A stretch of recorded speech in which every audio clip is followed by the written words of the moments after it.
Hey everybody, it's Wednesday once again, and here we are, back with the show. Episode 501, out of all the fucking shows we've done. This one should actually be a fun one. I think, Tom, this show might have been your idea. Yeah. I think we had talked about doing it before, but I think I put it in the list when we did the show about Uri Geller.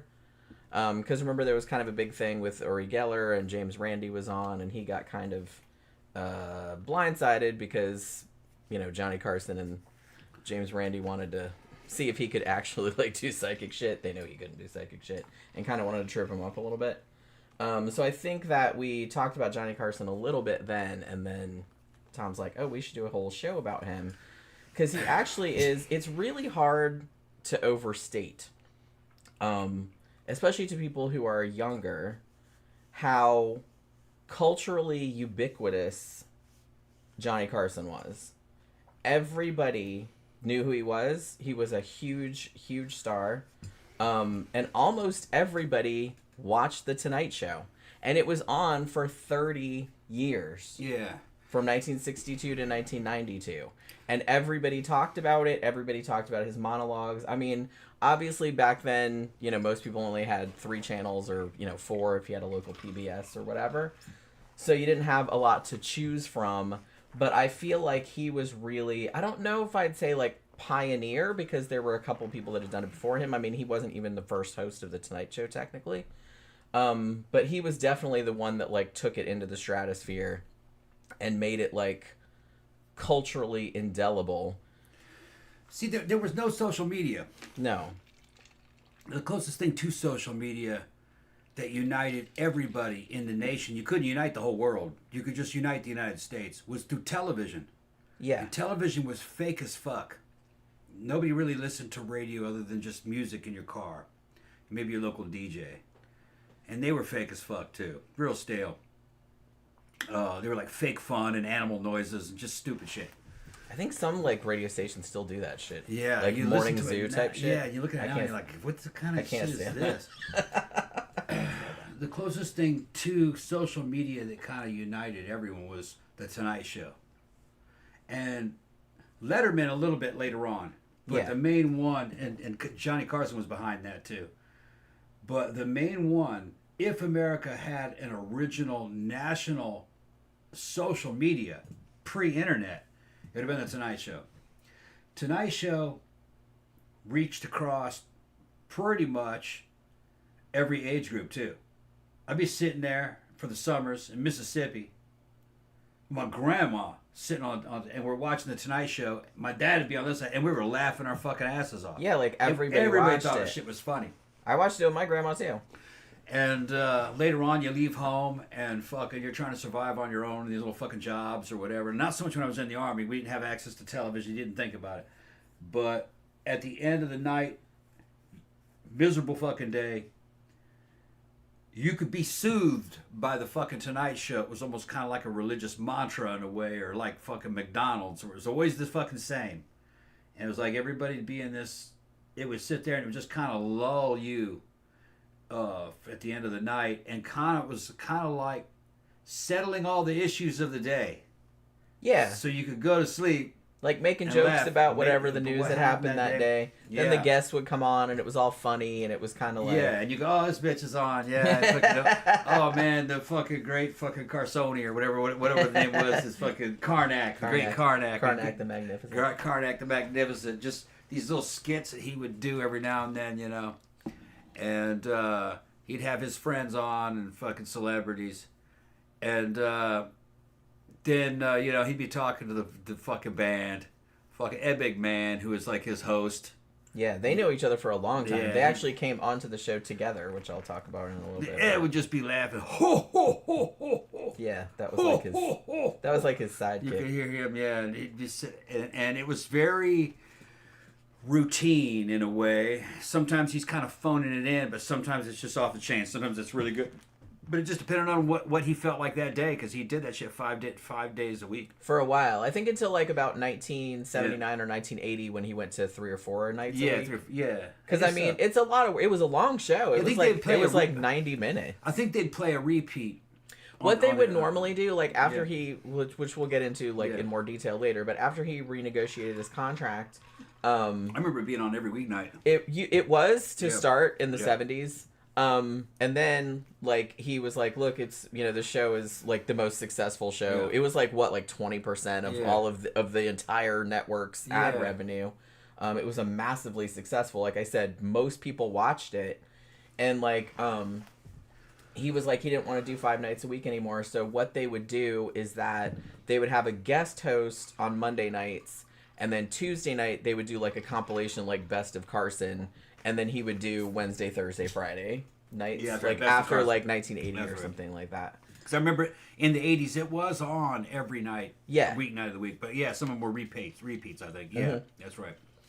I don't remember what days those landed on. Yeah, what I heard was that he did the show live Wednesday, Thursday, Friday. Okay, Wednesday, Thursday. And then it was repeats on Tuesday, and then usually Monday, Tuesday. Usually guest host. It was still live on Monday, but it was a guest host. Okay, yeah, that's right. Like it'd be Joan Rivers. That's or right. Like that's that. right. That's right. Yeah, that's making sense now because Joan would be on there. Yeah. And other people would be on there too sometimes, but mostly Joan. And then for a while, later on, it would have fucking Jay Leno was on there too. Yeah, because he took over as permanent guest host before Johnny retired. Yeah.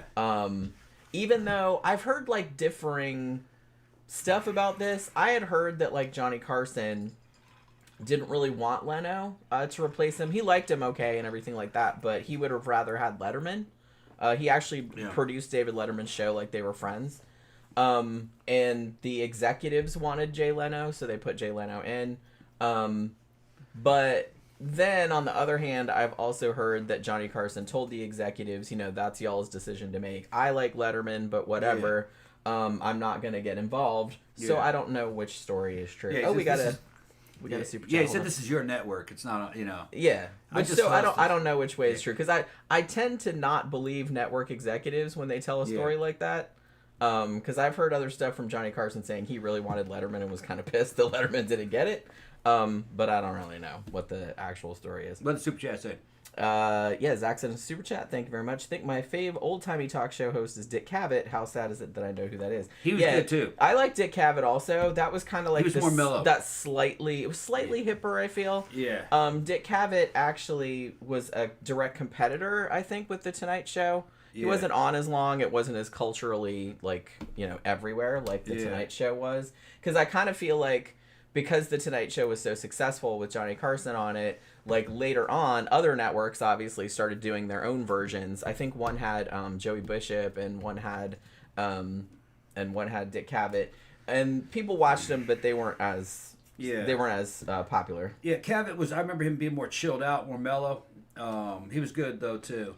But there was just something about The Tonight Show, the music, the theme song, Carson, the way he was, especially later on, because I only watched him in the 80s, I was still a kid. Yeah.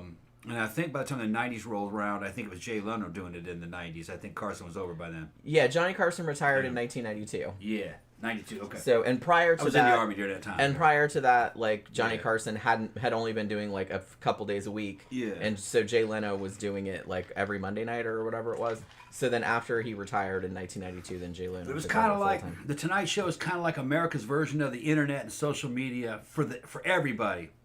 And it kind of what it did is it kind of wrapped up your work day. Yeah, it was like before you went to bed. It was kind of like... I even saw we'll watch a Tonight Show. Yeah, everybody's gonna watch it. You're all up in bed, get ready to go to sleep, and get ready for work the next day, and you just put Johnny on. Yeah, the great thing about it is that you didn't know much about Carson personally. He liked it that way, which we'll get into. He was an interesting guy. He had gravitas, but he was funny. He was also kind of aloof. He bagged on people, but he bagged on everybody. It wasn't really mean-spirited. It was very intelligent. He was not trying to divide the nation. He was trying to unite it, that was his strategy. He didn't pick any sides like left or right because he didn't want to piss off the other side. And that's like pissing off half your audience. Yeah, he's like, I'm an entertainer. He's just an entertainer, and he's trying to fucking get everybody through the day. And he was kind of like your uncle. For me, you know, it was like listen to your uncle. Like your funny uncle. Yeah, your funny uncle. But you could tell that he was very intelligent. He was a good-looking guy, very charming. And a weird thing about it is that it was very mainstream, but it was kind of, it was pretty racy when you read between the lines. There was a lot of sex being talked about, but but he would say it in a way that would like I had forgotten. try to go underneath the radar, like you knew what he was talking about. We were watching clips of it last night. It's like, ooh, I had forgotten how funny that fucker was. Double entendre. Yeah, all the shit. And he would just say some shit. He'd be out in the audience, and the girl, some young lady in her 20s, just stood up. You know what I mean? Because everybody's all laughing because he loved the crowd. And when some girl stood up to say something, when she stood up, there were just these huge boobs, and he just goes, "Dinner for two," and fucking the entire fucking place, and he just like. Even I laughed. When we're like, dinner for two. Like, just damn. Like, wow, damn. That's fucking, you'd forget that he would say shit like that. He'd say shit like that in front of your grandma, and she laughed. Yeah. So you know, you fucking just. And that's just the tip of the iceberg. And it was always classy. That was the weird thing about it. He would say this wild shit, but it came off very classy. Because if you knew who he kind of was, he was a family man, but he fooled around on his wife. All of them. All four. They all kind of knew. He kept the shit low, but he did whatever he wanted. His personal life was a little, I don't want to say chaotic. I think that's going a little far. Evidently he was extremely good in a nightclub, like in an old school nightclub where they had tables, you know what I mean, with a bunch of fucking rich, famous dudes, you know, and fucking Sinatra would be there. He was real good at that. Eventually he would, later on, alcoholism started to get him, and he'd get violent. They'd have to take him out. Yeah, he was a little bit of a mean drunk. Yeah, he'd become a mean drunk when he was under. But when it came to business and the show, he was a fucking true professional, and he wielded a lot of power for a television show host. He could make or break a career. He could fucking make or break a president. Yeah. He could even fucking attack his own fucking executives and kind of get away with it because of the way he would do it. He did get away with it. He would get away with it. But you know what? Even when he did that, he remained very professional. I mean, because he was making all the money. He made all the money. It's not like really they could do much. He generated 20% of the network's income. And he already had money, so he was very willing if they were fucking with him. He's like, oh, well, I'm just going to quit the show then. And they were like, oh, well, wait a minute. Don't do that. Yeah. You know what I mean? Yeah, he was the original... He was the original TV show. He was the original TV gangster. He was like a gangster. A good one, but he was very much like a television gangster. He could make or break movie stars. He could do... And he was... widely respected because he was fair. He was very fair. If he went after you, there was a reason, and he even would keep that fucking professional. If he liked you, you'd become very famous. I mean, especially if you were a comedian. Particularly comedians. Yeah. I mean, he was like a kingmaker for all of the comedians. I can't really think of a single comedian that didn't get famous in the 80s or 90s or didn't get their own show or something like that didn't get their start on Johnny Carson and him giving them like the seal of approval. There were two things. If you did your stand-up show on the Tonight Show and Carson was laughing, all right, and if he ended it with this, you had it made. Yeah. You were good to go. Your income would triple. If he called you over to the fucking couch and sat down with him and would talk with him, that was it.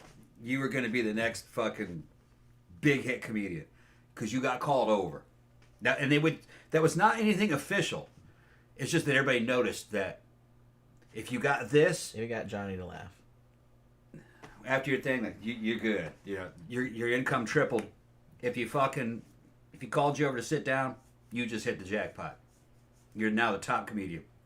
Yeah, they're like, and they had a bunch of comedians. There's a good, like a 2-hour PBS documentary, American Masters, and it's called King of Late Night, and it was all about him, and it went super in depth, and they talked to like a bajillion comedians, and all of them said the same thing. It's like, man, that was like the holy grail. Like if you Yeah. got on there and Yeah. he laughed Yeah. and got you over the thing, it's like immediately Yeah. your phone would start ringing. Like you would Yeah. get all these bookings like right away. Yeah, who was it? I think it was David Letterman saying there was like a before Carson and after Carson. Yeah, like a lot of those. Because, like I as said, the documentary came out in 2012, so Yeah. obviously it's a few years old. But they had like Drew Carey, they had Ray Romano, like David Letterman, like I said, Jay Leno. They had like and I know some of y'all are talking about Joan Rivers, and Tammy said, yeah, he did Joan Rivers dirty. The thing about Johnny Carson, like I said, he's an interesting person. Like he was very, very private. He did not like anybody knowing about his personal life, even though some of it kind of leaked out anyway, especially like all the marriages. He was very much a loner. But he was very much a loner. Yeah. He was not real good at. He didn't really like. He was very distant, very aloof. Which, like I said, I want to get into that too, because he, like I said, he had an interesting personality type, considering like how successful he was at being an entertainer. But the thing about it was that actually him and Joan Rivers were actually close friends, and she, guest hosted on the show and stuff like that. But her mistake, if you want to call it that, and she was actually on the documentary that I saw, and she was very gracious. But She said it was her fault. She got her own show Yeah. on Fox, and she didn't tell him. And he saw that as like a betrayal. Yeah. And I think it was like in the same time slot as he had or something like that. She And he never got over it, and he never spoke to her ever again after Yeah, that. she was a guest host. And during the time that she was a guest host, she was negotiating for another show and got it and didn't tell him. And didn't tell him. And And so he she was could mad remain to get about it. Yeah, and she admitted that she'd made a mistake. That all she had to do was tell him, "Look, I'm in Was negotiations." call him up and tell him. Say, and "Look, like, I'm in negotiations. I want to see how this is going to go. If you don't mind, you know what I mean?" Because Carson wouldn't have stopped her. He wouldn't have Yeah, stopped her. I think he was just mad because he got blindsided by it. I think what it was is he got mad that she didn't trust him. Yeah. You know what I mean? Like, oh, you kept it from me, you sneaky bitch. You didn't think you think I'd fuck you over if I knew? You think I'd tell you? It was something like that. You didn't tell me. So, They yeah. said one thing about him is that he was very into loyalty. Yeah, he was which loyal. is kind of funny because he cheated on all his wives. Yeah, but it was business. But in business, he was very loyal. he tended to be very loyal. And we'd get fucked over. If you did one Yeah. thing to fuck him over, That was like it. that was it. He would just like cut you off completely, and he would never talk to He you. was very much like a gangster. He was like a no. Very, yeah. He was like, that's it. If he would be loyal to you, if he liked you, he expected it back. If you didn't help your part, that was it. You were shit. Yeah. So, and I think a lot of it had to do with his genesis. What his family life was, during his formation as a kid. How he started out. He started out as a magic nerd, really. He was a magic geek. And all those wannabe magicians when they're young and geeky. Yeah. And then when he started off on the show, he was very stiff and he was good, but he was stiff and you could tell he was uncomfortable in his own skin. He was good looking, but he was a tall, skinny guy. I mean, beanpole thin. And you can see he's kind of like hyperactive. He's hyperactive, but he's also kind of like shy at the same time. It's a weird mixture. But the audiences liked him. And I think that underlying geekiness in him I think it made him kind of insecure with himself. Yeah, big time. When he got good, he got very, very slick. Carson was fucking smooth. And his fucking comedic timing was just on point. He was also very intelligent. He read a lot. And he'd keep up with things. So he started to amass a lot of social power and financial power as he grew. And I think him coming from kind of nerdy beginnings always kind of left him feeling like he was slightly vulnerable. Yeah, And I can see that. And that he was sensitive. He'd get his feelings hurt. And he didn't like having his feelings hurt, so he'd get vindictive. Or not vindictive, but would just get cold. I mean, yeah, slightly cold. vindictive. Slightly vindictive, but more cold than anything else, just shut you off. Yeah. Yeah. And it could have been too, just because, which we'll talk about it in a second, but like the family that came, he's from the Midwest. He was born in Iowa. And by all accounts, his mom was very much the same way. Like he had a brother and a sister, and the mom was pretty open about having not wanted boys. Like she didn't really like boys, and so doted on the one girl that they had. And his mom, he said, was like very cold, like did not show affection, never said that she was proud of him, or never, there was like, and he would kind of make jokes about it too. Like there was one clip that I saw where he got, I think it was like in the early 80s, and he got like this big television award, like the Governor's Award or something like that. And he said, and I called my mom and told her, and all she said was, well, I guess they know what they're doing. Yeah. Like, you know what I mean? Like, she would always say, like, sideways, like, passive-aggressive shit. She couldn't like believe that he was famous, and she couldn't believe that he was successful. She couldn't believe it. Like, she didn't think that he was any good, and, like, she used to always tell him... That's not funny. Yeah, that's not funny. I didn't think that was funny. And, like, so she was always, like, cutting him down all constantly the time. belittling him, yeah. And, So she had kind of, like, emasculated her son. So I think that probably didn't help. Yeah. But he ended up a lot like that. Yeah. Too. Like where he had a hard time showing affection. Yeah. Like even like he had 3 kids, like 3 sons, and he was very aloof, very distant with them. And like I think when they were grown, like he did support them financially, but he didn't really talk to them or anything like that. He didn't really know how to connect with people one-on-one. I don't think he wasn't real emotionally intimate. He wasn't emotionally available. All his wives said that. Yeah. And what was funny is that he was very successful with women. He's a good-looking guy. All of his wives were fucking stunning. Even his first one, before he was married, she was the pick of the litter, if you ask me. But she wasn't famous. Yeah. And he outgrew her, I guess. But I thought she was the best-looking one. And he hooked up with her before he was really known. Yeah. Yeah, so she was from Nebraska, he was successful with women. It's just I think he constantly felt like he had to get approval, and had to get approval from. Look at that! I know it's been doing that all day. Yeah, that one's gonna have to be replaced. Yeah. I think he needed to get approval from a powerful, authoritative woman. Because he didn't get it from his mom. I mean, yeah, it could be. And his first wife wasn't a show business wife. Yeah. She did go with him when he moved out to do the show, but like... She wasn't an actress. And she was the one that had the kids. She wasn't an actress, though. No. And she wasn't famous. No. So he needed somebody who was more famous than him to have approval of him, I think. Yeah, maybe that's what it was. Yeah, he was just but there weren't any women that were more tiger. famous than him. So... Yeah, I mean, he was pretty much it. He was. So I think he kind of had a certain void in him. Yeah. He just seemed real, like a loner type of person. He just really didn't like... He enjoyed being an entertainer. He could, like, switch it on. Yeah. And he even admitted that he got into magic and stuff like that when he was a teenager. He's like, because he was really shy and really introverted. And he's like, but when you get up on stage in front of a bunch of people, it's good for your confidence, but you're in control still because you're performing for them. He's like, when you're like out at a party or something like that, and you have to interact with people one-on-one, he couldn't really do that. Yeah. When he stepped out on a stage in the Tonight Show, especially once he was a force to be reckoned with, he'd been doing this for a few years. And basically what it is he's a king holding court, and fucking all of his fans there are fucking, heaving approval on him and shit. And he puts on the show.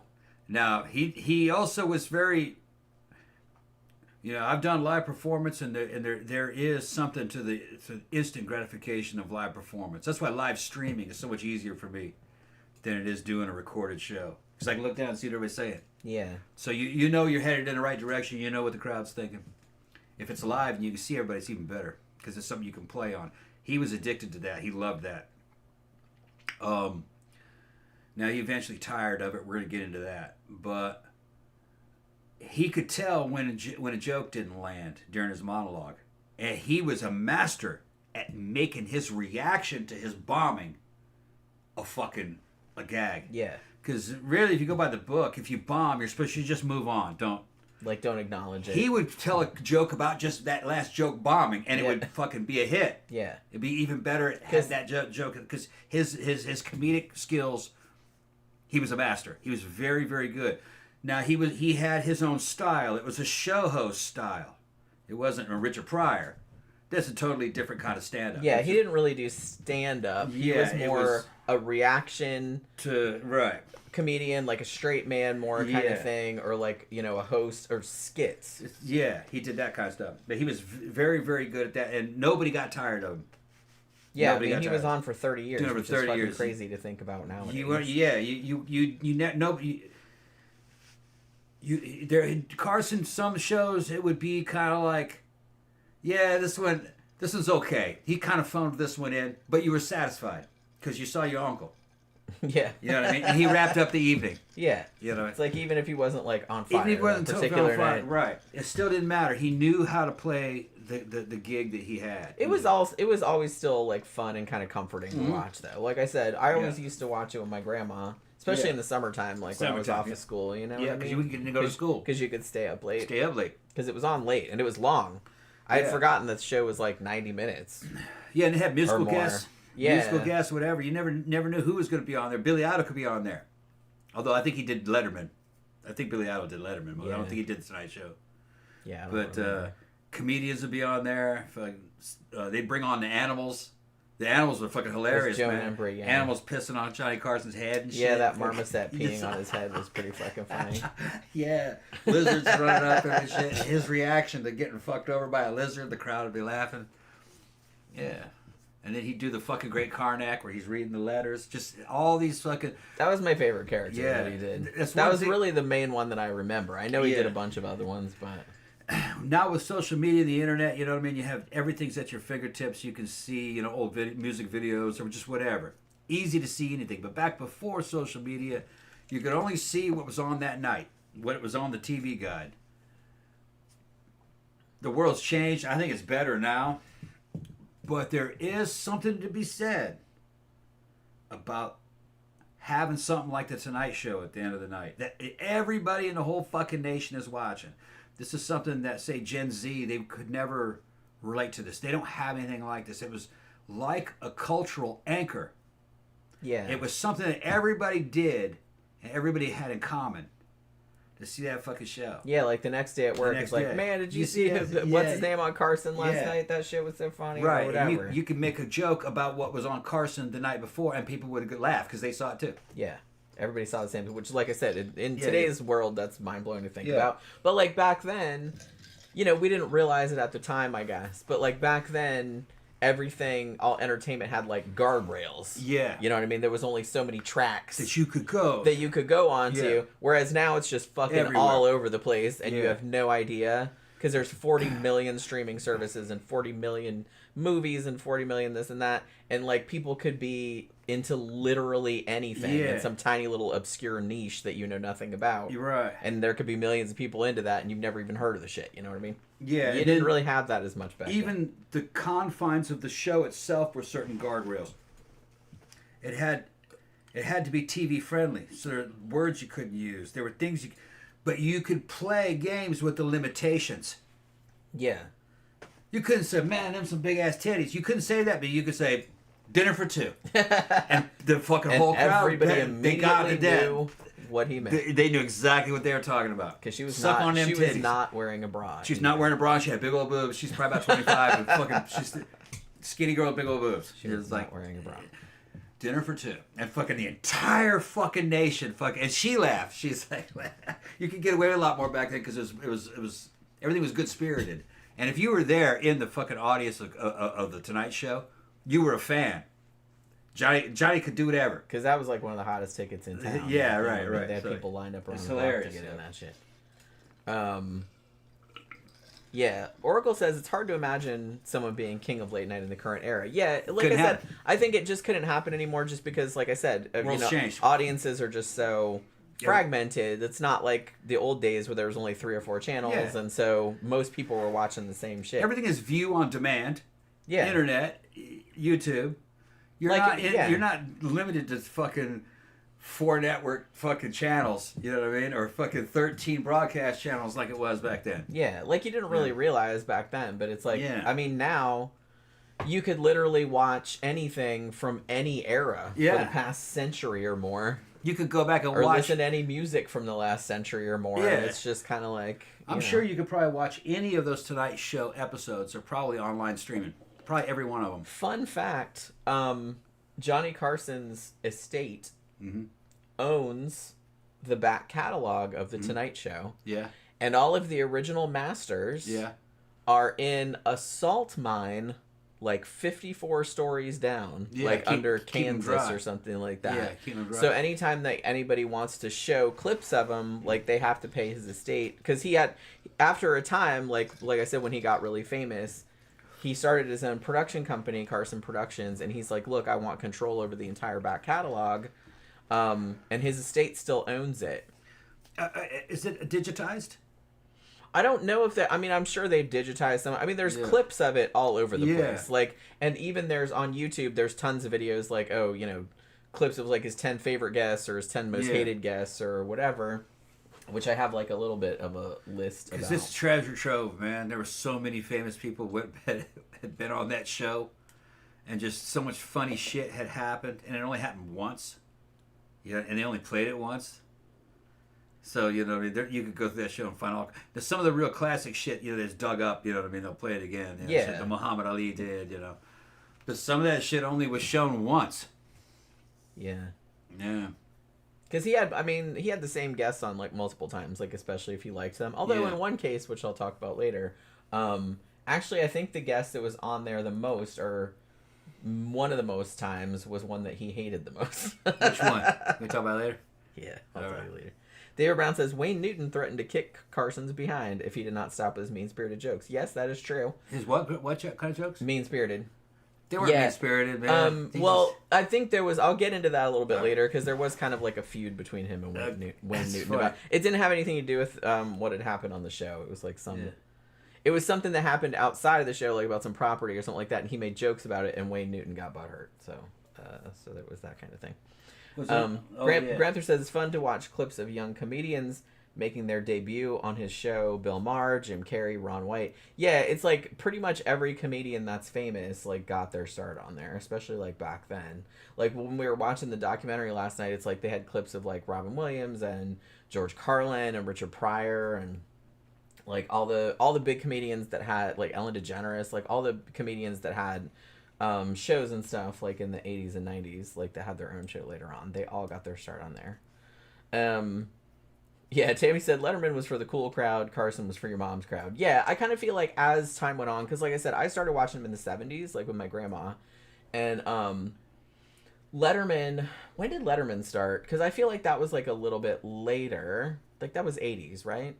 When did David Letterman start the show? So I kind of feel like, I mean, because Johnny Carson really liked David Letterman. They were really good friends. And he produced David Letterman's show.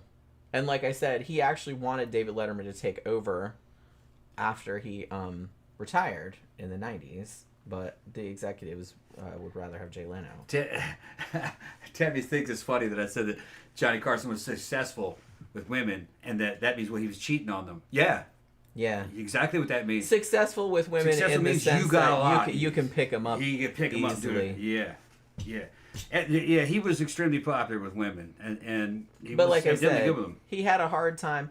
It seemed he didn't like, commit, though, in the way that you would think. The documentary we were watching, like, a couple people kind of speculated about, because some of the people, like, had known him and stuff like that, and they were just like, well, they're like, probably what it was, because he was from the Midwest, and he had very Midwestern type of values in some ways.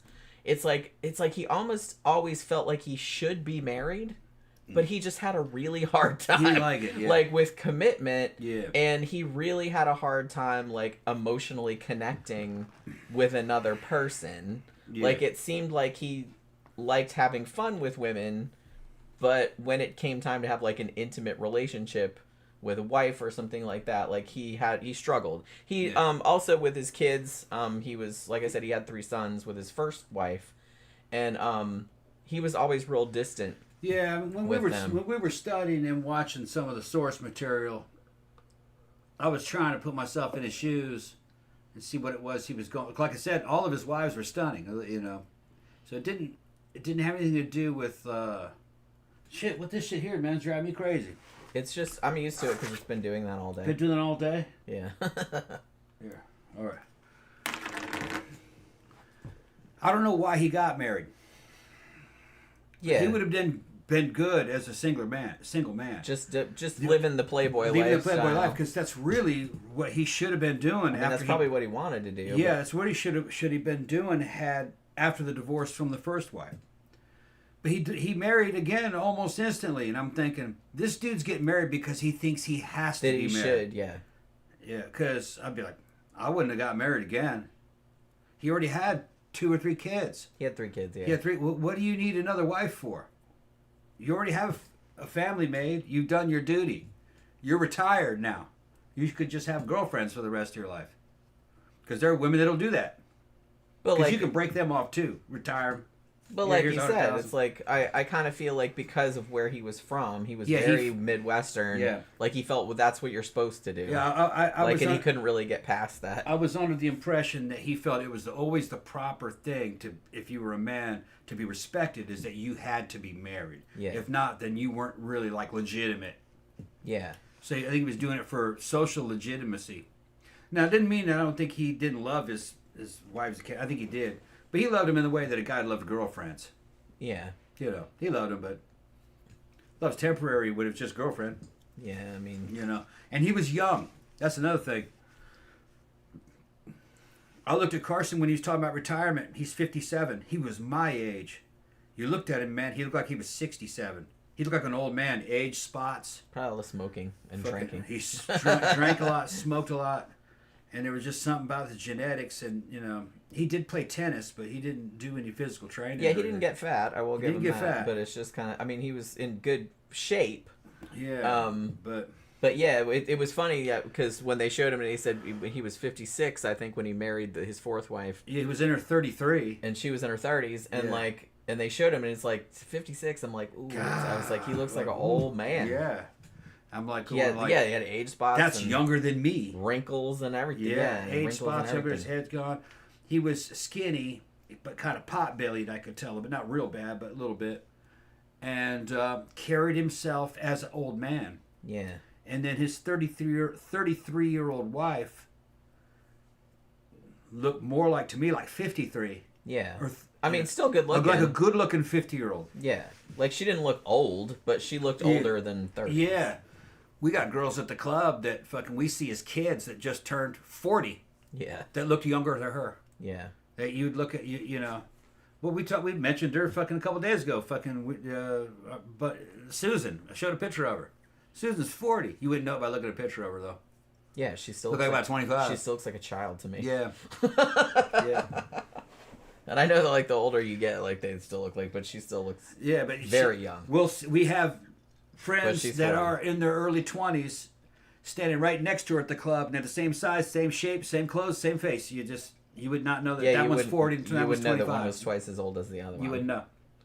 So, but yeah, I mean, we've talked about that before. Like, people aged harder back then. And like I said, Johnny Carson was a big smoker, and he drank a lot. He did quit later on, but by that time, spoiler alert, it was too late. Yeah. So, you know what I mean? And like I said, and some people have said, yeah, he was I don't think he was abusive as far as being physically abusive, like toward his wives or anything. But people said he was a real mean drunk, like he'd get real hostile. He want to fight dudes. And want to fight people and stuff like that. And he admitted that he had a problem with it. Yeah, he'd joke about it. And that he probably needed to cut it out. Yeah, and he didn't have the physicality to fight anybody. He was a beanpole for sure. He's a beanpole. Yeah. Dude probably weighed 150. I'm not sure how tall he was, but yeah, he seemed tall, but I don't know if that was just because he always had like those nice tailored suits on. Yeah, he had a bunch of friends around him though. Like Ed. Ed McMahon was big. Ed was a big dude. Ed would fucking like protect him from. Yeah, because Ed McMahon was from getting his ass beat. They showed a clip of this the documentary we were watching last night. They showed the one time because him and Ed McMahon, he didn't have a lot of Johnny Carson. He didn't have a lot of friends, like a lot of close friends. But him and Ed McMahon seemed like they were good buds, and they would go out drinking all the time. And one show, they said on one show, this never happened, but one show, Ed McMahon came on the show and was clearly pretty drunk. Yeah. He didn't do anything crazy, but you could tell, like, the way he was talking. Yeah. And, like, he was kind of getting sort of maudlin and, like, there, and it was just, like, so funny. Yeah. Fucking Carson, it was really Carson funny. kind of fucking busts on him a little bit, makes a joke about him not showing up because he didn't like some chick, whatever. And then he says, "Well, who do you mean that I don't... Are you saying that I don't care?" Like, then he starts choking up, starts like almost crying a little bit. He goes, "No, it's okay. I'm going." And everybody was like kind of laughing uncomfortably. Yeah, poor Ed. Yeah, he's crying, he's trying to defend himself. I care. I know her. I know. Yeah, so, don't like, say that. Don't really say that about. I was like, oh, look at him. And Johnny's like trying, because Johnny was sober and he was trying. It's okay, man. It's all right. He was trying to like fucking. The crowd's laughing. Mitigate the situation. It's gonna be all right. It's gonna be all right. But they were actually friends for quite a long time. Although Ed McMahon, he was interviewed on this documentary too. And he was saying that he's like, I'm kind of, he didn't call himself a sidekick, but he was just kind of like, he's like, one note that he had to be given was that he was not really supposed to like talk over Johnny. He wasn't supposed to upstage. It's called upstage. Yeah, he didn't really want to upstage. He's like, he's Johnny Carson is the star. You're not really, and I just don't know if Johnny Carson wasn't saying that. It was like the showrunners or whatever. It's an act. It's show business. Yeah. He's saying, look, I can't upstage Johnny. Yeah. Okay, he's the star. He says, you want to be funny, you want to help him, you want to do it the timing, but you don't want to be more funny than him. Yeah. So, which is that's the role. They're playing roles. Yeah. So he knew what his role was. His role was to be the host. Johnny was a star, and he was to make Johnny look good. Yeah, that's the don't role step of a on host. Johnny's dick. Yep. Don't say anything funnier than him. Yep. Don't help him be funny. Like he can say funny shit too, but like, don't say anything funnier than Johnny. Yeah, right. Yeah. And like I said, like don't interrupt him or nothing like that. Although some of my favorite shit, and I'll save this for later because they put it at the end of the documentary last night, and I just like busted up laughing.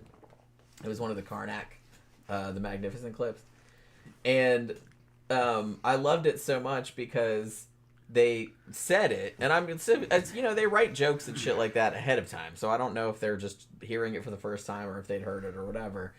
But he said the joke, or he said the punchline, or whatever, and both of them just fucking lost it, and they were just laughing. They couldn't stop laughing. And they just couldn't stop laughing for like several minutes, and then like everybody in the crowd was laughing, and I was laughing because it was fucking funny. I'll tell you what it was. Nah, don't say it yet. Yeah, okay. I have it written down later on, so I know I know the actual wording. They said it, and I started laughing, and then they started laughing, and we started laughing, and.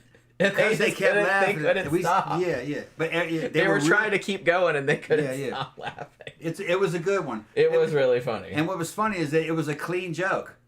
Yeah, it was just an absurd. It was just an absurd fucking joke, and their it did make. And their reaction to it was kind of delayed, and then they kept thinking about it, and they laughing. And then they were laughing at their laughing that they couldn't stop laughing. They couldn't stop laughing, right? And they couldn't move on to the next thing. Right. And it was dumb. It was fucking dumb. It's funny. But I liked moments like that, and I think that's why a lot of people really liked the show and why it endured for so long, is that there were a lot of moments like that. And the thing about Johnny Carson is that, which I'll get into a little bit when I talk about what guests he liked and what guests he didn't like, was that he was a big advocate of, he liked spontaneity. He didn't really like celebrities that would come on with like a canned shtick or, or who couldn't be funny or weren't quick on their feet or quick-witted or like who were too serious or couldn't fuck around or whatever. He liked to be spontaneous and people that were like genuine and honest and funny. And if you weren't like that, he had a hard time, you know what I mean? Because he doesn't really have a lot to work with, because he liked banter, you know what I mean? He liked kind of back and forth. That helped him a lot because, like I said, he was kind of more, as a comedian, he was like a more reaction guy. So like sometimes somebody would say something fucked up and he'd make some face or like, make some outraged, comment or something like that. And that was where you got the humor from. And so if somebody wasn't willing to do that push and pull or wasn't natural about it, he didn't really like that. Like, you know what I mean? He liked somebody that was a lot more up front or a lot more open or genuine.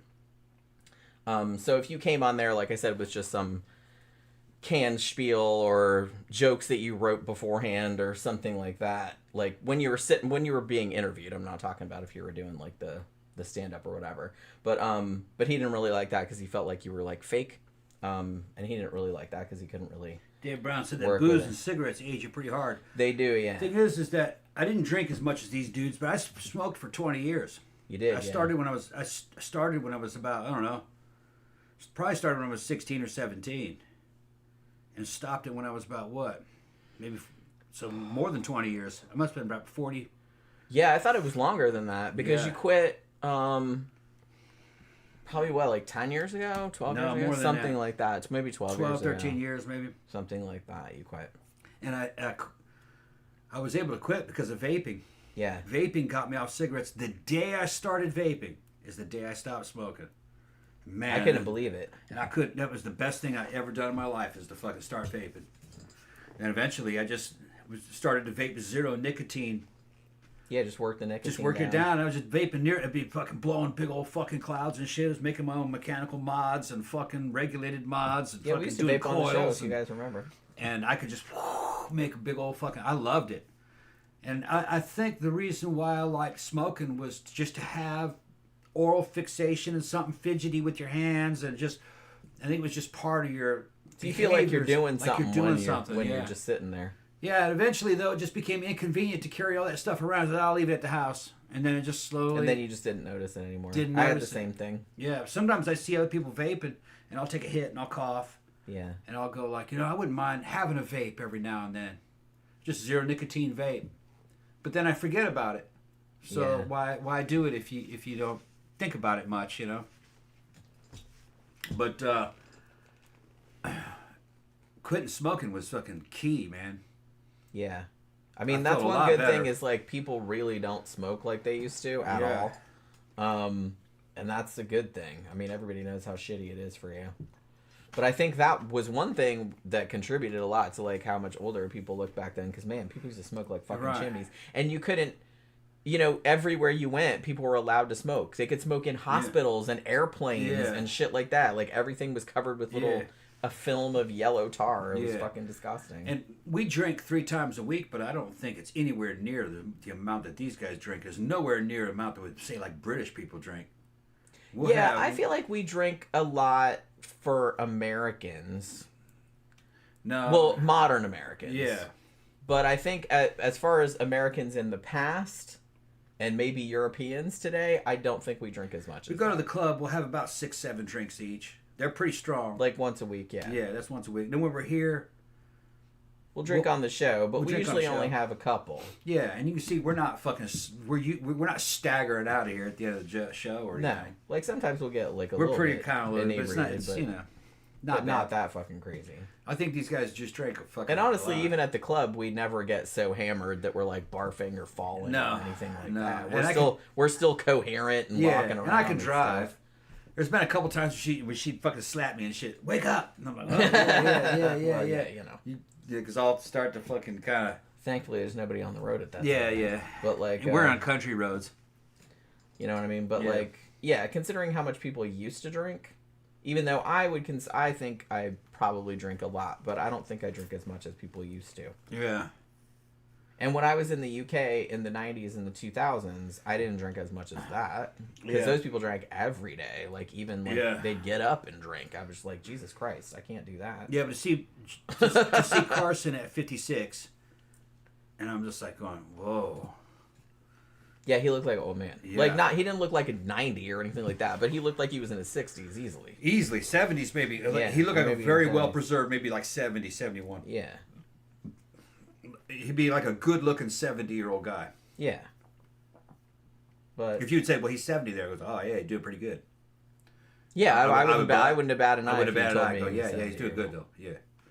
But he was only 56. But you say, with 56, you're like, whoo. Which is, you're like, damn. Okay. Yeah. That's kind of that's rough for modern 56. Yeah, fucking. last time we saw fucking Aurora, and Aurora's got to be 15 years younger than me. She looks great. She was talking about Jen's fucking legs, and she goes, God damn, man, I'm getting ready to hit. You know, she was fucking talking about fucking Jen. She look at her legs on here, and I says, I know. She goes, you guys are looking great. I says, I know, I'm almost 60. And she fucking, don't you fucking say nothing. I was like, don't tell people that. And I says, I'm almost 60. She goes, don't tell anybody. You don't look it. Yeah. And I was like, yeah, maybe I should stop talking about my age. I don't know. I'm proud of that. I'm fucking pushing 60 yeah, and look the way that I look, you know? I'm not trying to look younger than I am. They didn't have guys like us. There's other guys like me out there. But they didn't have guys like us back in Carson's era. They didn't know it was possible. They didn't understand technology. Like I said, they didn't want to stop smoking and boozing long Didn't want to stop smoking and boozing. They didn't want to fucking... laying out in the sun with no sunscreen. Lifting weights? Oh, hell no. Who does that? Weirdos. Yeah, that's cheating. Yeah, that's cheating. Tammy says, yeah, my mom smoked and my grandma didn't. My grandma looked better at 101 than my mom did at 81. Yeah, it definitely, like, gives you wrinkles and shit like that. I guess when you're young, in your 20s, you don't care. Yeah, that's the thing. And if all you're looking at is people that are in their fucking 50s that look like they're in their 70s, to you that's normalized. That's just how they look. Yeah. So that's how I'm going to look in a couple years, you know. David Brown says, I loved how the airplanes and buses would have a non-smoking section, as if the smoke would not dare cross into the other section. Yeah, it's like, what was the fucking point of having a non-smoking section on a bus? I remember, well, they had vents going. I know, but still. I remember those days, man. I do too. I remember smoking on an airplane. I do too. I was smoking in here. The smoking lights are on. You know, the non-smoking lights are off. You guys can smoke. I'd be there fucking smoking. They still have non-smoking lights in the plane, even though you're obviously not allowed to smoke in a plane and haven't been for many years. Thankfully, because holy crap, it's bad enough people have their stinky ass bare feet on your fucking seat. Yeah. Or their baby's poopy diaper or whatever. So it's like, I don't really want to smell that. Yeah, we're covering Carson. We don't even need notes to cover Carson now. Well, I mean, like I said, we both watched that thing, and I have notes though. You have notes, yeah. Yeah. Is there you want to start going through the notes and just see how? Yeah, well, yeah, we can just start going through the biography because, like I said, he's kind of getting skinny. I see it. Well, it's all that. Yeah. Ozempic. Jen's lost fucking 10 pounds in a fucking week. Yeah, it's that GLP-1. GLP-1. Because, like I said, it makes me want to feel. It makes me feel like hurling every time I eat. Yeah. Although today was okay. Like, I was able to eat. Now, the food you gave me like about an hour ago, I couldn't finish it. Yeah, don't finish it. Just eat. Just do what you. Because I was okay when I was eating it, but then I was like, you know what I mean? So I'm like, I'm gonna put the. I lost 6 pounds in a week. Shit worked. I mean, it'll slow down after. Now we got friends that are on it fucking lost 7 pounds in 7 months. Yeah, it's not working on because they just fucking continue to eat. They don't do anything. So you got to be in training. She started going into the gym, and she says, "Yeah, it's coming off faster now." Yeah. Because you have to do something. There's no magic pill. Yeah, you can't just take it. Although, like I said, I'm kind of shocked that it happened fast. That it happened that fast. But like I said, I think a lot of it too was that I felt so ill that I didn't really feel like eating at all. It's an appetite suppressant. Because I was just kind of like, oh. Yeah. And even if I ate a bite of something, I'm like, oh, I'm gonna throw up. Yeah. You know what I mean? It made me feel so nauseated. But today it was okay. I felt okay today. But, you know, it comes all that shit's out there, people. It comes and goes. I probably need another drink. All that shit's out there, people. There's a reason why they made all that shit. It's not cheating. It's not cheating any more than toilet paper's cheating. Yeah, I'm not worried. People didn't wipe their asses back in the day, but, so, you know. Walking around with their shit-caked asses. Yeah. Nasty motherfucker. Who has the least shit-caked ass? That's how you know how you wanted to date. Yeah, Tammy said, smoking in the hospitals is what gets me. Me too. It's just kind of like, you can see how completely clueless people were back then. You know what I mean? I can imagine in the fucking maternity ward, like mom gives birth to a fucking baby, and then dad comes in, hey, how you doing, babe? Breathing in the fucking, blowing smoke in the newborn's face and shit like that. They did not give a fuck. And, you know, I guess they didn't know the extent of it, but still, it's like, you would think, it's like, it smells so bad, and, you know, it's obviously not good for you. But I don't know, I guess they didn't really think about it back then, because like I said, people used to smoke like fucking chimneys. It's crazy. Like, and I remember it too. Like, I remember the tail end of it, because like I said, I was a kid in the 70s. You could still smoke everywhere. You could still smoke in hospitals, you could still smoke in restaurants. Restaurants had smoking and non-smoking, but like I said, it's not like the smoke wouldn't drift over into the other side of the restaurant. It was usually just a little partition that didn't even go up all the way. But even actually even into the 2000s, you could still smoke in the front bar of Independent Bar when it was downtown. Remember that? Yeah. Yeah, you could still smoke in there. Until fairly recently. Yeah.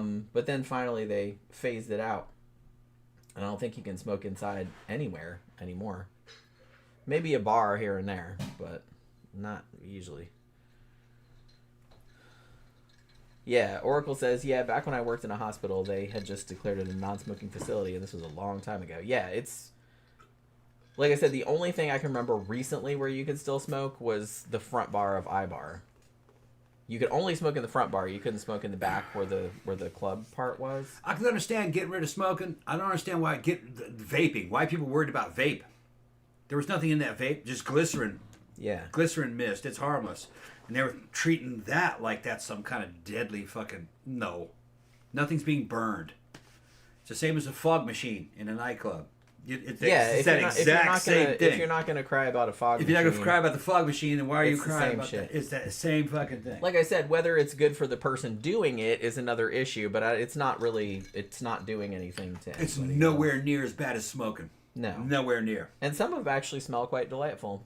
Yeah. It doesn't really bother me. Some of them flavorings might have some kind of chemical in there that over time might get you, but you'd probably have to live to be 120 for that to eventually catch up with you and kill you anyway.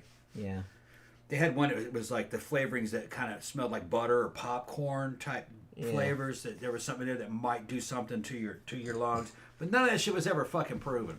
Most of the real common shit, it's not being burned. You're just inhaling what would come out of a fog machine, and it's just glycerin particles. Yeah. Which, like I said, oil. Probably not great for vegetable your oil lungs, but I don't think it's going to hurt anybody else really. I did a deep dive into that shit. It'd be the same as you drink oils all the time. It'd be the same as spraying a little bit of it down inside your lungs, and it wouldn't even add up to a teaspoon. So your body could get rid of that. Yeah. It's vegetable oil. Elizabeth Jack says when my mom was in high school, they had a smoking section of the school. Yeah, they used to. Isn't that crazy to think about? They used to smoke at high school. Yeah, and they had a smoking area. For the students. Yeah. Like usually out back, like behind by the gym or behind the bleachers. It's strange now that that's not normalized. That was totally normalized back then. You know what's weird? A lot of shit was totally normalized. Now that I'm thinking about it, I literally can't remember the last time I saw somebody walking around smoking. Well, yeah, you don't see it that much anymore. You really don't see it. Like even at the club, like sometimes like we'll go out on the back patio if some of our friends are hanging out back there or something like that. They're not smoking though. They're not smoking.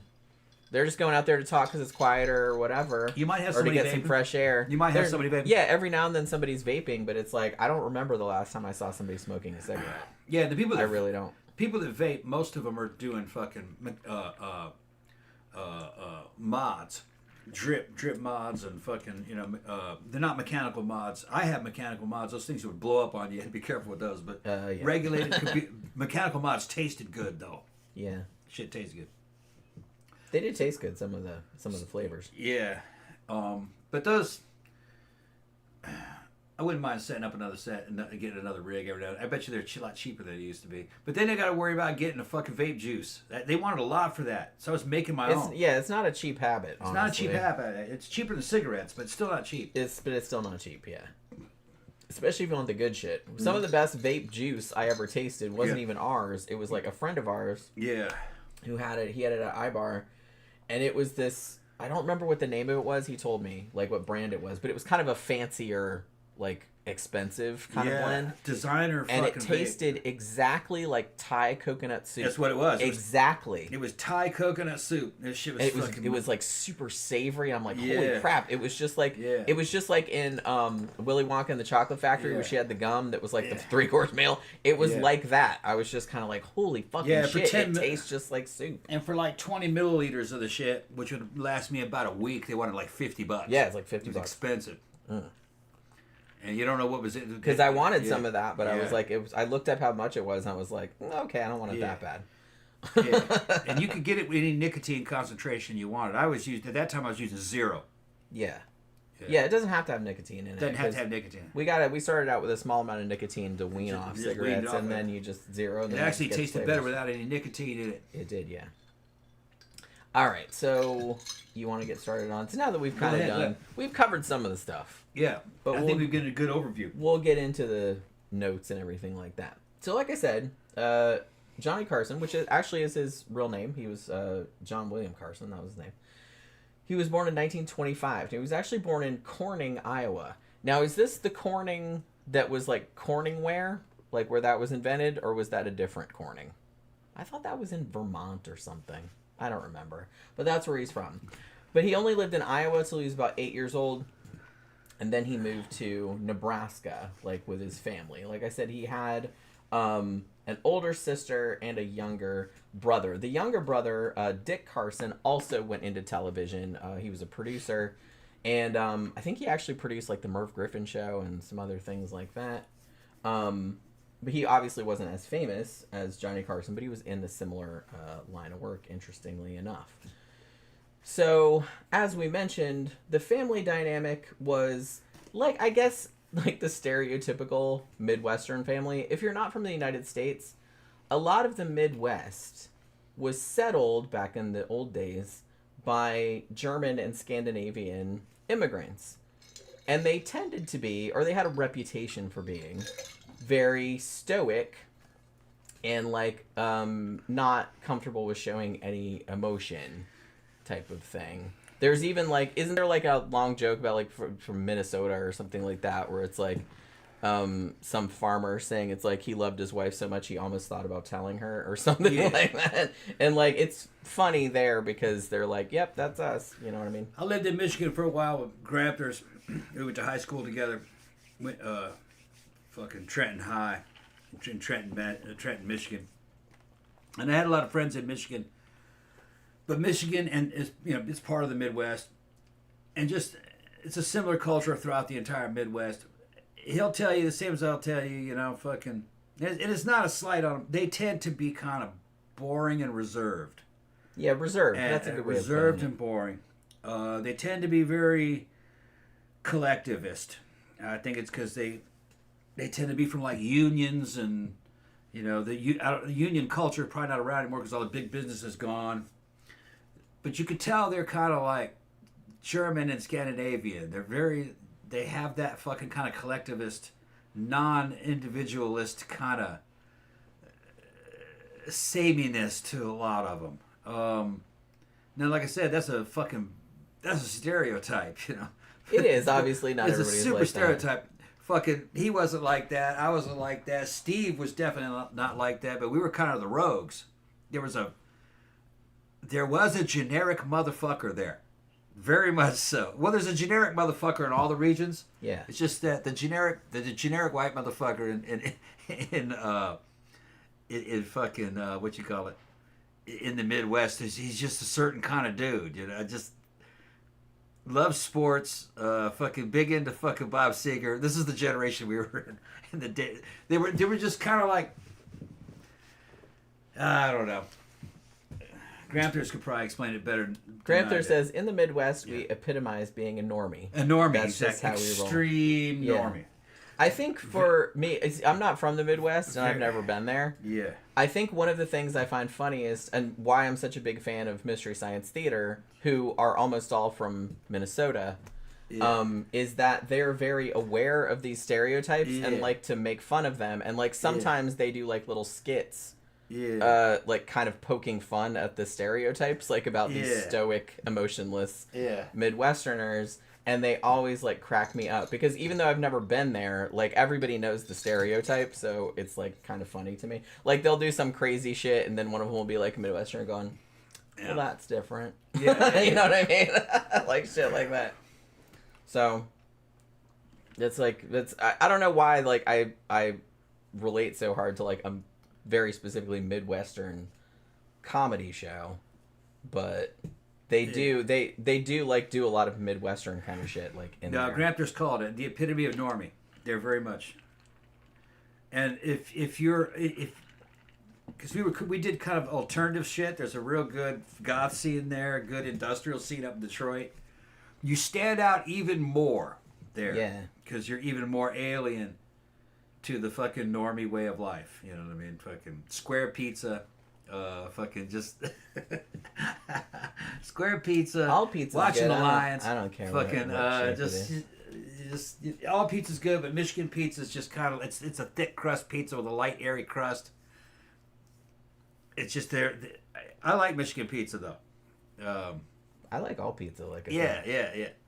Thin pizza, Detroit thick pizza, pizza. square, round. Square I don't give a fuck. pizza, Give me yeah. all the pizza. I'll eat all of it. You know what I mean? I don't Yeah, care. Michigan is the Siberia of the United States. It's cold. Very I cold. think a lot of and some people have speculated that it might be kind of sort of weather related too, because it's like in this really extreme weather environments, not so much heat, but like when it's really really cold, you kind of have to kind of pull together as a community to kind of help They're everybody socialist, out. yeah. The winter's coming. Because like you all got to hunker down together and like make sure everybody's taken care of and nobody freezes to death or starves or anything like that, which is kind of nice in its way.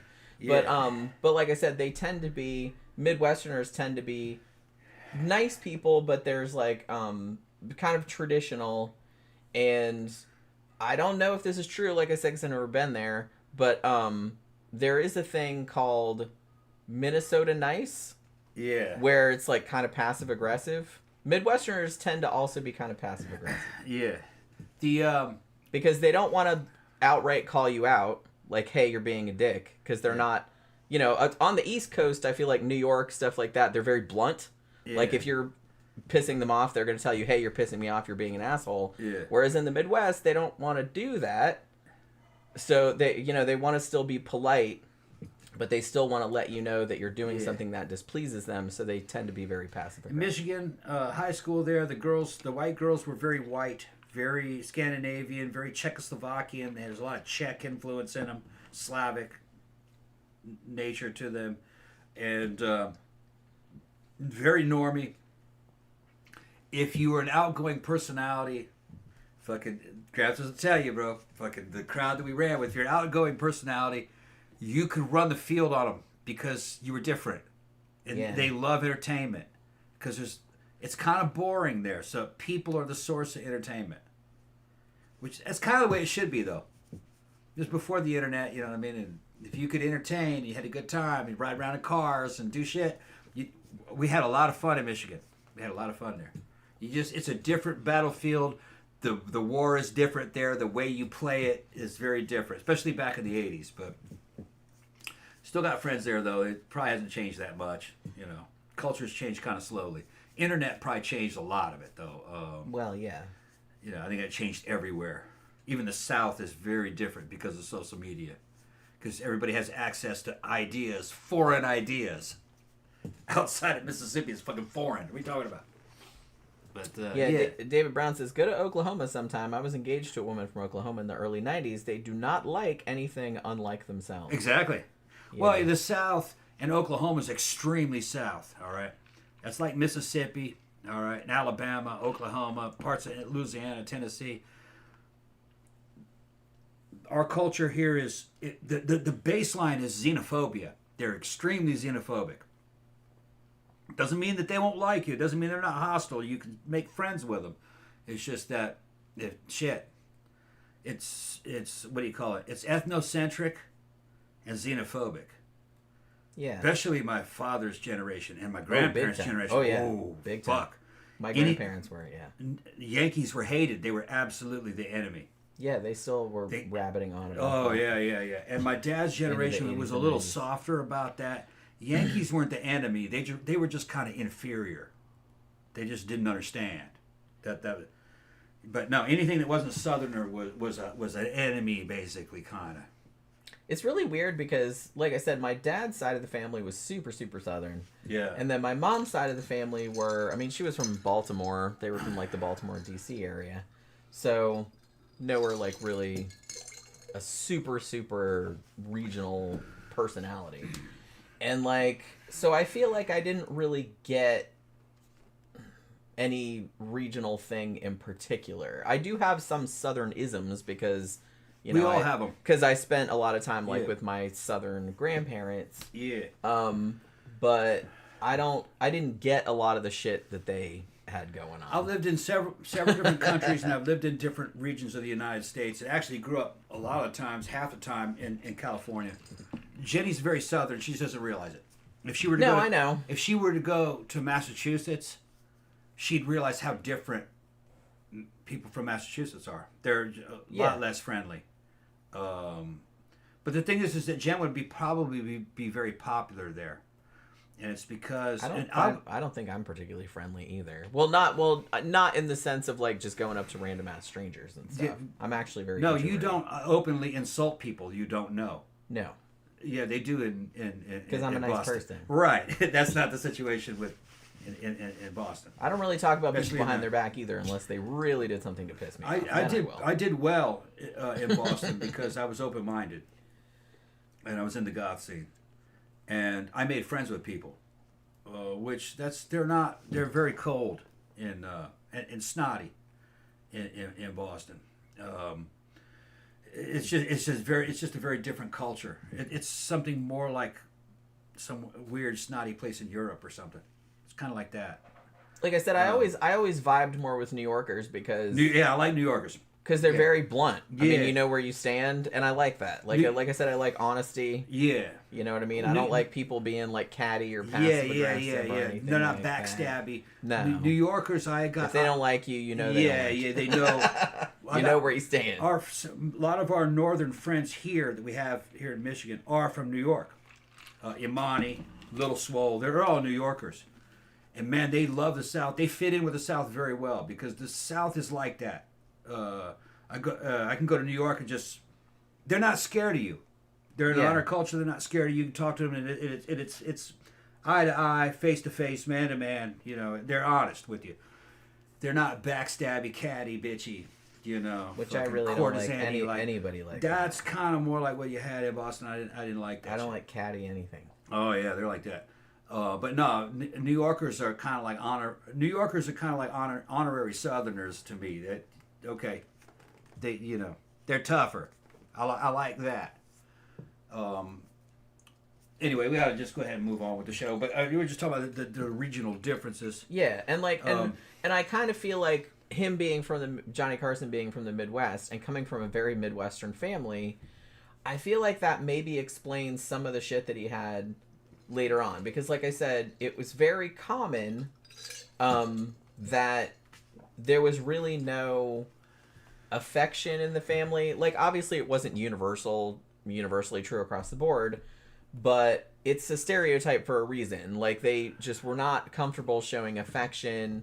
They weren't really like, oh, I love you, or I'm proud of you, or anything like that. It was always kind of like these little passive aggressive little digs, like you weren't good enough, or oh well, I suppose you'll do that. You know what I mean? It was like that kind of shit. Like they were always kind of subtly like belittling you all the time. Yeah.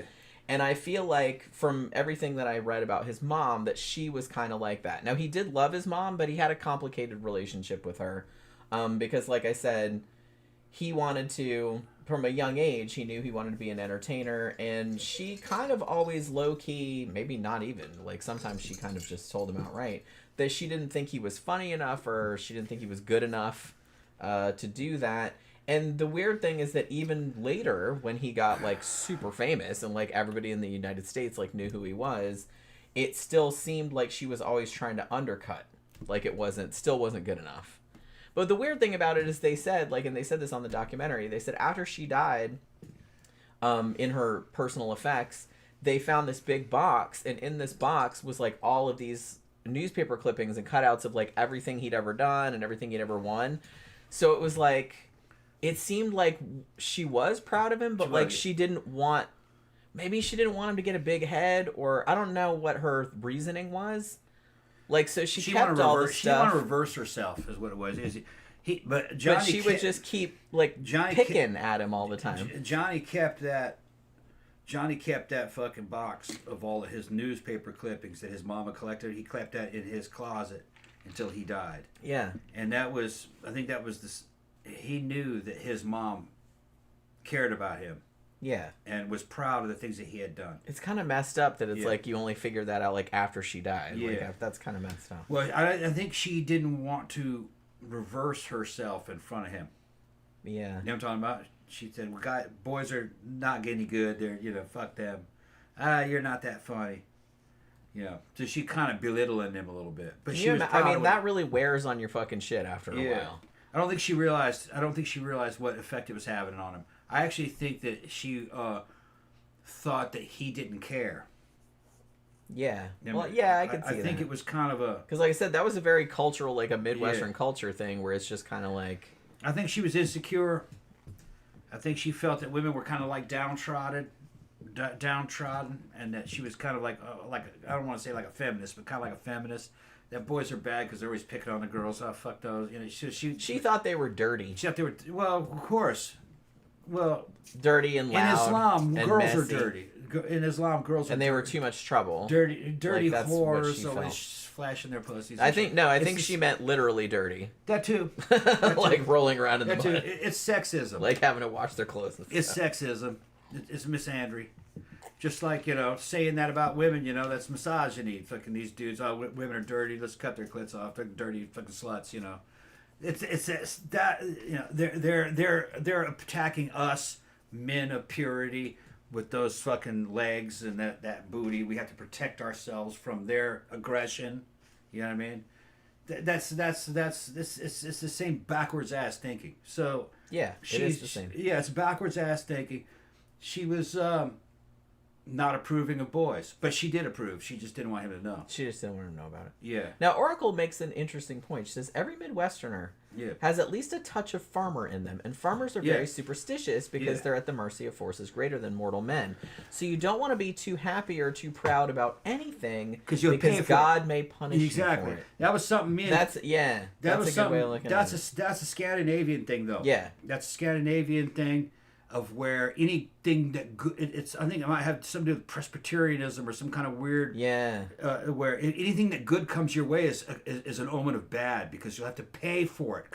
When's anything good happens? Well, shit, you got to pay for it. Yeah. And Steve was like, what's funny here? He goes, I was walking by and it had this beautiful day, and this old man says, "This is a beautiful day. We're gonna pay for this." Yeah. And I was thinking to myself, where the fuck did this guy get in this shit? Because something good is happening, something bad will happen. That's a Christian concept. Granther says, a.k.a. what gets preached in every Lutheran church every week from Michigan to Minnesota. Lutheranism, that's what it is. That might explain. German. Martin Luther, German. Anything good happens to you, you better buckle down because God's going to punish you.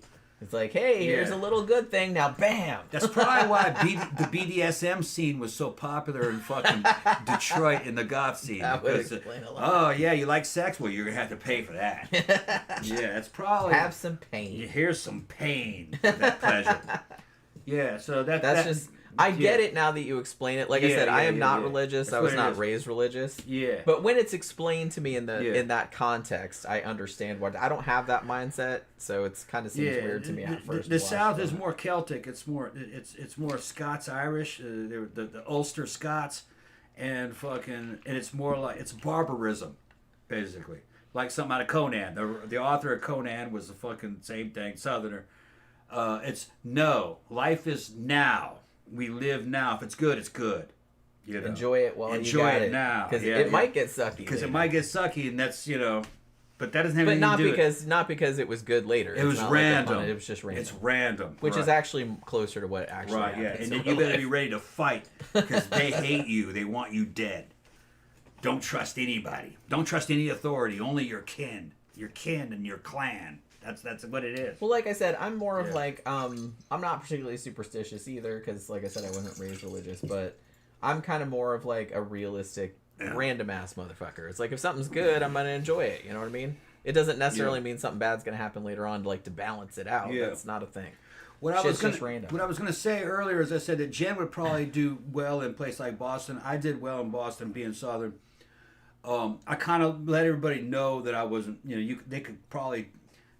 When I get mad or I'm drinking, sometimes I start sounding more and more Southern. Where are you from? So I'm from Mississippi, and they immediately treat you like you're a fucking savage. But I didn't give a shit. I thought it was funny. I made a lot of friends when I was there, and it's because there were so many very lonely people there. Because they treat each other like shit. They're just not used to having somebody who would stand up for them. or somebody who doesn't want anything from them, you know, somebody that just asks questions, you know, or try, you know. So I did well. I made friends there, not with a bunch of people, but I made good friends when I was there. And just by doing basic shit that what happens in what I would consider a normal society, you know, like defending your friends, you know, because they weren't doing that up there, cut through. And I think it's because it was partially a transient population. Yeah. They were in and out of there, and they were just trying to get something and then leave. Yeah, I guess that could be it. I mean, it was probably like lots of reasons.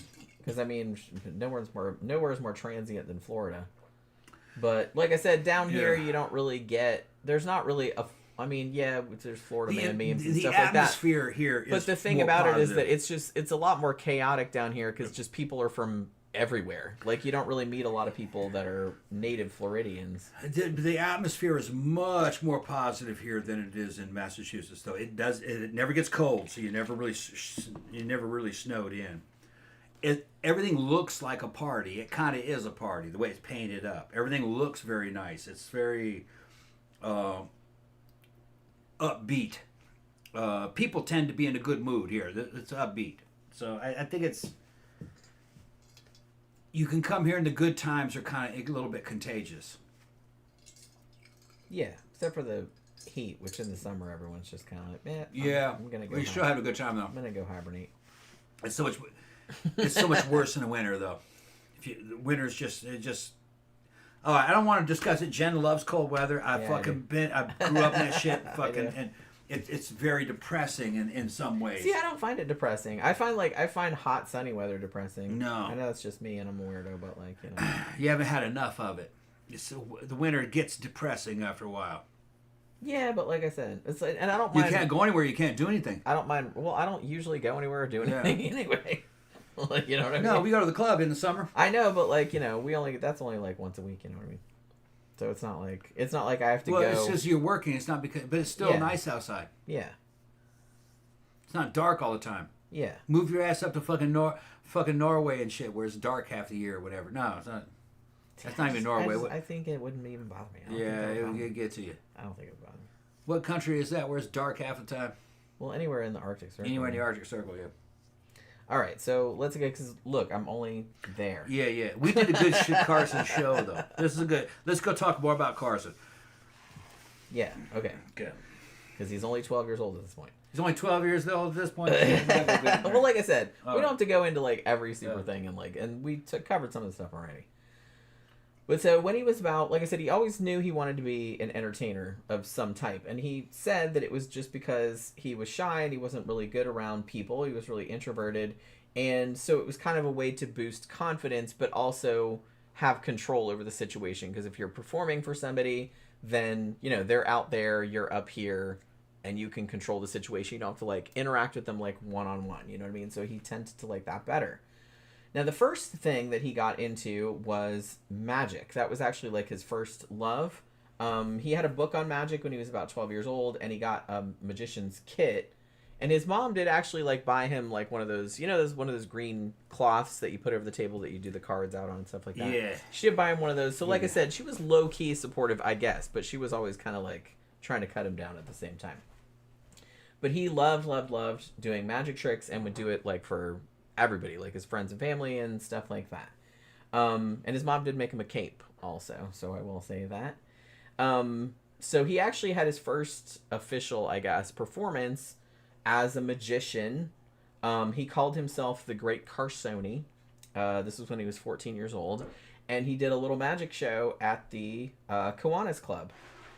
And he did them, I think, semi-regularly, I guess, and they gave him $3 per show, which doesn't sound like a lot, but you have to think this was like in the late 30s, so that's like almost $70. Like, that's not bad, like, for a 14-year-old kid. I mean, $70 is a lot of money. You know what I mean? So even it's like, oh, $3 whole, you know what I mean? But yeah, that's in back then money. That was like 1937 money.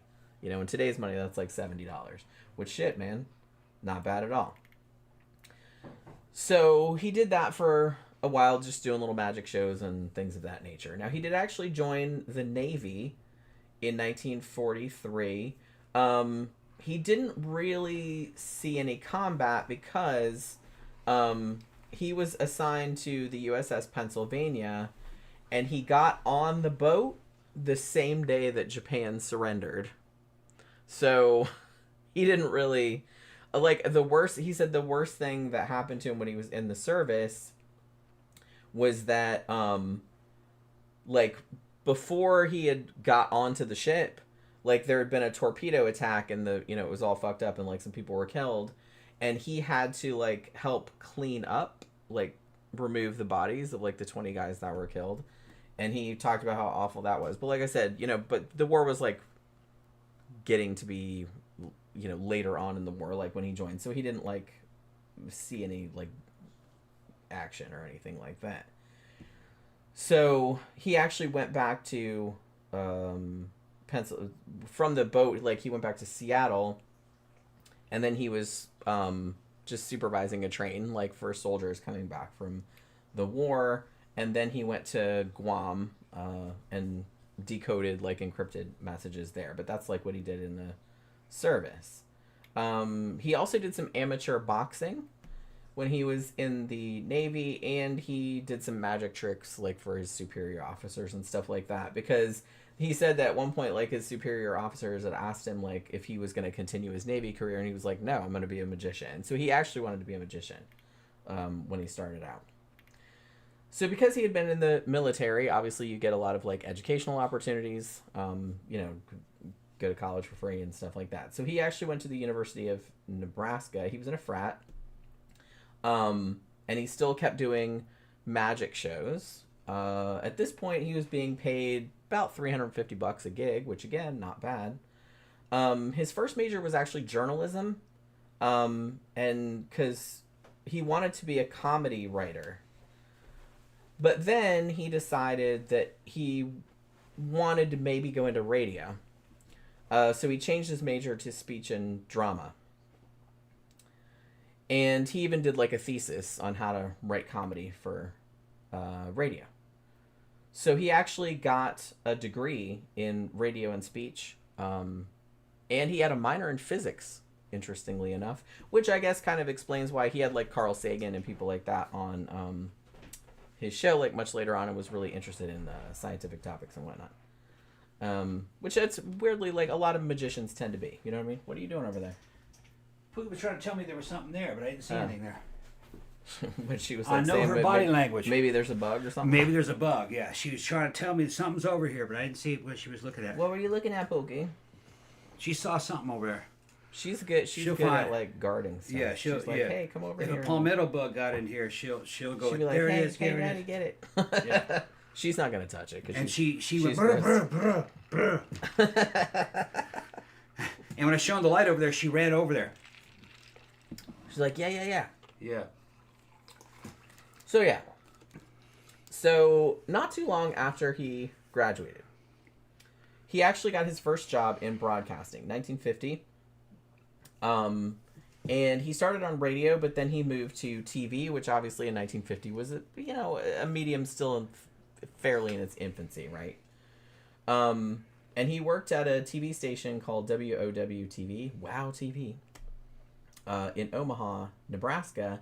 And eventually he got his own morning TV show called The Squirrel's Nest. They still have some clips of it, which you can see on YouTube. Like if you watch documentaries about it, like they'll have like little clips of it and whatever.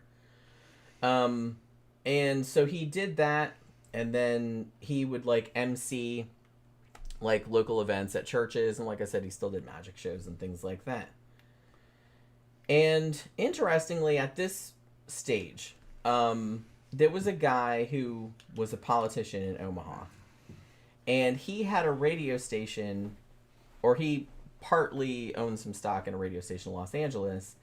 And so through that connection, Johnny Carson kind of wanted to get into the television market in Southern California, obviously.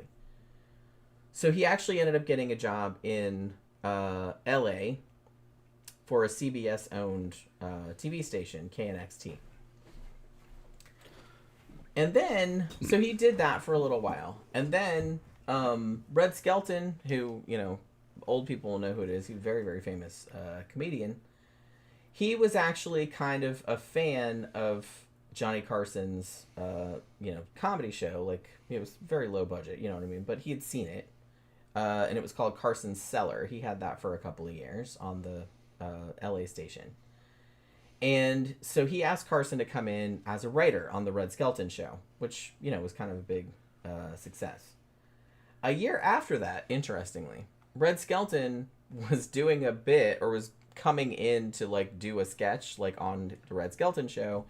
And he was supposed to, I think the gag was that he was supposed to walk, like, storm through a door or something like that. And it got stuck and didn't open. And he rammed into the door, like, full speed and knocked himself unconscious. Red Skelton did. And this was like a rehearsal, and it was like an hour before the show started. So at this stage, they're kind of like, well, we need somebody to fill in for him. And Johnny Carson filled in for him. And it was, and he did a really good job. And a couple years after that, so he was kind of, like I said, he was kind of low-key getting known at this point. Because Red Skelton was kind of a big name. And then a couple of years later, Jack Benny, who was obviously like a big name in comedy also, he had seen Johnny Carson and invited him to be on one of his shows, like during the opening and closing. And there's actually, with the documentary we watched, they had like a clip of this too, where he did a bit where he was like kind of impersonating Jack Benny, but then like turning it around and saying that Jack Benny had ripped him off instead of the other way around. It was actually pretty cute. You know what I mean? And honestly, like, Johnny Carson said that Jack Benny was one of his main influences. Like, because if you watched Johnny Carson at all when you were a kid, one of his main comic things, like I said, he was a kind of a reaction comic. Like, yeah, he could do the monologue, and that was funny, and, like, he told, like, jokes and stuff like a stand-up would. But one of his best things that he did, some of the funniest shit that he did, was he played off other people really well, which is why he really liked other guests who were spontaneous and could banter back and forth with them, because that was kind of his thing. Like, he liked to be able to react to them. That was what was funny. And he would do a thing where he'd be talking to somebody, like one of his guests or something, and they would say or do something kind of out of pocket, and then he would make this face, or he would like react in like a really funny way, or he would like say something really funny in reaction to that, and it was like always a really good bit. So I think that's kind of why that kind of shit worked, is because he kind of got that from Jack Benny, because Jack Benny did a similar kind of thing where he'd always like, they talked about this on the documentary too, where it's like he would always like let the reaction like linger, so you could like linger on his facial expression like for a couple of seconds, and to kind of let it build up or whatever. And he got that from Jack Benny. The history of comedy has like always been so interesting to me, because there's just like a whole, I'm not a comedian obviously, but it's just kind of like just like any other profession, there's a whole subculture and like all these tips and tricks and like all this shit that comedians do that like I guess a normal person watching them wouldn't notice, but it's like a bit and they're like doing it on purpose. And so one of the things that he said that he got from Jack Benny was that waiting, like that kind of like when somebody would do something, he would react to it like with the facial expression or something like that, just to like let it sit, so like everybody could see it and everybody could react to it. Yeah, kind of wallow in it. Yeah, like and for some reason that was like really, but that's where he got it from. People start laughing that he's wallowing in it too. He'd give his big pause, and then they start laughing, and then he'd laugh at them laughing, and then they'd laugh at him laughing. Yeah, him laughing, and then it just works. It's hard to explain if you're not seeing it. He's toying with the audience. They did have this one bit that they showed, and this wasn't necessarily just him. It kind of was, but he was talking to, I think it was Dean Martin. And Dean Martin seemed drunk. Well, he always seemed drunk to me. Dean Martin did. But he's talking, it wasn't at the desk. They were both standing up, like on the stage or whatever. And he said, I can't remember what he said leading up to it, but he said a sentence, and then Dean Martin teased him because it was a dangling participle. Yeah. And then Johnny Carson just immediately said something like, well, you cover that with a long coat. And it's like immediate. It was just like lightning quick. Yeah, no one knows. And I was just like, that was so funny, like that fucking comeback. Yeah. And I love like grammar jokes, you know what I mean? Yeah. So he says dangling participle, and then immediately Johnny Carson says, "Well, you can cover that with a long coat." And it's like, I don't know why that made me laugh so hard, but it did. Yeah. I mean, everybody else busted up too. I don't know if that would work nowadays because, like, I don't know. You gotta know about grammar. I don't know if people know what a dangling participle is, but it's like, and it was a whole double entendre. But it's like, I don't know. I thought it was really funny, but yeah, and so did Dean Martin actually, and the fact that Johnny Carson just came right out with that, and like I said, a lot of people said that was one of the things that made him so successful was that he was a reaction comic. So it's like, so he immediately like had a comeback, you know what I mean, like in a second, and it was funny. So, which is hard to do. You know what I mean? It's hard to have a real quick wit like that. Because sometimes you'll think of funny shit, but like, 5 minutes later. That's no good, is it? You have to think of it like immediately. So he had hosted this kind of low budget sketch show called Carson Cellar. And then he did like a game show called Earn Your Vacation. And he actually had a short-lived variety show called The Johnny Carson Show. But it wasn't real successful. Like, it only lasted 1 year. And he was like a guest panelist on some other shows, like To Tell the Truth and shit like that. Now, after the failure of his, because he thought that the Johnny Carson show, like the variety show, that was going to be his big break. But it just didn't really take off. So it just goes to show you just can't give up, because they were talking about it on the show, and it's just like his wife at the time was saying, which I think was his second wife, but she was saying, it's like, man, he thought this was going to be like a big deal, like his big break, and it just didn't go anywhere. Like nobody watched it and everything, and he thought, oh well, that's it. Like I'm done. You know what I mean? And this was like in the fucking early '60s. You know what I mean? Which is crazy because he went until fucking 1992 and he's super famous, but he didn't know that back then. So it's like, so it didn't do very well, and then he got an offer to host a game show called Who Do You Trust? But he had to go back to New York City because that's where they filmed it. He wasn't super happy about this. I kind of feel like, at least according to people that knew him, they said that he felt like hosting a game show was like a little bit like beneath him, sort of. Like, because they had lots of those guys. Yeah, like there was lots of those guys, and he couldn't really. But as it turned out, not only did he meet Ed McMahon on that show, because Ed McMahon was the announcer on that game show, but when he went to do it, he ended up doing it for like 5 years or something like that. They actually kind of let him like banter with the contestants and like do little skits and stuff like that, and he actually had a really good time doing that. So I think that was kind of a good thing for me, even though, like I said, he wasn't super enthused about it at first, because like, I was just a game show, like it was a step down, like, you know what I mean? He wanted his own talk show or his own variety show or whatever. And it was actually ended up being pretty successful. Like he could ad lib and like people really related to it. And honestly, it was on in the daytime. Like I said, he wanted a nighttime show because that was considered more prestigious. But it was like pretty much the hottest show like in that time slot. So he ended up being, like I said, 5-6 years on that show. That was on ABC rather. So now, but over on NBC, one of the other networks, they had a morning show called Today, obviously, which they had. Is that still on? I don't even know. But it was on that's when I was a kid. I mean, it was on for a million years. But they had a nighttime show, like a version of their Today show, but it was called Tonight. And that actually started in 1954. Now, the first host of that was Steve Allen, very, very famous comedian. He played the piano and stuff like that. He was actually pretty funny. And this was, I don't think it was the very first, like, late night program, like, variety show type thing.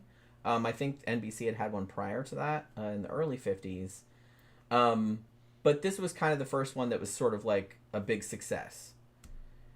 And so Steve Allen was on it for a little while, and then he went on to pursue other opportunities, and then Jack Paar took over in 1957, and then he stayed on for about 5 years. And because Johnny Carson had been so successful on the game show Who Do You Trust, the executives at NBC, when they knew Jack Paar was leaving, asked Johnny Carson to host Tonight, which would later become The Tonight Show. Initially, Johnny Carson said no. I'm not sure entirely what the reasons were. I think at the time he was just kind of like, man, it's a long-ass show. Like I said, it was like 90 minutes. I think it was even longer than that. I think it was like 100-something minutes, 115 minutes, something like that. So it was a couple hours. It's a crazy. And it's live, you know what I mean? So it's just like you have to be on like that whole time. Interviewing people, and you have to just be like on your game. And I think that he thought that he wouldn't be able to do it, or it just didn't sound like something he wanted to do. And they asked a bunch of other people, including Jackie Gleason, Bob Newhart, Groucho Marx even. But finally, Johnny Carson was actually convinced to do it. Now, the interesting thing was that he was still under contract with ABC because of the game show. So he couldn't actually go to NBC until his contract ran out. So I think it was like a 10-month gap or something like that. So after Jack Paar left, NBC actually waited for Johnny Carson for like the 10 months or whatever for his contract to run out and just filled in with like guest hosts and shit like that until Johnny Carson could take over.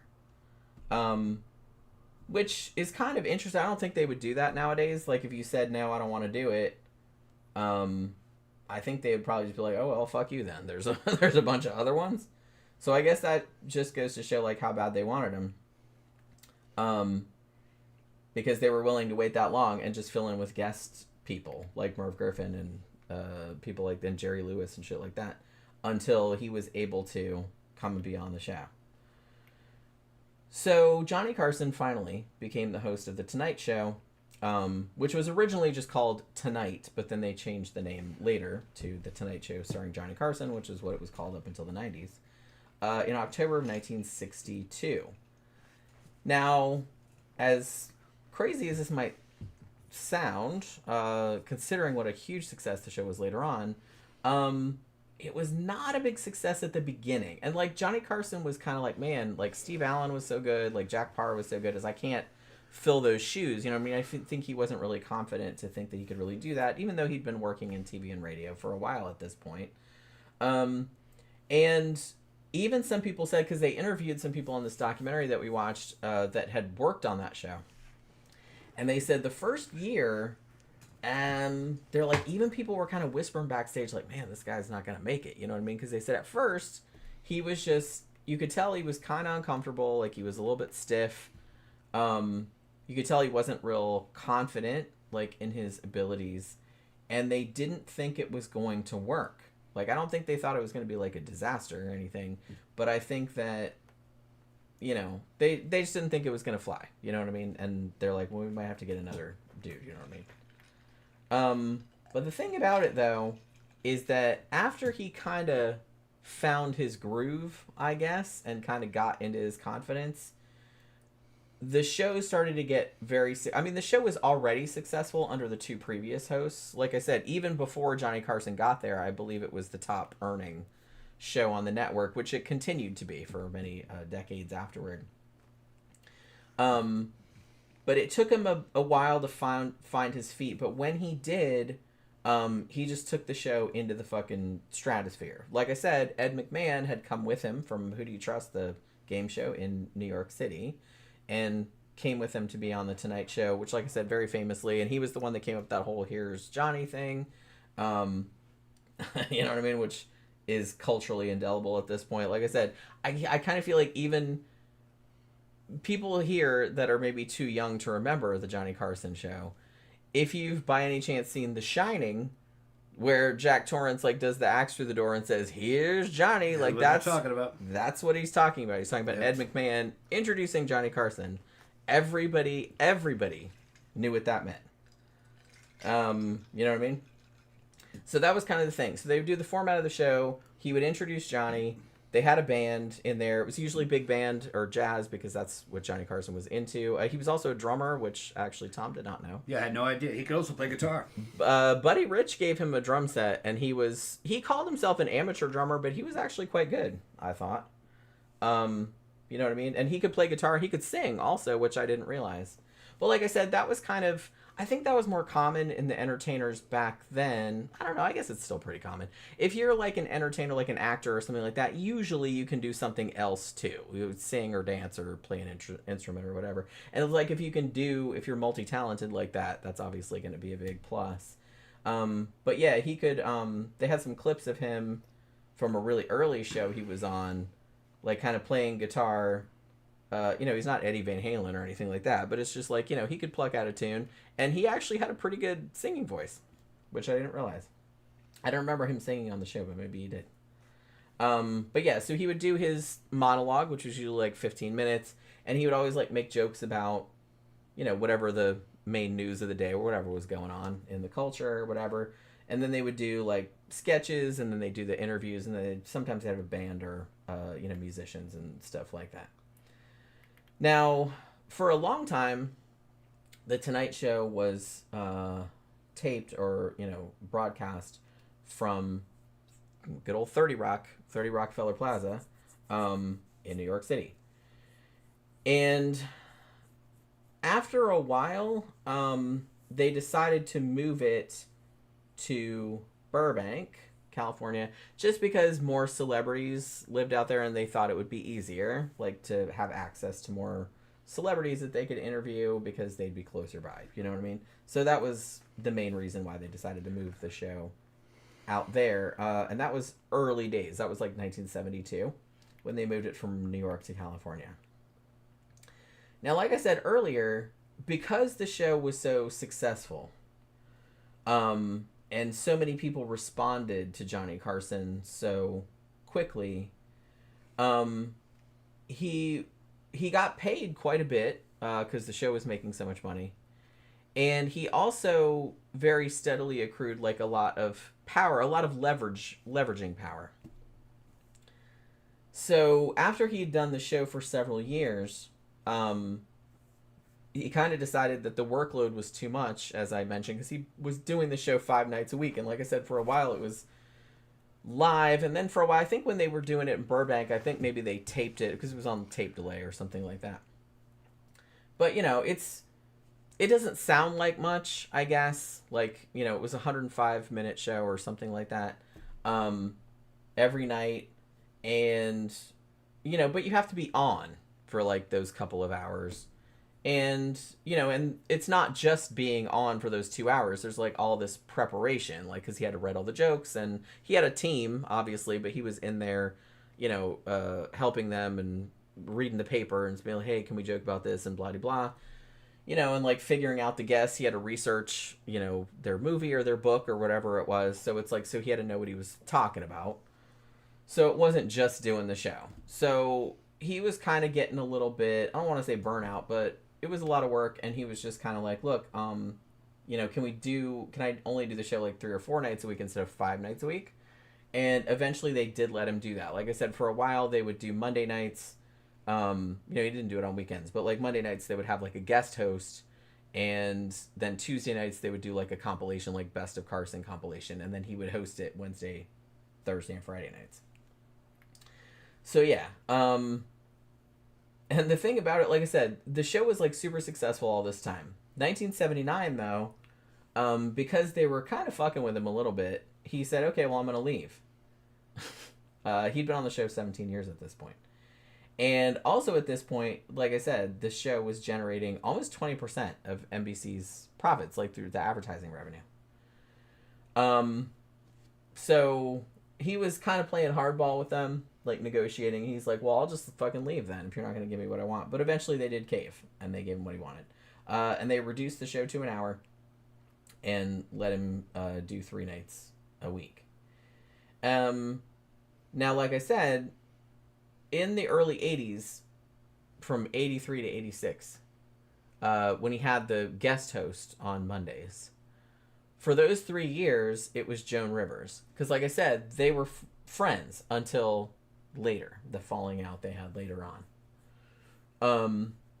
But he actually did really like her. She was on the show a lot, like, and they seemed to be friends. It's kind of sad, like, how that happened. Like I said, whoever you want to blame for it. I do think he was being a little bit petty, but, you know, I don't know. I wasn't there, so you know. And she did say later, yeah, I probably should have just called him and told him, but she just didn't do it. But yeah.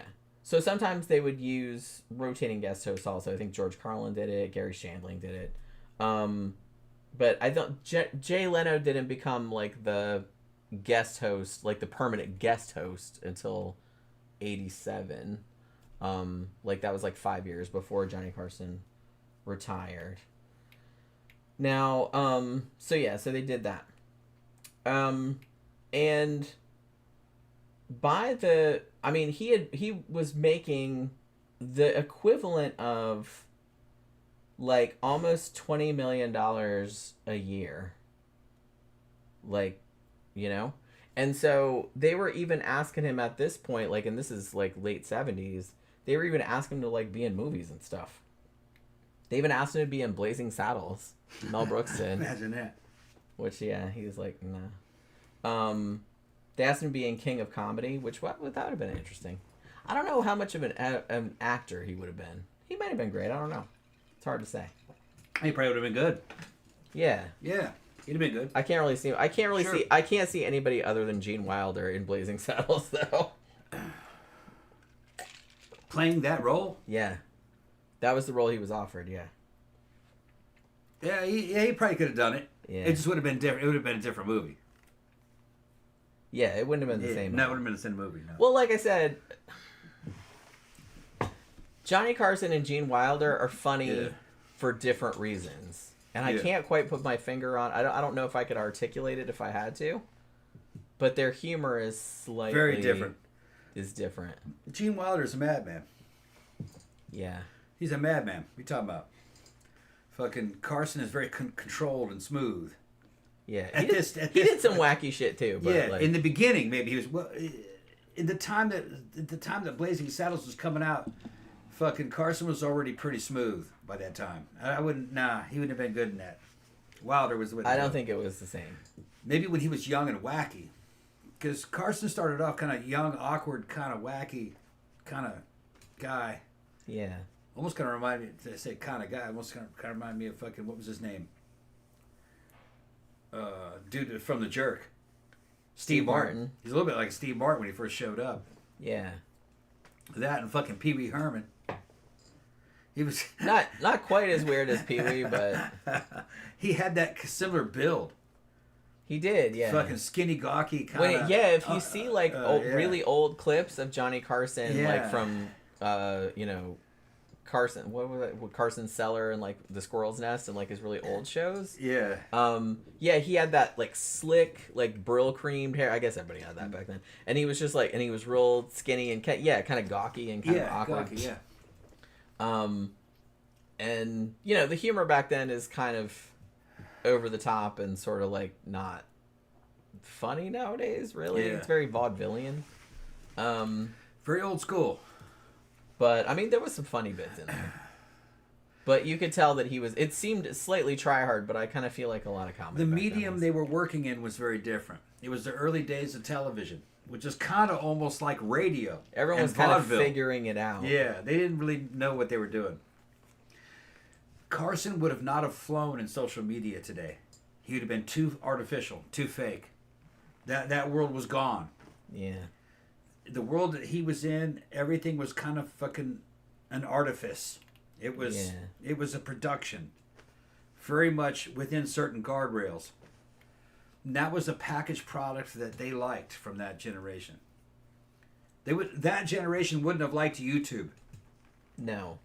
At all. Well, I don't like YouTube across the board. Yeah. But no, anything that wasn't controlled and corporate and fucking... Because there's a lot of annoying motherfuckers on YouTube. Yeah, they wouldn't have liked that. Some people might think we're annoying motherfuckers, which is fine. Oh, yeah, that's just what YouTube is. But it's just kind of like, There's a lot of not annoying motherfuckers on there, too. So you just got to know what you're looking for.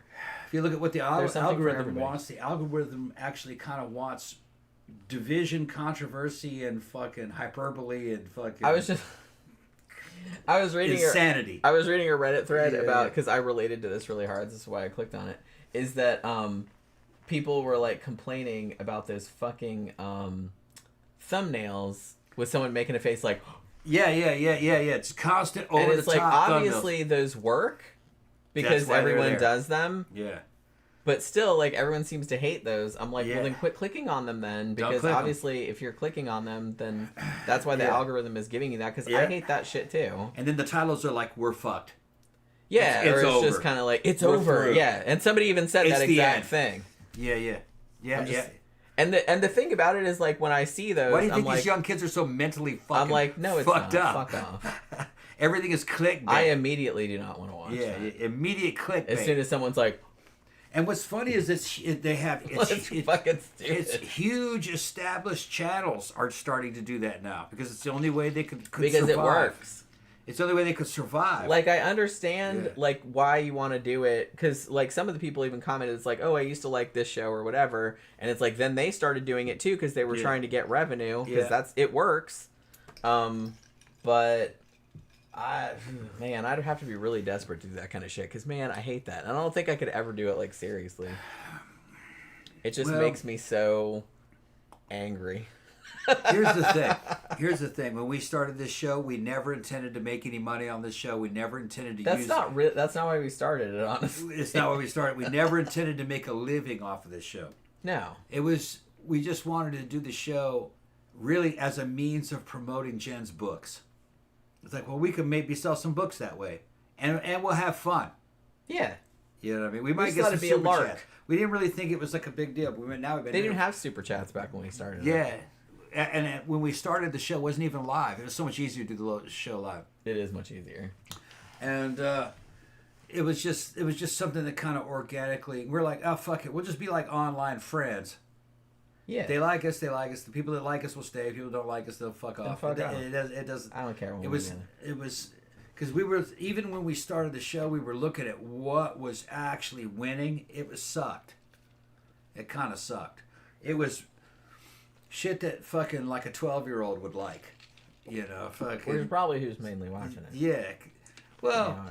What was that dude from? Or people with the mentality. That dude from fucking Sweden who was like the biggest YouTuber of all times. He's almost making like $1 million a year. Who, PewDiePie? What's that? Who, PewDiePie? PewDiePie. And PewDiePie was self-effacing. He's like, I made millions of dollars on the backs of fucking billions of 12-year-olds with their mother's credit cards. True. And that's kind of what it was. At least he's that self-aware. Yeah, and he was just playing video games and just acting a fucking ridiculous. It wasn't even that funny.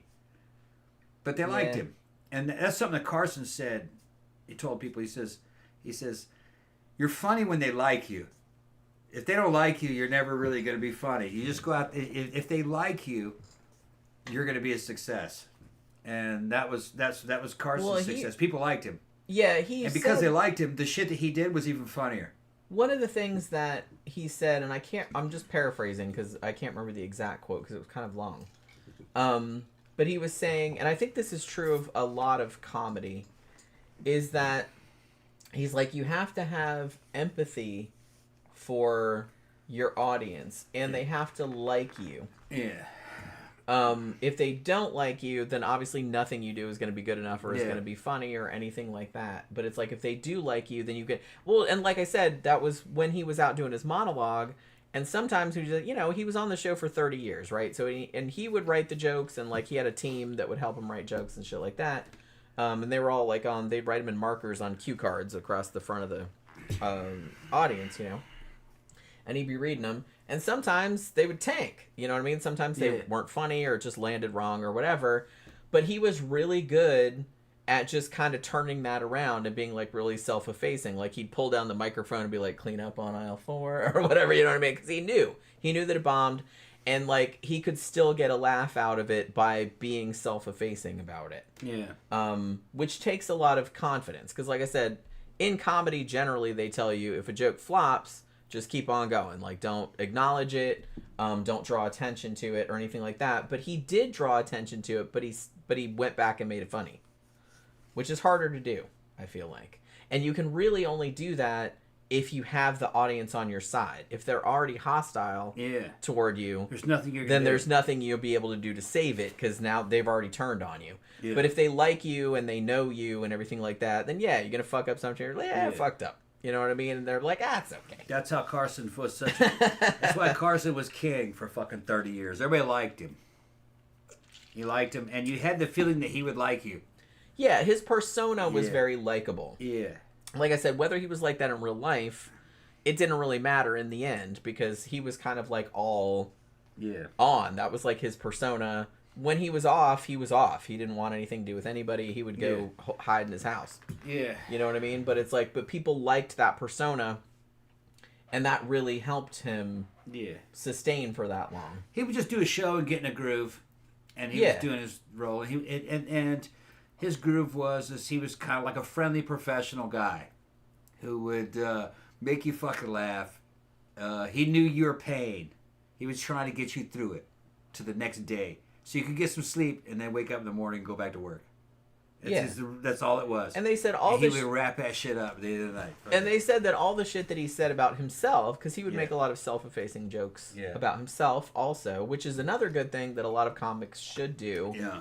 Is be self-deprecating. If you can make fun of yourself, then people will relate to that a lot more. You can't just be so up yourself that it's like you make fun of other people, but they make fun of you and you get all mad about it. You know what I mean? But all of the shit that he said about himself, according to everybody that knew him, they said that was all true. Like, he wasn't just making stuff up. It wasn't a fake persona. Like, stuff that he joked about, like stuff about his mom and stuff like that. It's like, that all happened. Like, he was just making it funny. Like, he would joke about his divorces and make light of it and stuff like that. Make fun of how... Because of how reamed he got, like, in a couple of divorces. He'd make fun of how arrogant he was. Just shit like that, too. Yeah, like, like I said, he was deflating his own ego. What did he say? He said that applause sign that you responded to, on this side, it's what is it? It's what about keep yourself humble, or what is it? No, it was funnier than that, but I can't remember exactly what the wording was. On this side, the sign says, I don't remember what, but it's something about, like, don't tell them what your ego or something. Yeah. But it was like, I can't remember exactly what the wording was. Yeah, something along the lines of fucking, like, try to stay humble with your big ass ego. Yeah, it was something like that, but shorter. I forgot how he worded it. So he acknowledged. Yeah. And like I said, that's way funnier to me because it's self-aware. Right. You know what I mean? If you come across as a cocky asshole, or you just insult other people, but you can't, like, you can dish it out, but you can't take it, then people are going to turn on you pretty quickly, and he didn't really do that. Yeah. It seems.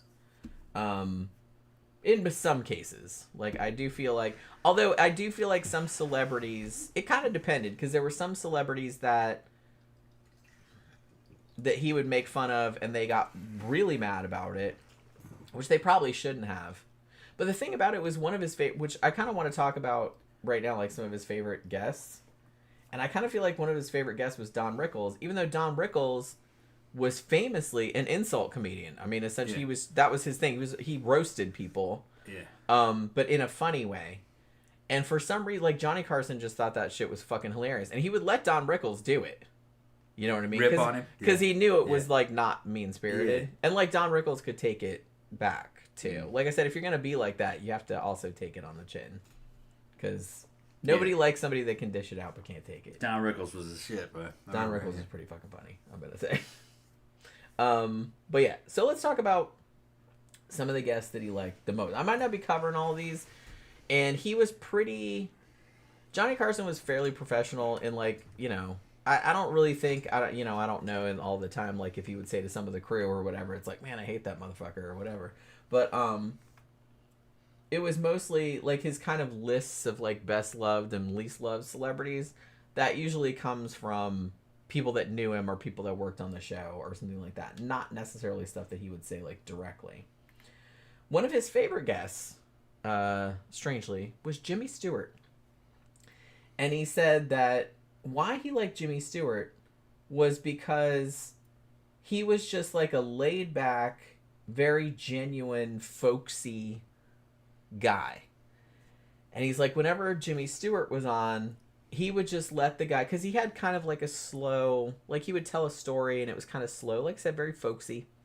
and he would just like let him talk like for a long time, like and sometimes he would let him like go longer than he was supposed to be able to. Like I think he even would say, hey, if Jimmy Stewart's on, like let him go longer than a normal guest would, because he talks a little bit slower, and he was like all, but he just really liked the dude was like genuine and humble, like he wasn't arrogant at all, and he was just sitting there like shooting the shit like a normal person, and he was just like telling stories, and he really liked that. And so like Jimmy Stewart was like one of his favorite guests. Like I said, Johnny Carson was very much into people that were just genuine and just talked like openly and just talked regularly. Like he didn't like anybody that was fake or putting on a persona or had a prepared shtick or anything like that. He really didn't like that. He also really liked Bob Newhart, for most of the same reasons. He thought Bob Newhart was very funny, which he was. He liked his very dry delivery, which was kind of the thing that he was known for. And again, he was real good at like banter. He liked people that could banter back and forth with him, because like I said, Johnny Carson was very quick-witted. So if you could just like have a funny conversation, like make it funny for and entertaining for everybody, then he really liked that. Like I said, Don Rickles, another one of his favorites. Don Rickles was actually on the show more than 100 times, believe it or not. And some of the clips of him and Don Rickles, because you never knew what Don Rickles was going to say. Like I said, his whole shtick, and everybody knew this, was that he was an insult comic, pretty much. Like he was just roast you. And he was really, really good at it. Like that was kind of his whole angle. And so a lot of times when he was on, like shit would just dissolve into chaos, and and Johnny Carson would just be fucking dying laughing. You know what I mean? Because he's just like a funny fucking dude. Interestingly, one of his non-comedian favorite guests was Burt Reynolds. He said he really liked Burt because he had kind of this kind of playful back and forth with him. Burt Reynolds also a great banterer. He was very charming and also very quick-witted, and he always was kind of high energy, and he was always just real funny and kind of charming, kind of flirtatious in a weird way. So it's like, so they always had like a good back and forth also. Rodney Dangerfield was another one that he really liked a lot. Robin Williams, which, if you've seen any clips of Robin Williams on any show from the early 1980s. I mean, some of you guys, if you're old, because I know some of you guys are as old as I am, but you'll remember when he was on like Mork and Mindy and stuff like that. Dude was coked to the gills. Yeah. Holy crap. But very manic. But still really, really funny. I kind of feel like he was coked to the gills probably for many years afterward, because he always just seemed very, very frenetic. You know what I mean? But that was kind of his style. Honestly, I really liked Mork and Mindy when I was a kid. Motherfucker was a coke fiend. He was a coke fiend. Yeah. But it worked for him. I mean, you know what I mean? And the thing about Robin Williams, R.I.P., was that as coked up and shit like that as his comedy was, and it was funny. Like, he was a funny fucking dude. Like, if you saw a lot of his old stand-up and everything. But when he got a bit older and started being in movies and stuff, yeah, he was in some stinkers, I admit that. But when he played serious roles, like 1 Hour Photo, or even like Dead Poets Society, he's fucking great. He was really good, like in serious roles. Bitch could act, you know what I mean? So he didn't have to be like this coked up on dude all the time. Like, he could also like chill out and like play an actual role. But in these days, Robin Williams, when he was still like a comedian and he was still on Mork and Mindy, he seemed like pretty fucking yeah, he seemed like pretty coked out all the time. He was just like always very frantic. But I haven't seen Mork and Mindy in a long time. I remember it being really funny. It might be really cringe now. It was bad. I'm not really. It might be really cringe now. I remember it being very bad. I remember really liking it in the 80s. Yeah. I remember it being pretty fucking... All those sitcoms, they're unwatchable today, pretty much. Because the format that they're written in, had commercials in it. Yeah. and laugh tracks.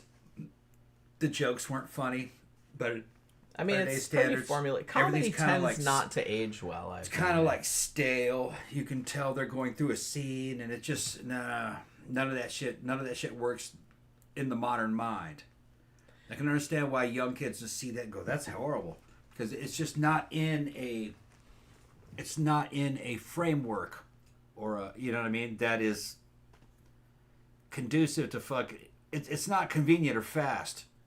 Well, and everything's very formulaic. Yeah, it was a formula, and you could see it coming, and it was. And because that formula is so well worn, everybody nowadays knows that formula, and it's just like, oh, it's gonna go like this, or the punchline's gonna be this. Yeah, and I think people, it's not unpredictable. And anymore. I think younger generations that didn't grow up on it see it and they go, "What planet is this from?" Yeah, you know what I mean. I'd be kind of curious to watch it now just to see, but it's like probably. That and maybe like Facts of Life or something. I said, although that was kind of a sitcom, I guess. It had like dramatic shit too. But I remember kind of liking it as a kid. Yeah. It was a girls' school. Yeah. Yeah. There's cute girls on it. That's all I remember of it. Yeah. That blonde, what was her name? Blair. Yeah. And had the lesbian chick. Joe, yeah. I'm assuming she was lesbian. I think she was lesbian coded. She was lesbian coded. Yeah. I think they were just trying to make her like a tomboy or whatever. Yeah, she was cute though. Whatnot. She was my favorite. I liked her because she was a smartass. Yeah, I only remembered Blair and what was her Blair name? was the snotty bitch. Was the snotty blonde? Yeah. And she started gaining weight, getting kind of chubby towards the end. She did a bit, yeah. And I was going like, I think she's pregnant. I was like, I bet it was me. Fucking, you know, I mean, that's what I was thinking. You know? You thought you got Blair pregnant? Yeah, I was hoping. I was fucking hoping. Oh my God. I was wearing it out, I'm man. going to make a t-shirt that says Tom got Blair. I was wearing it out, man. I was like fucking 14, 13, 14. Say, where were you, 14? Jerking it to that shit. Fucking, you got her pregnant through just the TV. Thinking about it, yeah. You got her pregnant through the TV. Just spiritually, yeah. Spiritually. This is like the story. It's a matter of will. This is a story about you getting, like the story about you getting I thought kidnapped by the I thought Go-Go's. she was super hot when I was a kid. She was older than me. I was like an older woman. Yeah. Yeah. And I liked the lesbian girl too.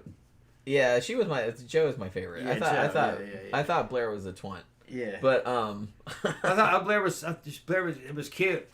And she had she was good looking. She was cute. She had fucking cute hair and was like, you know, she was on the verge of getting pregnant, and it was gonna be. I also like Natalie, the chubby girl. She was like, because she was funny. I thought she was the funniest one, and Tootie was cute too. One on the roller skates. Yeah, she was cute too. The black girl. Yeah, but I was mostly focusing in on the other two. Well, yeah, those were like the eye candy. Yeah, because it's like, look, we have a super femmy girly one, and then we have like a little butch one. A little butch one. Yeah, we got something for everybody. Yeah, they're both cute. Got a little chubby one. Got a black girl on roller skates. Yeah, yeah. Take your pick. Yeah, the black girl was like the goody two shoes. And then if you're into old ladies, we got Charlotte Ray as Mrs. Garrett. Yeah. If you're into that. What was her name? Tootie? Yeah. Yeah. She was like the innocent girl. Yeah. Yeah, I remember her being like kind of. Well, I think she was like a little bit younger than though. Yeah, she was like naive and innocent. I haven't seen it in a long time. Yeah. But Yeah. Well, hello there. Give us a super chat. Thank you very much. How much for your toenail clippings? This question is for Tom, by the way. Oh yeah. Shit, man. Fucking. I gotta go pee.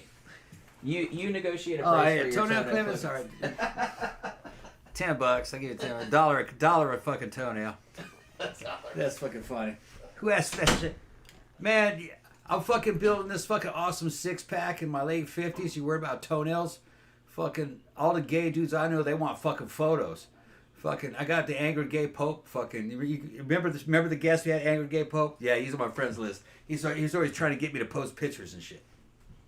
And fucking then he said, well, let me see it in the back. And I said, now fucking pictures cost money, dude. And he's like, oh, I don't know about all that. You know, fucking, okay. Yeah, it's a dude in a black bondage mask asking me for toenail clippings, according to the photo. But yeah, she's talking about facts of life. Shit, I think I was in 8th grade. 7th or 8th grade when that shit came out. And I don't know how old those girls were. They were probably 20. I'd have to go back and look. I haven't seen them in a long time. Man, I'm fucking pissed at that fucking tablet over there because my pass keys are all missing. and I can't do my fucking banking and talk to them on my credit cards. I can't figure out what the fuck is wrong with that shit.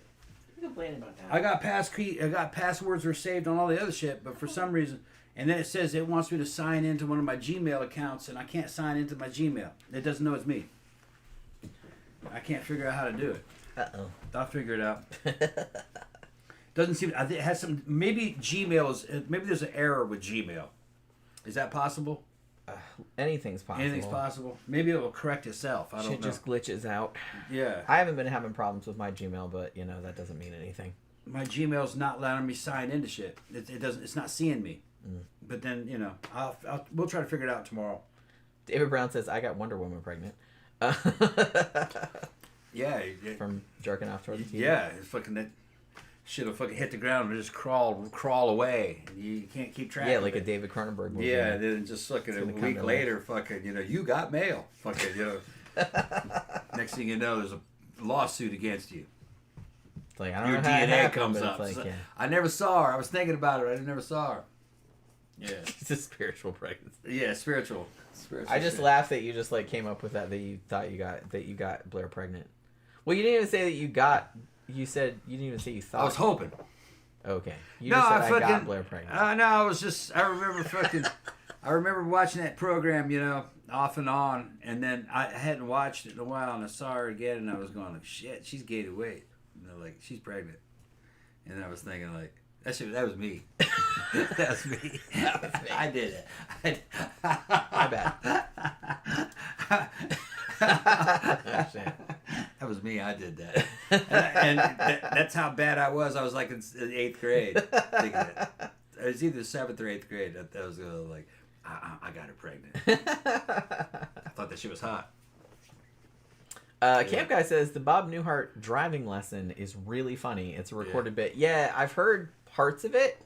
Like it was on one of his comedy albums. What was it called? Button Down Mind or something like that. They actually make a lot of jokes about it on MST. Like they reference it a lot, which is how I ended up listening to it because I don't think I heard it back in the day.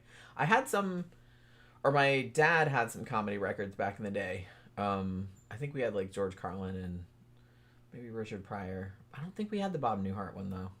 Maybe we did. I don't know. It was a long time ago. We did have some comedy records though.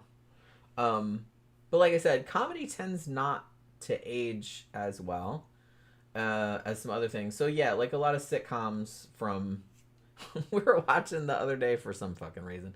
Was it on Amazon Prime or something? And they had added a bunch of like old kind of kids shows like from the 70s, like what do you call them? Sid and Marty Krofft. So they had Sigmund and the Sea Monsters, and I was just kind of like, man, I gotta see this again because I used to watch this when I was little, and it wasn't bad. It's it's obviously it's from the 70s and it's a kids show and it's kind of goofy, but I was just kind of like, it's not terrible. It's not terrible. I mean, obviously it's not hilarious, but you know what I mean. It probably wasn't as funny as I thought it was back when I was little. But yeah, a couple of his other favorite guests, Carol Burnett, she was on all the time. He loved her. And James Garner, of all people, who was back then big for the Rockford Files, which, what's weird? It's like I don't even remember the show, The Rockford Files, but for whatever reason, I used to love that fucking theme song. Like sometimes I would just turn the show on so I could hear the theme song. Me and my cousin did. And then like we would just get bored with the show and like watch something or do something else. But it's like I don't know why I loved that fucking Rockford Files theme song so much. We would just watch it for that. Me and my cousin Julie. It's like we were weird children. I don't really. She was 2 years older than me. But it's like I don't really remember much about the show itself, other than James Garner. They got all kinds of old people in here talking about the Carol Burnett show. I know. The Carol Burnett show was Carol funny. Burnett was good, yeah. Carol Burnett is like fucking. She was delightful. Man, when I was a kid, I used to think of her as an old lady. I saw a fucking old clip of her from that time recently, and I was like, man, she's young. She's pretty fucking hot. It's funny how you put a few decades on a motherfucker. You're like, yeah, that's a cute chick. She's kind of funny too. She's pretty funny, yeah. Yeah, you didn't really think about it. Well, like I said, because you were a kid back then. You were a kid back then, yeah. So it's like, it's an old lady. It's an old lady, and sometimes she would dress up as an even older lady. Well, yeah. To do it, but she had Mama's Family. That was her and Vicki Lawrence. Dressing up when she was on her own show with the other guy. Remember the fucking had that dude that was with him? Shit, what was his name? Tim Conway was, and then Dora Fungal. Yeah. And a fucking great Harvey. Show. Yeah, Harvey. Oh, shit, what was the last name? It started with a K. Somebody remembers. Oh man, yeah. Y'all remember? I'll remember in a minute. Yeah, that was a great show as I was a kid. But fucking, I did not realize. I used to love the Carol Burnett show. Yeah, I didn't realize how cute Carol was though. It was like, she's a pretty cute chick. Yeah. She's a funny ass woman. Yeah, she's super funny. Harvey Korman, that's right. Harvey Korman. I knew it started with a K. I just couldn't remember. Yeah, I think he was in some. Harvey Korman was in some fucking. He was in some Mel Brooks movies. Mel Brooks movies, yeah. I thought he was. Yeah. Yeah. Like I said, it's been a while. Camp Guy says Tina Fey is great. Yeah, I agree. Tina Fey is really funny. Like Carol, but not a really theatrical type performer like Carol was. Yeah, there's a certain kind of. You don't really see it much anymore, obviously, because performers now are a lot more naturalistic. But in this era, like the celebrities that Johnny Carson was interviewing, were old school comedians, old school theatrical actors, theatrical people. So they were a little bit exaggerated. They were a little bit over the top. You know what I mean? Like in that way. I don't want to say vaudevillian because, vaudeville was a long fucking time ago, like before their time even. But it's still that kind of tradition. You know what I mean? But yeah, so I feel like some of his other favorite guests, probably Dean Martin, like I said, he was probably a hoot because he's probably fucking drunk all the time. Jonathan Winters, that dude was funny. And he liked having Carl Sagan on too, because like I said, he had minored in physics in college, so he was kind of a science guy, and so he liked to talk to Carl Sagan. Now probably the more fun thing, guess that Johnny Carson did not like or liked the least. There's an old picture of Carol Burnett. Yeah. So she was funny as shit. She was funny. She was cute. Yeah. Yeah. She would do goofy faces. Yeah, because that was her. You messed the lighting up. Her thing was to do these goofy faces and shit, but she was actually quite a pretty woman. She was always doing goofy shit like that. That's her sexy look. See that shit? I remember that fucking. Her fucking sexy look. Look at this. I hate when you do that to the lighting. It'll go back. It won't. I can't fix it. Yeah, that sucks. Remember when she used to do that fucking phone operator? Yeah. I remember the phone operator shit she used to do. Like where she had that. It's almost like a 40s looking. Like she had those little pin curls and she had that thing in her. Because I remember that was even before my time. Like when you had the operator that put the cable in the fucking hole and shit like that. I was like, what the fuck are they doing? My grandma had to tell me. Because like I said, that was even before my time and I'm pretty old. I'm trying to get the lighting back the way it was, but... All right, I'm fucking up the lighting, huh? Yeah, you fucked the lighting. Playing it on me. Just take your hand at it. It'll figure it out. That's good. No, it made it too bright. That's all right. It'll figure it out. That's good enough. When you put something really bright, like right up close to the camera like that, it fucks the lighting up. Give it time. So guess he liked the least.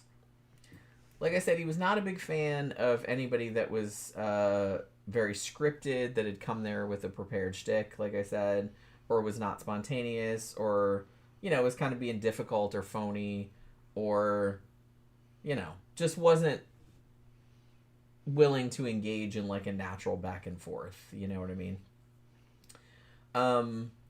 Now, by many accounts, his least favorite guest, and this actually kind of surprised me, was Bob Hope.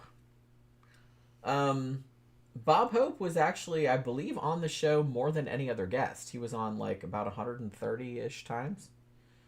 And the thing that Johnny Carson didn't like about him was that he always came on to promote something specific, and he'd always bring these really long highlight reels with him, and he always came with prepared jokes, like that his writers had written for him. He wouldn't improv anything, and like I feel like Carson felt like he couldn't have like just a natural genuine conversation with him. Like, it was gonna be always like staged. a bit. Yeah. And he really didn't like that because there wasn't much he could work with, like I said, because he liked reacting to people's, like, natural... Yeah. You know what I mean? Like, he liked it to be kind of smooth and He liked natural. improv. Yeah. And Bob Hope was not like that. Like, he wanted everything to be kind of... Staged.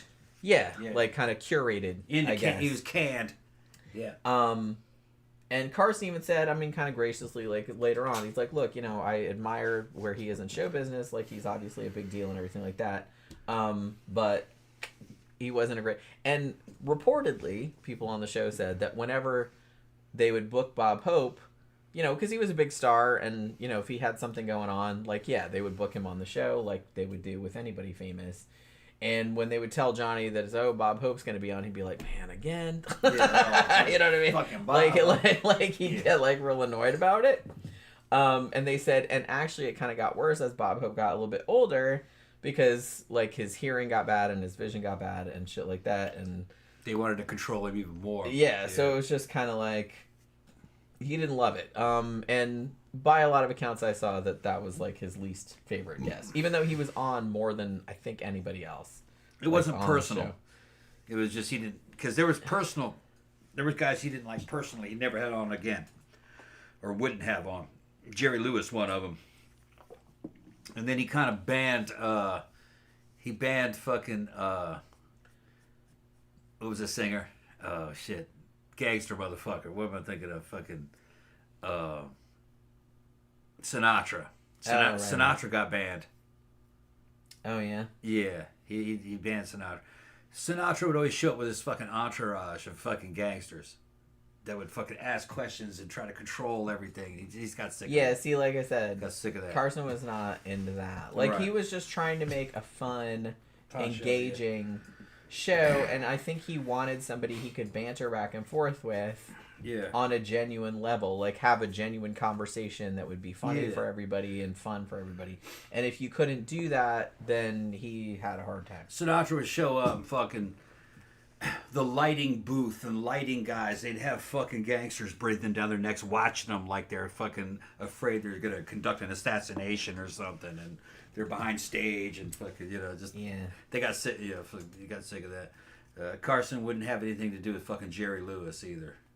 He couldn't stand Jerry Lewis. Yeah. He said Jerry Lewis and his little telethons about kids and doing live shit. He said Jerry Lewis didn't belong anywhere near a camera or a child. That's fucking... That's what he said about Jerry Lewis. So... fucking... I'd probably believe Carson everything that he said. Alright. Jerry Lewis did always seem like kind of weird. Yeah. And like, not funny. It's not really my kind of... they said he was extremely toxic. Yeah, David and Brown said hate-filled. Jerry Lewis was a scumbag. Fucking scum. Yeah. I have heard that also. I don't know all the specific. Maybe we should do a show about that. We ought to do it. I'm gonna write that He was down. supposed to be extremely toxic. And I don't know the details, but fucking Carson said he didn't belong anywhere near a camera or a child. Fuck that dude. Get him out of here. And another one that he didn't like was... trying to remember all the ones that fucking... when that shit came out about Joan Crawford and her kid beating up her kid, fucking... Not Joan Crawford. Yeah. It was Joan Crawford. Joan Crawford. I thought you said... Joan Crawford, the Mommy Dearest thing. Yeah. Came out and Joan Crawford's kid was fucking doing a book and shit. And somebody mentioned that book to Carson. He goes, he says, I don't doubt any of that a bit. I don't doubt that a bit. Because he had banned Crawford from coming on a show. She'd been on a few times.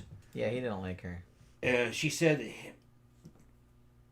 according to what the Carson staff said that I'd read, I actually didn't read it. I heard about it on another show.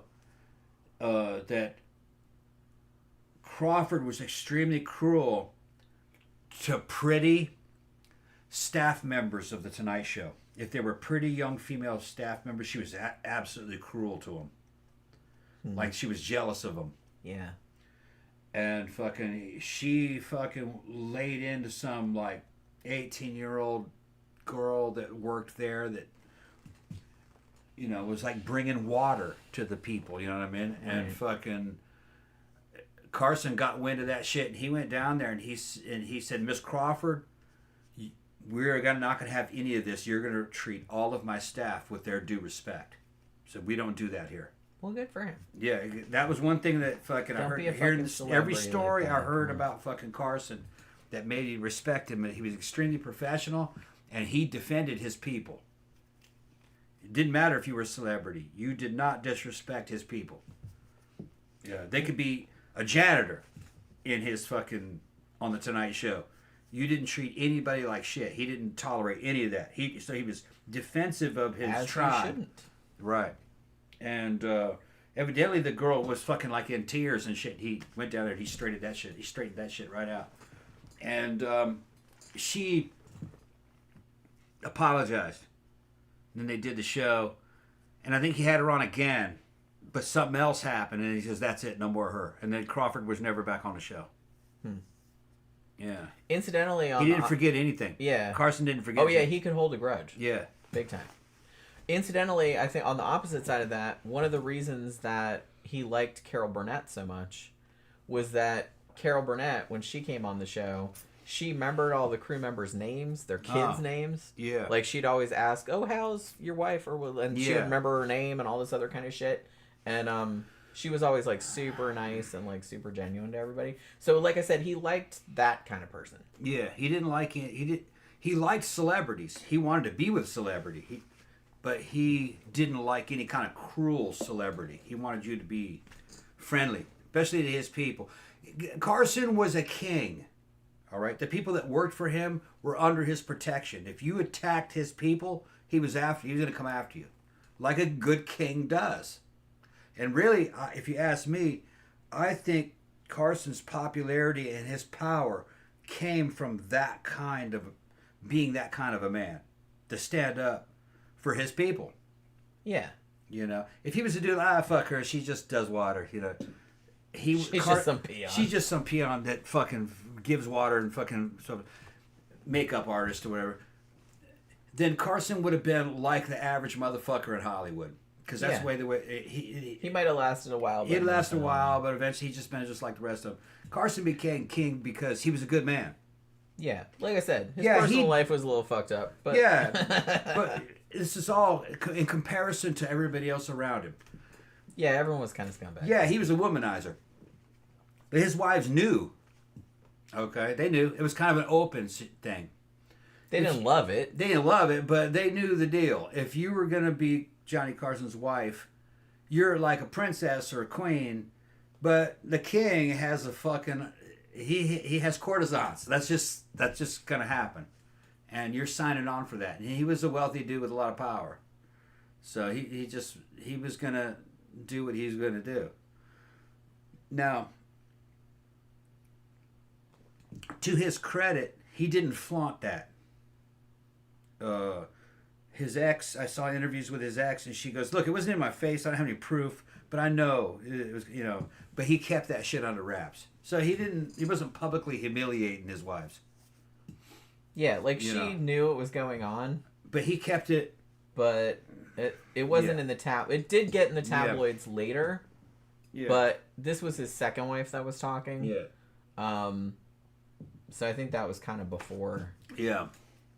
But you know what I mean? I'm pretty sure, I can't prove this, but I'm pretty sure everybody said he did cheat on all his wives. Yeah, oh yeah, I'm sure he did. Because that was just... And he, some of his persona, like I said, he seems, I guess in the modern era, he would be seen as kind of like buttoned up and stuff. But the show was a little, wasn't raunchy at all. It was slightly risque, like a lot of game shows were back then. Like there was a lot of double entendres. Yeah. Wink, wink, nudge. Yeah, it was like Hollywood Squares kind of stuff. Yeah. Yeah, great show. And he would, make kind of like, whoa, auga, kind of, shit, like with somebody walk by with like a nice ass or big tits or something. Yeah, but that was very common back then. Yeah, in this era, men of power were like that. Yeah. That's just the way they were. And if they weren't like that, they were kind of questioned. They're like, well, shit, because he wasn't a normal dude. I mean, he wasn't even a normal celebrity among celebrities in Hollywood. He was an elite. So if you ask me, in the situation that he was in, for the time that he lived in, he was well behaved. You know, I think he was a good man. Relative to what was going on. Yeah. Like I said, he did get in trouble a couple times, which I'll get into later. Getting drunk and trying to fight, but he got a DUI. Yeah, DUIs. Shit like that. It just happens. He didn't kill anybody, thankfully, but yeah, like shit like that. So, yeah, he misbehaved, but I'm just gonna say it's not great. I'm just saying that relative to the shit show that some of the other celebrities were back then, it was relatively mild. Yeah. Relatively, It's not good. It's just not as bad. he was a stable man. Some of those dudes weren't. True. The drugs that they were doing, the types of sex they were doing, the fucking. I feel like his crooked business practices. Yeah, I feel like his main vices were women and booze. Yeah, women and booze. Losing control. I don't drinking. think he was doing drugs or doing anything like crazy sexual shit or anything. No, like that. I don't think he was abusing anybody. It didn't seem like. Not that I ever heard. Yeah, and he wasn't fucking other people over for money. And he I never heard anything. And like he was a good judge of character. He knew who was bad and didn't want him around. He knew who was good. Fucking being in Carol's corner. That was that's a good call. Fucking everything I heard of Carol Burnett is that she was good. Yeah, I heard she was just a delightful human being. That she was a good person. So he was. Hollywood is an evil's fucking den of fucking degenerates. It's actually more surprising when someone's a genuinely good person. Because you kind of have to be a little bit of a viper or to get anywhere. Right. It is not normal society. So if you get famous, you probably had to do some fucked up shit to get there. Yeah. It's just kind of like wealthy people. It's just like you don't get rich unless you're kind of a douche or a giant douche. Yeah. You don't really see like good people or nice people. No, they're never going to be rich. You must be a predator. Yeah, those are apex predators. So you have to be kind of horrible. Yeah. And I feel like the same thing is true with famous people, depending on how you got famous. But I do kind of feel like movie stars and like in the Hollywood industry and anything like that, like I said, you do have to be kind of a viper, or they're corrupt, or you're not going to get anywhere. I'm always kind of shocked when someone's like just a and the thing about Johnny Carson was that, you know, despite his flaws, he low key, he was one of those motherfuckers that like made a fuck ton of money. I think when he died, his estate was like almost $500 million, and he that was a lot of money then. Yeah. Yeah, and he ended up giving 1/3 of it away. A large chunk of that to a foundation that he had kind of quietly started. Yeah. That was for kids with disabilities and, you know, just kids' educational like scholarships and stuff like that. And he just gave a huge chunk of money. Yeah, one of his friends said that. And said he didn't even tell anybody. He gave 1/3 of his money away and no one knew. Yeah, he just did that without saying. He'd been giving money the whole time. For a long time. Like for many years and years without saying anything about it. Yeah. Mostly children's charities, like I said, special needs kids, kids education, shit like that. Which is kind of weird. Like a lot of people said, it was strange that like it seemed like he couldn't really relate or connect with his own sons.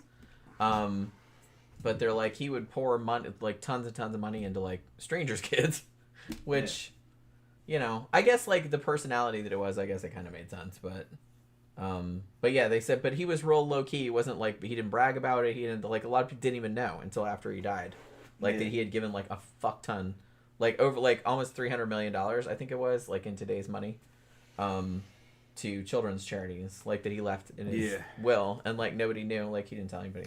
Yeah, Kirk Douglas was a nice guy. There was a lot of fucking Kurt Russell, nice guy. Angelina Jolie's dad, nice guy. There were a lot of nice guys. Just that when it came to like those guys were actors. Fucking Carson was way above an actor. He could make or break an actor. He was a king over performers. So he had so much power that producers and studios fucking listened to him. That's very rare. Mostly about comedians, but there was a time, like particularly in the 70s, when if he made a joke about a politician, there was kind of a overarching feeling that it's like, man, if he started fucking with you on the show, like your career was over. Like if he started making fun of you, which is crazy to think about now. But So he even had that much political clout, even though he was very obviously like not political. He would just make fun of everybody. He kind of sort of made political view like, but he didn't really make a big thing of it. He was just like I said, I don't want to alienate. He's like, I'm an entertainer. I just want to entertain people. I don't want to alienate people. So he just kind of made fun of everybody across the board, like whatever goofy shit whoever had done that day. He didn't really take sides. But in a lot of his views, I think like some of his friends said he was kind of more like an old school like Eisenhower style Republican, which you don't really see much anymore. He said he actually had quite liberal views on, you know, racial equality and abortion and things like that.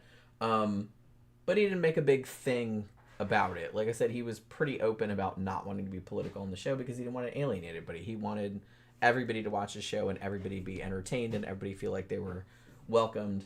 And, you know, so he didn't want to be that kind of way. So some other people that evidently, and I'm not sure because I kind of feel like the documentary that we watched showed a really early appearance. I don't know if it was the first appearance, but it was an early appearance by Jay Leno, who obviously went on to take over after he retired. And what I heard, though, was that he didn't really like Jay Leno at the beginning. So I'm not really sure what to believe because, like I said, very famously, Johnny Carson and David Letterman were really good friends. And Johnny Carson's production company actually produced David Letterman's show. And Johnny Carson supposedly wanted David Letterman to take over from him after he retired. Yeah. But obviously that wasn't what happened. Yeah. But I think that he kind of came to like Jay Leno later on, but I don't think he liked him at first. Yeah, I don't blame him because when Jay Leno first appeared when I was a kid, I didn't like him either. He was kind of spastic. He seemed kind of like he was kind of dorky, long haired, kind of. Well, he had a that little bit fluffy, try-hard, fluffy hair. I liked mullety situation. As a kid, I was a little kid in the 70s, maybe 76, 78, around that time. I remember fucking Letterman appeared, and even as a little kid, I liked Letterman. I thought Letterman was cool.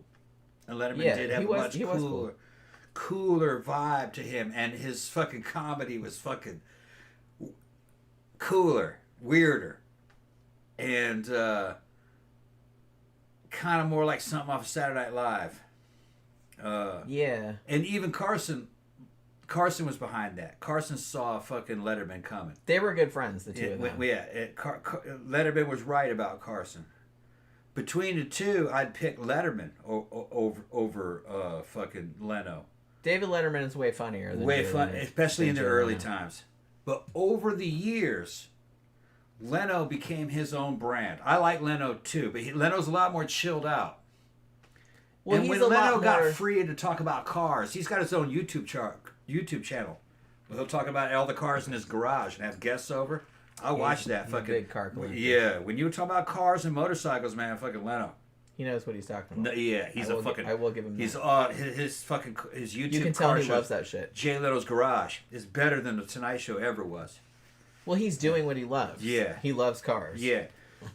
So and his collection is just fucking awesome, and his knowledge. He was a car guy and a motorcycle guy. But by the time the 90s had rolled around, I was in the Army, fucking mid-90s. I thought Leno was great.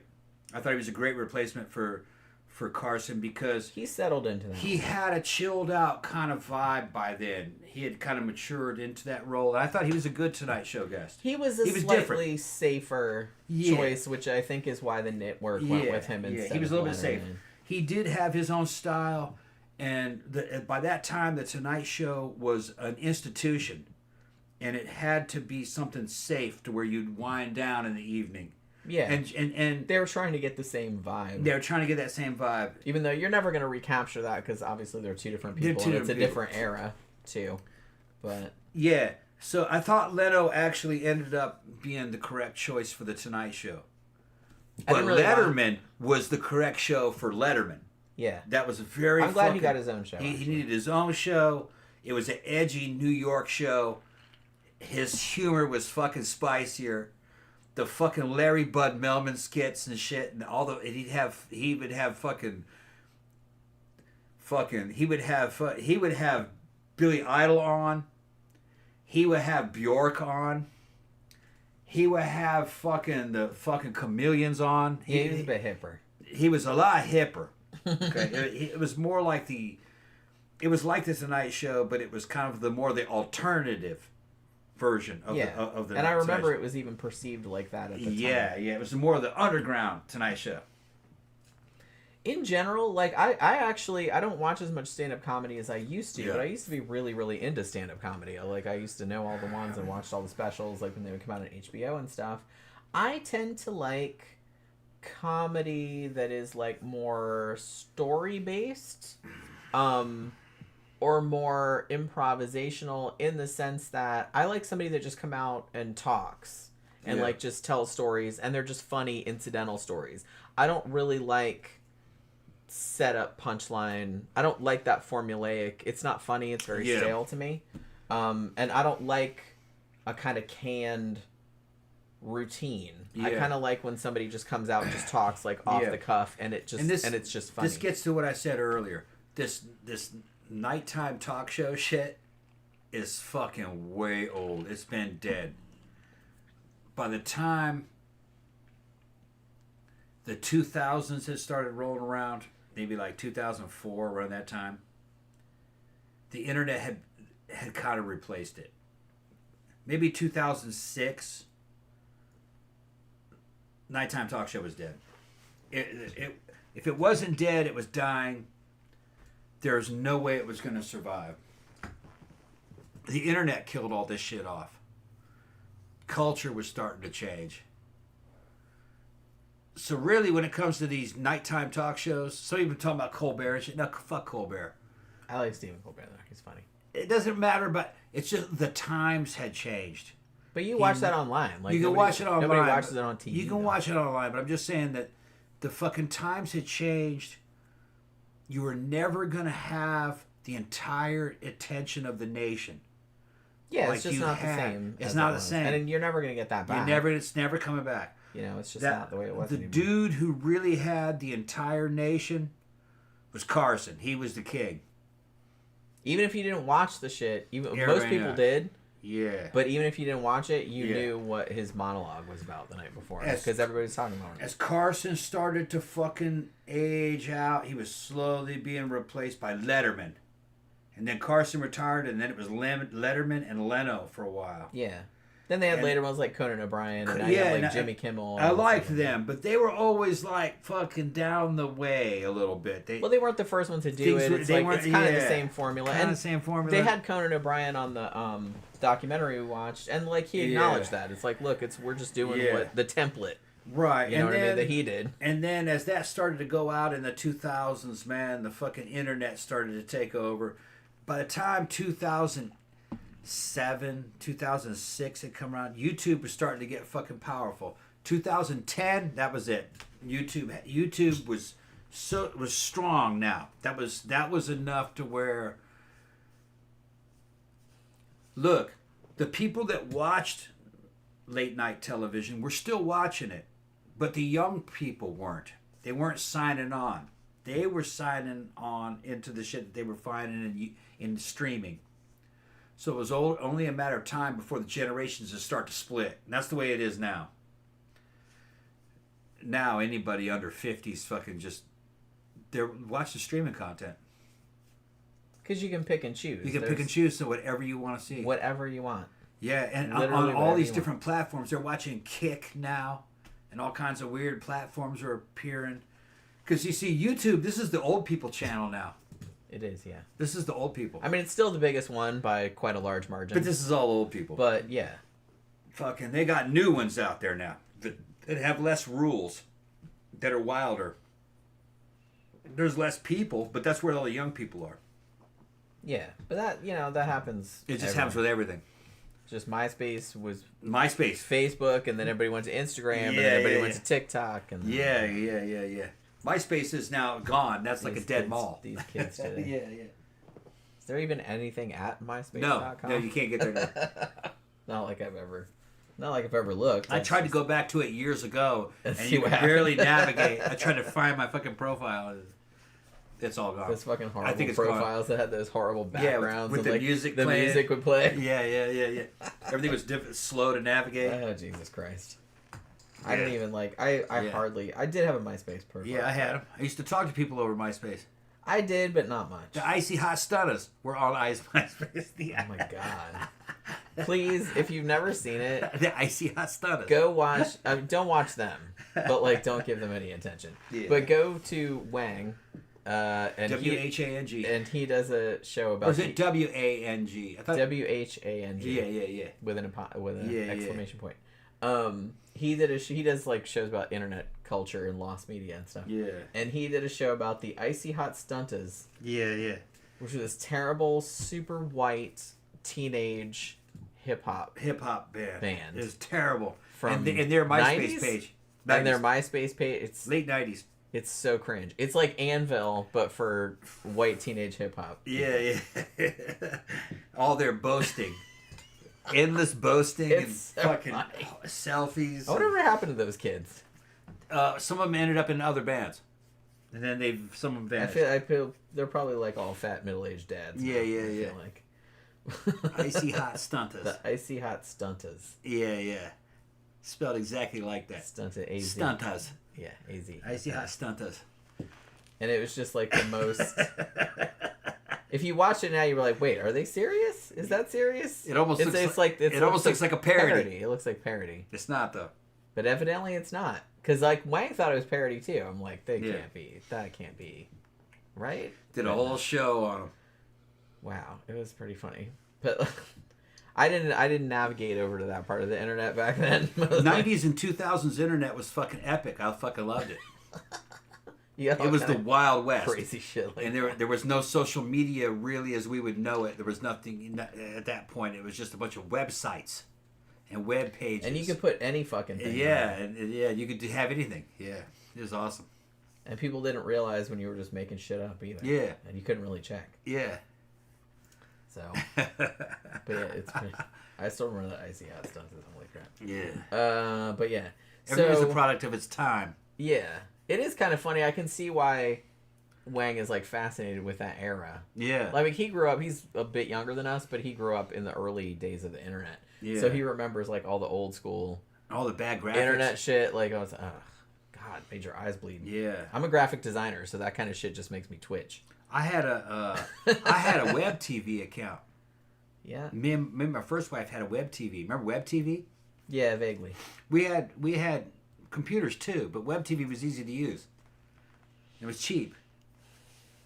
Yeah, you had profiles and everything. That ended up falling apart. That was Magnavox, wasn't it?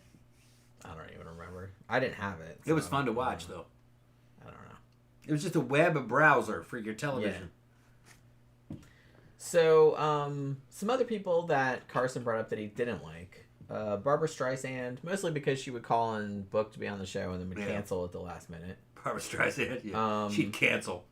Rich Little, who, if you're not old, was like an impressionist comedian. He did like impressions of fucking everybody. Yeah, I guess he did an impression of Johnny Carson, and Johnny Carson was not amused. He wasn't amused? So I guess I don't remember Rich. I remember Rich Little. He was good. But he did actually some really good impressions. But I don't remember him doing a Johnny Carson impression. But apparently he did. And I don't know if Johnny found it offensive and didn't want him on the show. Oliver Reed. Yeah. Probably for the obvious reasons. Yeah. Because he was always drunk and super aggressive. Yeah. He's the man. Fucking Oliver. Yeah. You can take a man out of fucking England, but you can't take the English out of the man. So yeah, just drinking his ass. He'd probably just be there drunk. I was terrified of him. Wanting to punch people. I was terrified of him as a young boy. I thought he was going to beat me every time I'd see him. I was scared of him, but I liked him. All the movies he was in. He's on the edge of kicking your ass. Oliver Reed. I mean, probably he was. Yeah. He wouldn't remember it the next day. Yeah, he wouldn't remember that shit next day. Him and Richard Burton. Camp Guy says, I think Rich Little may still be alive. Holy shit, really? Wow. I think Carol Burnett's still alive. No, surely not. I think so, because when I looked her up, it said her age was like 90. Is she still 90-something. It didn't say dead. Good for her. Just said her name. Yeah, I think Carol Burnett might be alive. I'm going to have to look that up. I could have sworn that I heard she died like a couple years back, but I don't remember. And someone mentioned Wayne Newton. Yeah. So there's a little bit of story. Okay, so there's a little bit of story behind that. Yeah, there's a story behind Wayne Newton. So, yeah, well, you can tell in a second. All right. Like I said, I'm never going to get through this. Okay, all right. But, so, back in 1980, Johnny Carson had been going to buy the Aladdin Hotel and Casino in Las Vegas. And he made some investments throughout his life, some of which were really good, some of which not so much. Like, he invested in the DeLorean car company, thinking it was the car of the future. Obviously, that didn't work out. So he lost a lot of money on that deal, and he was kind of mad at his accountant or whatever about it. But so he was going to buy this hotel, and he didn't buy it. But then it turned out that Wayne Newton and his little group of investors bought it. And I guess, like, the media kind of portrayed it as, like, oh, wah-wah, like, Johnny Carson lost this big deal and everything, and that kind of pissed him off, because he's like, look, I just didn't buy it, you know what I mean? And then Wayne Newton ended up buying it. And so, because the media was shitting on him about losing this deal to Wayne Newton, so he started, like, making jokes about Wayne Newton on his show. And Wayne Newton got really pissed off about it. I'm not exactly sure what the jokes were, but whatever they were, like, Wayne was not having it. And basically, Wayne shows up on another show, I think it was Larry King Live, and he says, Johnny Carson is a mean-spirited human being. There are people that he has hurt that people will never know about. And for some reason, at some point, he decided to turn that kind of negative attention toward me, and I refused to have it. And so Wayne has said on multiple occasions that if he ever met Johnny Carson, he was going to kick his ass. Unless he stopped making jokes about him. So obviously Johnny did not want to have him on the show. What were the jokes about? I'm not really sure. Like, it's like how... I have to check that out. The thing about it is, like, look, I get that if somebody is, like, making a whole career out of making jokes about you, and they're really mean and horrible and shit like that. But the thing about Johnny Carson was that, I don't know what the specific jokes were, but he kind of joked about everybody. That's kind of what you do. Yeah. And I feel like it's better form if you're a celebrity to just ignore it, or just make laugh along, or just make a bitchy comment back, or be like, "Yep, that's me, bitch." Whatever. Just, like, don't. If you let it bother you, then people are gonna shit on you worse. It calls attention to it. You know, I kind of feel like that's what it's just kind of like. I'm always kind of like, you know, when a celebrity does something stupid or, like, fucks up or everything. Like, if they double down and try to be defensive and shit like that, then people are going to hate you even more. Yeah. Just admit you did something bad. Yeah, I fucked up. I'm stupid. Make jokes about it. Be self-deprecating. Yeah. People will like you much better than if you try to make excuses, or if you try to double down. Oh, what I did wasn't wrong for reasons X, Y, Z. You suck. You're a hater. Like, people are just going to shit on you even harder if you do that. Yeah. You should always just fucking roll with it, man. Yeah. Especially if you did fuck up and you did something fucked up, or you said something fucked up. Admit that you did that. Yeah. And move on. It will be a lot easier for you, I promise. Don't fucking double down on it, because then everyone's going to hate you even more. Yeah. Because you're a douche that can't take a joke and can't apologize for your actions. My story about Newton was that... David Brown said Carson was implying that Newton was gay. He's not gay. He's not gay. I can ask my mom to tell you that. That was part of what, funnily enough, that's part of, like, what Tom's story was about. Yeah, my mom dated him. Yeah. Yeah. Apparently a lot of women did. Yeah. I can see why people would think that. Yeah. And I guess back in that era, that would have been kind of mean, because that was, not, like, that was pretty frowned upon back then. My mom was like a Vegas girl for a while. Yeah. An elite Vegas girl. She dated Wayne Newton. She dated Robert Goulet. Those motherfuckers. Vegas performers. Robert what was the name? It wasn't Robert Goulet, but Wayne Newton bought my mom her first horse. I don't know. Not a euphemism. What's it? Not a euphemism. I mean, that's literally... No, he bought my mom a horse. Yeah, that's what... My mom was gorgeous. Big tits, big ass back in those days. Fucking in her 20s. And she was the Vegas it girl. Hanging out with those Vegas performers. You know. Yeah, my mom was a fucking item. Something else. But that's how it is. She knew some famous people. She knew a lot of famous pretty people. Funny, Yeah. like the story. But she knew Wayne Newton. She knew Wayne Newton, yeah, and Robert Goulet. And Robert Goulet. Yeah. She liked Robert Goulet. Yeah, and fucking dude from Death Wish. Charles Bronson. Charles Bronson. She knew Charles Bronson too. Oh, I didn't know that. Yeah. She did a bunch of horse shows with Charles Bronson and his horses. But she met him and his wife. He was out in California. Okay, yeah. Because y'all live Bronson owned horses. Yeah, that makes sense. Yeah. Yeah, I just don't remember you. I knew about Wayne Newton and Robert Goulet. Yeah. Telling me She that, was Bronson too. But I didn't know about Charles Bronson. Yeah. That's interesting, yeah. Like Bronson was married though. She didn't fuck him. that you know of. Pretty sure she fucked Wayne Newton though. Oh, 100%. 100%. And probably Robert Goulet. Oh, 100%. Yeah. My mother was a siren. Pretty sure. Yeah, she would crash you up on the rocks. Maybe she had double G tits. Maybe some other famous She weighed, people yeah, that she we weighed don't know 120 about. pounds with double G fucking breasts and fucking big booty and shit. Yeah. Yeah, she was something else when she was younger. Blonde. I didn't know her back then, but like, Yeah. I've seen pictures. Yeah. But yeah, it's pretty funny. She was a bombshell. She had pretty privilege. Yeah. That's the way it was back then. Yeah, you know. Yeah. She was into that lifestyle. Yeah.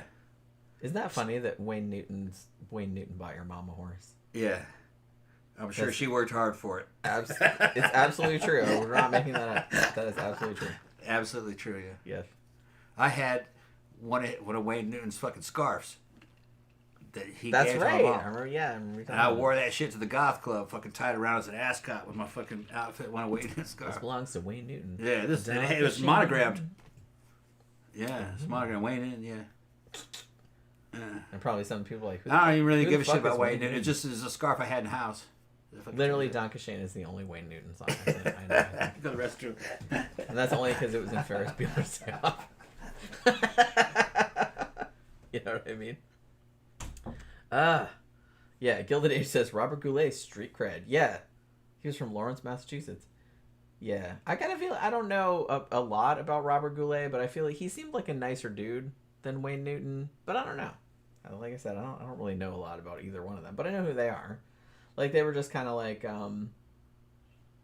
if you're of a certain age, which many of us know, it was just kind of in the zeitgeist. It was in the culture. Like, some of that was, like, your mom's shit. Like, it was old. Although, you know, my mom wasn't into that kind of stuff. But, maybe more your grandma's thing.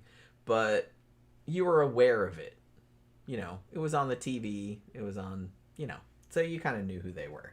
Like, they'd be guests on various variety shows and things of that nature, so you kind of knew who they were.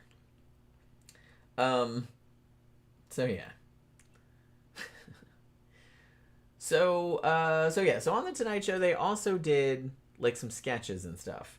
Now, I was looking at a list of like all these characters that Johnny Carson would play, because I kind of feel like he liked doing skits, and he started out doing those like from the early days of being on TV. And weirdly, I only remember the only character I remember him doing. Okay, that's not true. I remember two characters. I remember Carnac the Magnificent, because that was my favorite, like the one with the big turban where he would come out and, you know, do the psychic stuff. I remember that because I used to think that was funny. And then he did like an old lady character called Aunt Blabby, I think, where she would come out like looking like he had like an old lady wig and like a really like dowdy like black like old lady dress. I remember that kinda. But he did like a bunch of other characters that I barely remember. I don't know if they just didn't like strike a chord or whatever.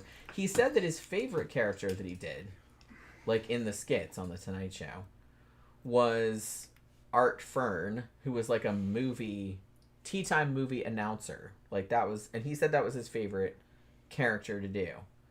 And it was kind of like they would show like clips of like old movies, and then he would like interrupt and talk about, and then he would talk about like fictional movies like with crazy casts and like these fucking stupid titles. You know what I mean? Like this classic Western, kiss my saddle horn. You know what I mean? Like, he would say shit like that. I don't remember that at all. But he said that they did that character on his show, like, a lot. And that he... and he even had, like a hot female sidekick who was kind of known as, you know, like, the fucking... I don't know. She was kind of the matinee lady. And I think the first woman that did it, like, got killed in an accident or something. And, like, he had to get another woman to do it. But it's like, I don't remember that character at all. But he said that that was his favorite one. Do you remember that, Art Fern? No, I never heard the of it. character that he did? Like, it was kind of like a movie... Who did it? Like, Johnny Carson did. Oh, like, on The Tonight Show. And it was just kind of like... It was like a... wasn't movie review, exactly. But he would, like, talk about... It was almost like an old school, like, movie host. No, where they would show, that. like, bits of, like, an old movie, and then he would, like, make up movies and stuff. No, I don't remember that one. Yeah, I don't remember think that I saw either. That one. Like I said, that was, like, his favorite one to do, he said. But, like, I don't even remember that at all. The one I remember the most is Carnac the Magnificent. Mm-hmm. And like I said, that was... Carnac. Wasn't there one a Carsoni? Wasn't there a Carsoni? No, the Great Carsoni was the magician name he started using when he was 14. Okay. Like, when he would do magic shows. Okay, all right, yeah.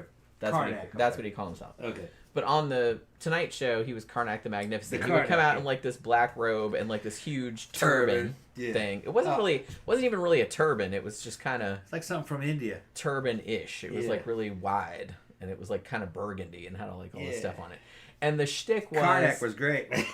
The shtick was he was supposed to be psychic. Yeah. And then Ed McMahon would have, like, a bunch of envelopes. Yeah. And, like, and Johnny would hold the envelope up to his hat or to his forehead and give the answer to whatever was in the envelope without looking in the envelope. He'd be like, I'm getting vibes or whatever. And he would say what the answer was, and then he would open the envelope and say what the question was. And like, that was the whole shtick. Hilarious, man. And it's like, that shit, I don't know why that resonated with me. And he was kind of making fun of, because like I said, he was a magician, and it was one of the reasons why he shit on Uri Geller so hard, because he knew the dude was fake. Yeah. And he was trying to, like, expose him, even though, as we talked about on the Uri Geller show, like, when that whole shit show happened on The Tonight Show, with Johnny Carson and James Randi trying to expose Uri Geller for being a fake, which he was, it actually kind of backfired, because that kind of made him more famous. Yeah. Like, Uri Geller, like, when he was done with the show, he's like, oh my god, my career's over. But it was, like, the opposite. Like, he's like, people calling him up, no, come be on our show, and come be on our show. And he's like, it was crazy. But, so he didn't have a lot of patience for the whole psychic thing. So it was kind of like a joke about that. And when we were watching the documentary last night, they showed a bit, like, at the very end, like, as a stinger almost. If you've seen MST, you know what a stinger is. Like, at the very end, a little clip. And it was a Carnac the Magnificent clip. And he pulls out... I used to always laugh because... I don't know why this amused me so much. But he would tear... It was a little envelope about that big, and it was white. And he would tear the top off of it, and then he would blow into it. Yeah, it was the end. Yeah. Like to... Yeah, like to open it. And then he would take the paper out. I don't know why that always, like, amused me so much. That was part of the... Every time he did it, like, it would make me laugh. Like him blowing into it. Yeah.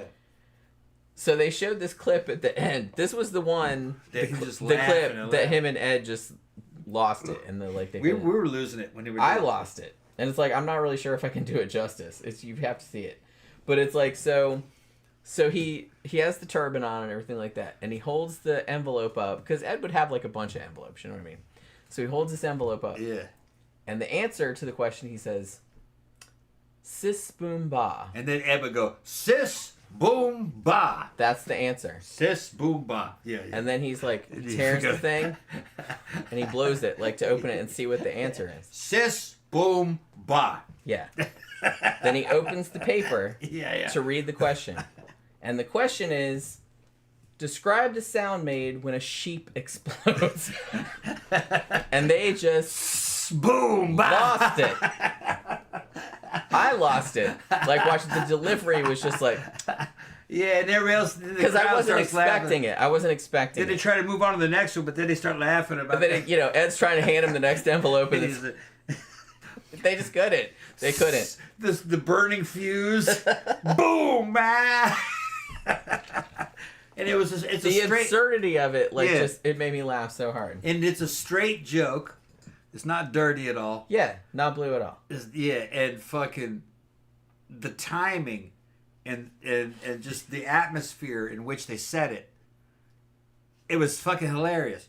We were watching the documentary. It was Sis, over. boom, ba.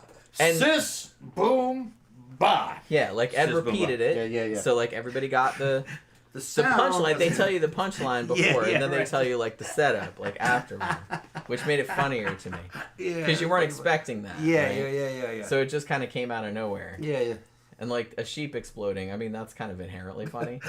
So and I wasn't expecting it. So I think like, a lot of it had to do with the band was back there. Doc was his name Doc. Doc Severinsen. Doc Severinsen. They have a drum roll. Yeah, for like all kinds of shit was happening. Fucking sis boom ba. Sis boom ba. Sis boom ba. Describe the sound. sound made when a sheep explodes. Sheep makes when a sheep explodes.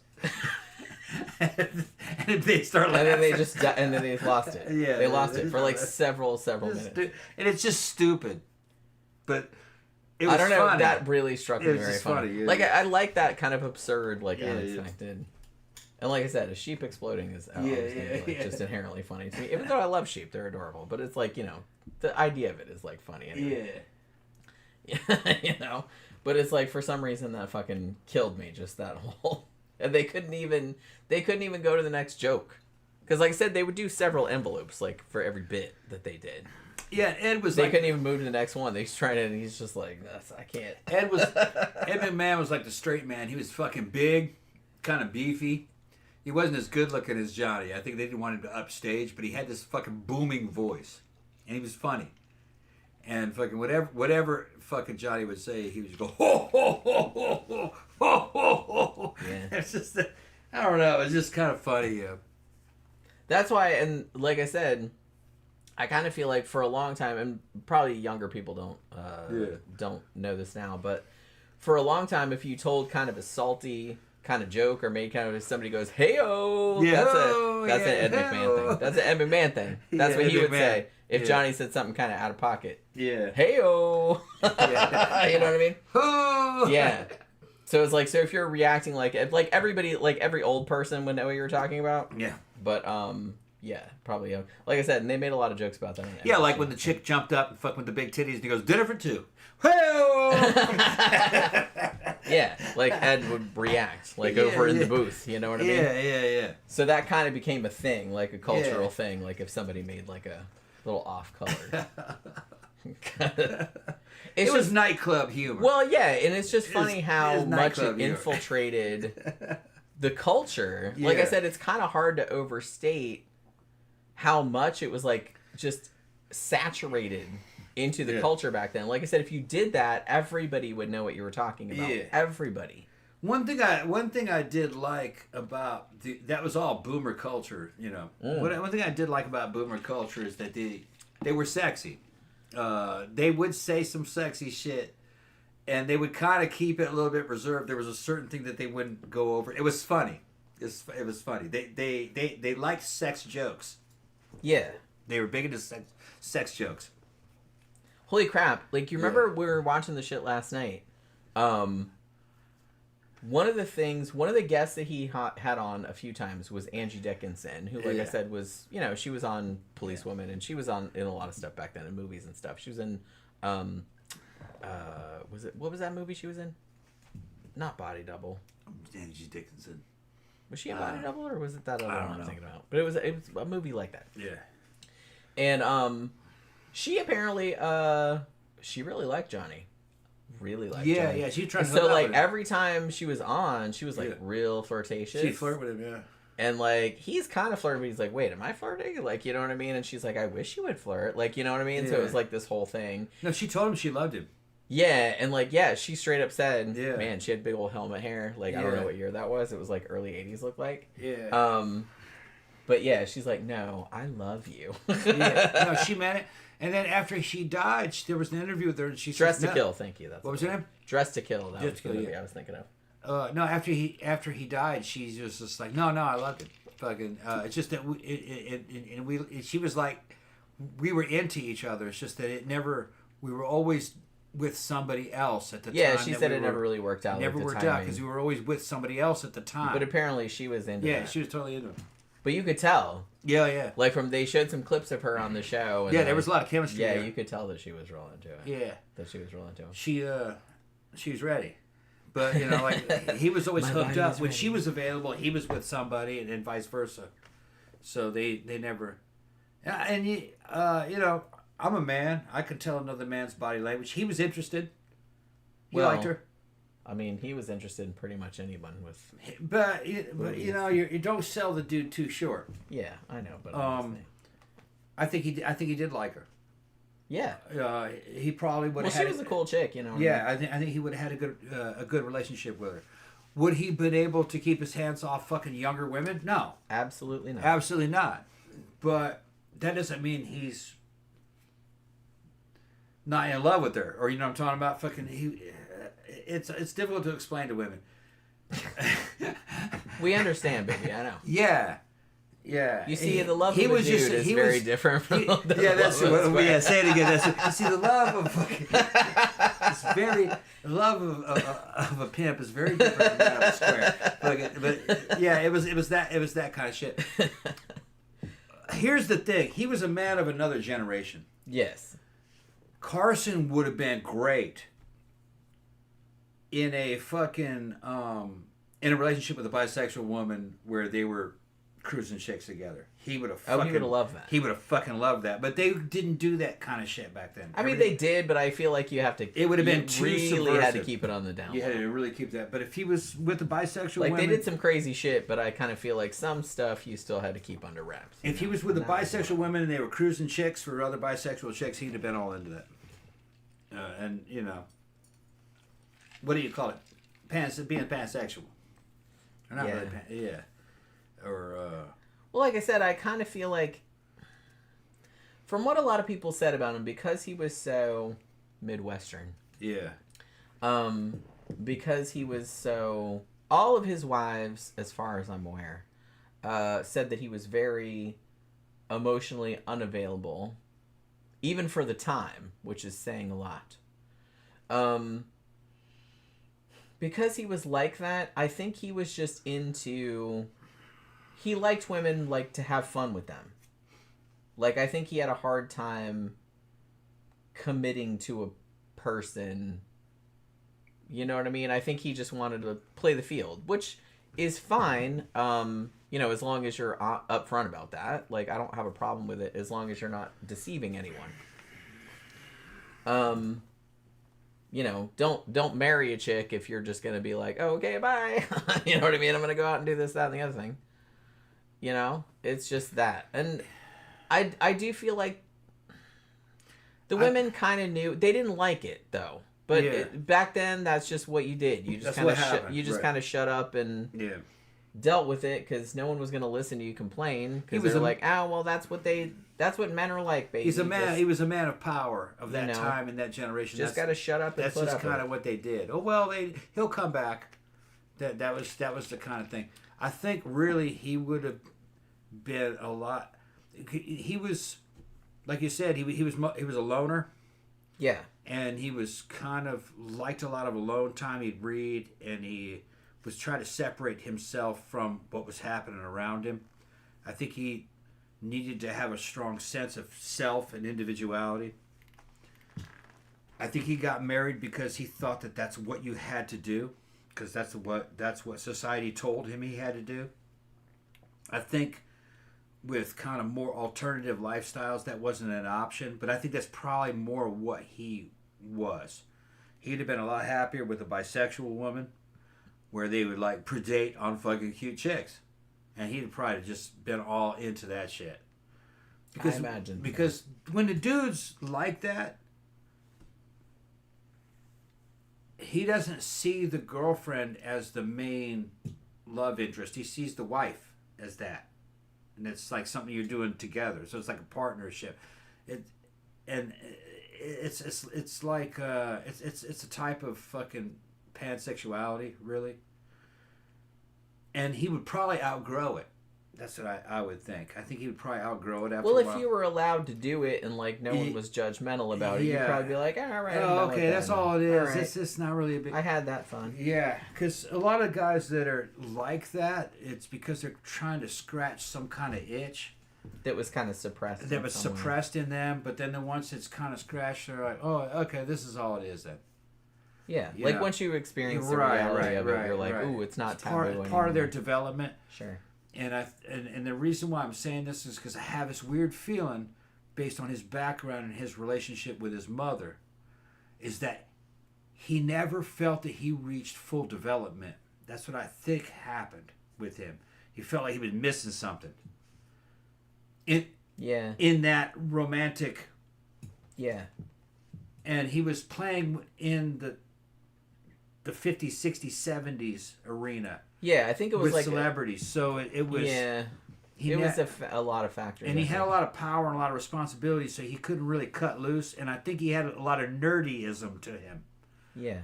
From his early age, that he never really. I think he felt like when he started that he wasn't quite cool enough. Even though he was very cool, it's just I don't think he didn't get the affirmation. I think from a powerful female figure of his mother. Because his mother fucking kind of was like, was like cutting him down all the time. So like, there was always whatever. this thing in him where he felt like he was kind of inadequate. Yeah. And I think that's what I think that was. As a man, that's trying to put myself in that in those shoes. I think that's probably what it was. But it's an unfounded phobia or whatever it is, a thing that he was quite a man. I think he was fucking great at what he was doing, and I think he was a king of his field. I mean, he was certainly the most successful at it as anyone had been up to that point, and probably even to the present day. You know what I'm going to say? I'm going to say he needed to take care of his health. He didn't age as well as he could have. He needed to fucking get in the gym. He needed to fucking be on hormones. He would have fucking he would have sustained his power a lot longer. He needed to get out with people of his own kind and fucking let loose and be cool. Maybe take some drugs, take some LSD, chill out in the fucking woods. Might have helped you. Maybe roll around fucking in an orgy or something like that. Thinking you're a werewolf. Something to loosen him up a little bit. Not like I know anything about something that. to go out, maybe put on some boxing gloves and start boxing a motherfucker. You know what I mean? Get mad because he would get mad when he was drunk, which means that's just a bunch of repressed anger. So he needed to fight. All right. He did some boxing in the Navy, but I don't. He needed to fight more. Yeah. He needed to work out and to fight dudes, and to fucking be in an all-male environment. Maybe a bunch of dudes talking shit to him, and then beating each other up with boxing gloves on. Go camping. He needed to do some of that kind of shit, but he was so busy. I mean, I could understand. He had Hollywood. He was very career focused. Yeah. Everybody that talked about him on this documentary, as much as they loved him, they all said he was just his career and that was it. It was just kind of like, even if he had a wife, he had kids and stuff like that, that was not his main concern. Like, his main concern was his career, and he was like laser focused on that. Yeah. That was like all he did. Yeah, this thing about women, he's misplacing other lusts, really. Yeah, I mean, let's go with this other woman. Well, check this chick out. He's trying to fill a void. It's not women. It's masculinity. I don't think he was totally felt that he was fully developed as a man. Because he went right into, because he's trying to prove something. Yeah, that definitely is the way that comes across. He was in the Navy, which was an all-male environment, so he got a taste of that. I think he needed more of that. Other dudes keeping him in check. Guys making him stronger. Guys telling him no. Guys to fight against. To develop more physical power amongst other men. And then he'd feel like he wasn't missing anything. Civilization is not really a good thing for men. Barbarism is better. You become a better civilized man if you can fucking face barbarism. It makes you more well-rounded. So that you can now appreciate peace. You can appreciate family. You can appreciate being with a woman. So I think there was a hunger in him.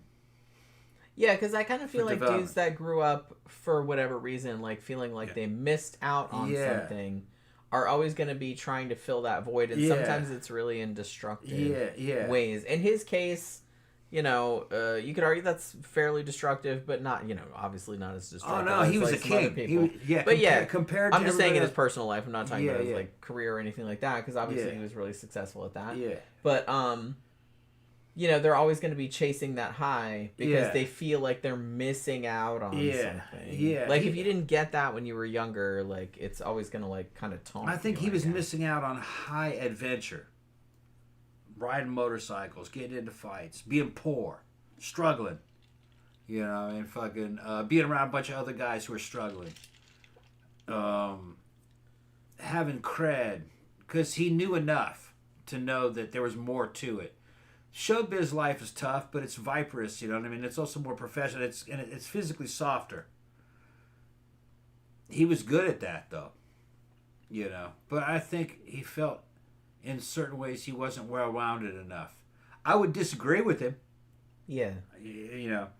I've been through all that shit. He needed to have some different kinds of fun. But creative people are always way more I think he's harder on critical himself. of themselves than other people are. Right. Almost always. Yeah. He was just being a little hard on himself. Gilded Age says, "Is that a Jesus cup, Jenny?" You were the second person that has asked me No, it's that. not Jesus. It's actually Yeah. The Shining. Yeah, it's the two dead girls from The Shining. I got it at Spirit Halloween like a couple years ago. Right. You're the second person that has asked me if it's Jesus. Must look like Jesus just from a short. No, it's the sisters from The Shining. Is what it is. But I've done a little bit of everything. Soldiering, cooking, acting, and fucking Carson, I don't think he was fully grateful for what he had achieved. I think he knew he had achieved a bunch of power. I still have a feeling that he was unsatisfied. Yeah. I think he felt he could have done better. I can't imagine. Well, like I said, that's very common. Right. With, particularly like creative people or ambitious people like that. Like, you always feel like you're falling short of what you wanted to do, because it's never what you wanted. Yeah. Like, even if other people like it and stuff like that, it's still, well, it wasn't what I pictured, or it wasn't what I imagined, or, you know, it didn't come out the way I wanted, or something like that. So you're still going to feel like a failure, even if everybody liked it. Like, I get it. Had he ever hired me to be his personal trainer, I'd have made him lift weights, put him on test. All right. And then we go out riding I'd make him buy a fucking badass fucking motorcycle. I'd make him build it. And then we go to a biker bar.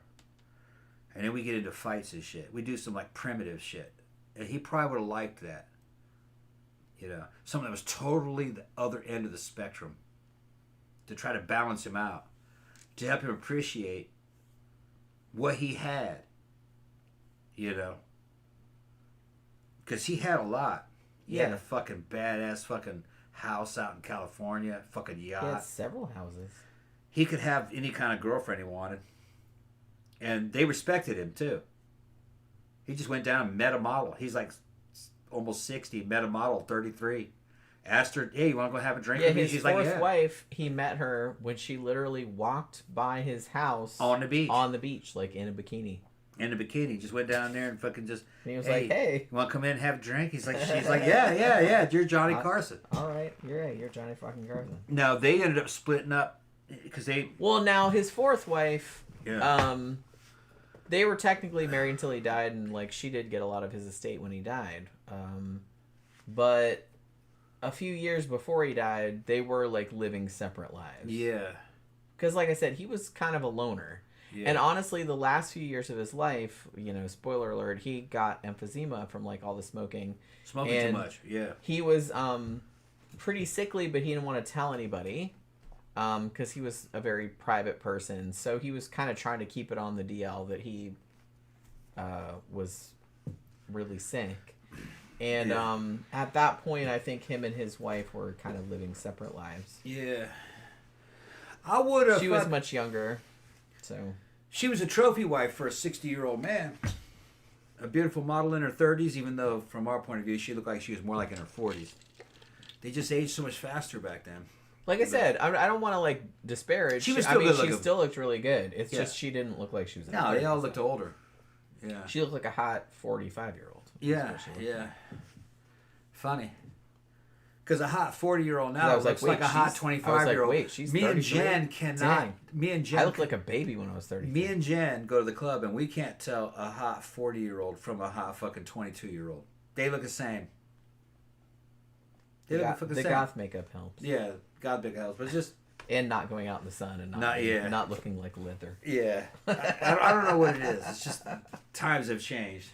Well, like I said, goths kind of have an advantage because we didn't go out in the sun back in the day. Yeah. So we don't have all that sun damage and wrinkles and stuff. Yeah. So that helps a lot too. Yeah. You know what I mean? So yeah, let's talk a little bit about just some random facts. Here was like a little fun fact that I just thought was funny, so I wrote it down. At some point, when Johnny Carson was obviously very famous and culturally ubiquitous, somebody tried to start a company of like porta potties, and they called it "Here's Johnny."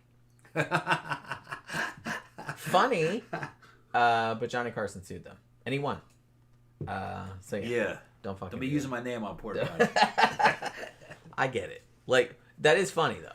But yeah, he wasn't having it, and I get it. I didn't want his name associated with that shit. I don't blame him, honestly. I don't blame the guy for starting the company and thinking he could get away with it either. Both had a good idea. They both had a good idea. I'm just saying. I'm on side no one on this one. You know what I mean? Also, even though he was largely very financially successful, he never had any financial struggles at all. Like later on in his life. But he did make some bad investments, as I mentioned earlier. He did actually invest in 1979 $500,000 in 1979 money, which is over $2 million in today's money, in DeLorean, which some people thought was going to be like future of cars, blah blah blah. Obviously, that is not what happened. Everybody knows the DeLorean now because of Back to the Future from 1985, but. They thought that was going to be like the big car that was in. Hold on. Obviously, Dave Brown says he didn't. He actually thinks that Carson didn't actually like people. No, I disagree. Carson liked people. Carson knew that people's where his money and power came from. He had a lot of fucking empathy for people watching the show, and his whole thing was to deliver the people watching a show a very high quality show and product, and he knew how to do it. Now, did he like Hollywood people in general per se? Maybe not. I don't think he really liked a lot of people in Hollywood because they're viperous. The good people in Hollywood he liked. He was an intelligent dude. He understood the situation that he was in. He knew the difference between the American public, regular people, and performers. I could just tell by his words and decisions that he knew the difference. I think in general he was a good man. He liked people, but he was a loner. I think he liked people at arm's length. Yeah. From a distance. He was not an intimate motherfucker where he wanted you in your face all the time. He wanted to provide you some cool shit. He liked people if they were over there. Yeah. He did some shit. I'll see you tomorrow. Okay, I'll do it again. I'll do it. Just don't talk to me or don't ask me for anything. Just stay over there. Right. He was making a lot of money. I get it. He was making a lot of money, and he valued his privacy, and he liked to be by himself. He read a lot, okay? But who else knows what he was doing? He might have been jerking it a lot. He might have been a porn addict. You don't fucking know. He might have been off in his own fantasy, in his own private world. Man deserves that. He's making all that money. Leave him a fucking alone. You know what I mean? Yeah, he might have been in a whole fantasy world.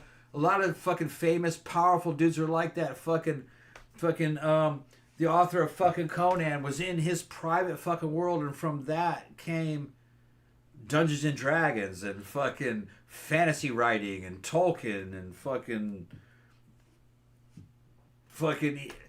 Robert E. Howard. I think he invented fucking cosplay, because there's photographs of him dressed up as a fucking pirate doing cosplay type shit. Everything kind of came from dudes that were in their own little world. They're creative powerhouses. They can't do it in public. That doesn't mean that they don't like people. It just means that they're generating products on their own that they're going to sell to everybody else that end up changing the world because they affect you. Yeah. Because you see it.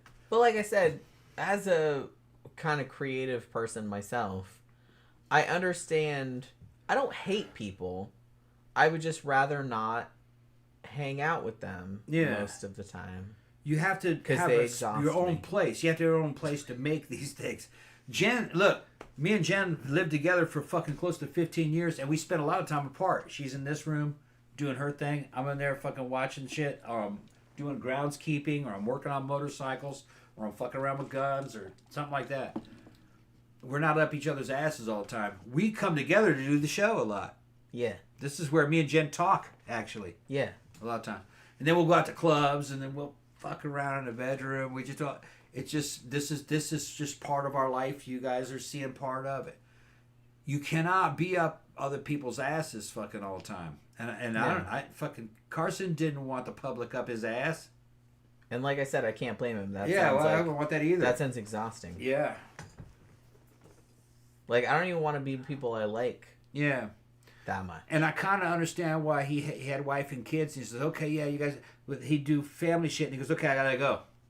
All right, that's all. Okay, I gotta go because time to go do. He's got to be in his own world to get in the mindset to do this show, and he's talking to his people. Okay, who's on the list? And interestingly, they said even before every single show, even when he'd been doing it for years, they said he was still real nervous. Like before he went on, he was like pacing and shit like that. But they said as soon as his curtains opened and he came out, he was on. Bam, he was on. Yeah. Like it was like he flipped a switch. He did the show live. Yeah. In front of the like nation. It's the craziest thing you ever saw because he was like super anxious like beforehand. Yeah. And like I said, I get that. Yeah, and then as soon as the show goes, we get a little bit. As soon as the show goes, it's all natural. Because now I still get it. Like, and I don't even mind doing like, because I was terrified like before the first time we did a live stream. Yeah. I was like, oh man, I'm gonna fuck this up. What if I fuck up and I can't remember what I was gonna say or blah blah blah, whatever. And I was just like really really nervous about it. And after we started doing it for a while, and I was like, oh, this is much easier. I don't have to like edit stuff afterward and blah blah blah. But still, even though we've been doing this for years and years now, it's like I still get a little bit of like, but 5-10 minutes before the show, when I'm waiting for the show to start, I'm just kind of like, oh, here it comes. Oh man, like did I? Am I ready for this? Do I have all the notes? Did I prepare all the stuff? Did I prepare enough for this? Am I gonna fuck something up? It's like it's still, but like once it starts, like I'm like a lot more relaxed. Now today I'm worried about the tablet. I think that will correct itself. I think that's a problem with fucking don't worry Gmail. About it. Don't worry about it. Yeah. All right. So as I mentioned earlier, so other than a couple of bad investments, like Johnny Carson was actually a pretty shrewd businessman, and in 1980, he started his own production company. That was one of the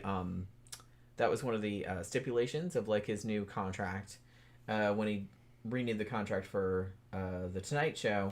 Was that, look, I want to own all the back catalog, and I want my own production company, and I want to run everything. I want more control, like, over the direction the show goes. And they did give him that because, like I said, he was making all the money.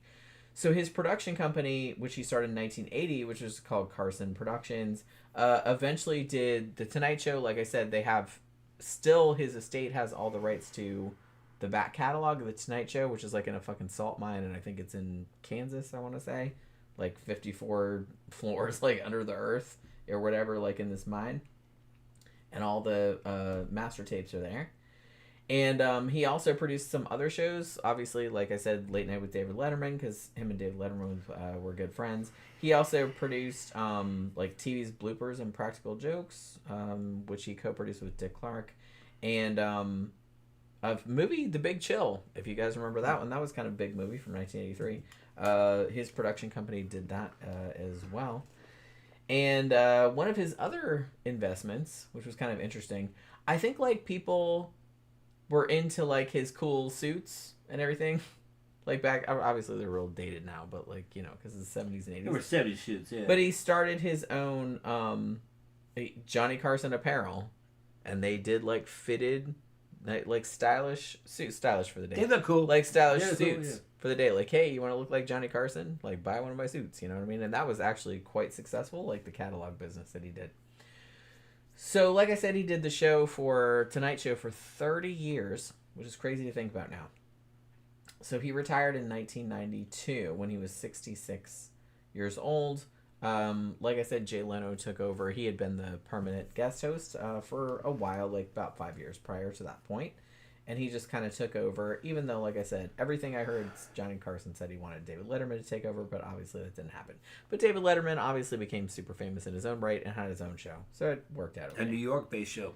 Yeah, so it worked out. And Letterman was more New York than he was California. Moving that bitch out to California, man, it would... Yeah, I don't think that would have worked. Yeah. That's more a New York vibe. Yeah, show. And fucking Leno was better in California. Yeah, that's true. So the last show that he did, Gramther said much earlier in the show that he watched the last one that Johnny Carson did, like in a hotel room or something like that. And that Bette Midler sang to him. It's like, yeah, they had a clip of that on the documentary that we watched. And it was like a big thing. He got like kind of choked up at the end, as you would. Like he'd been doing the show for 30 years and, finally retired. And obviously everyone was like fucking upset.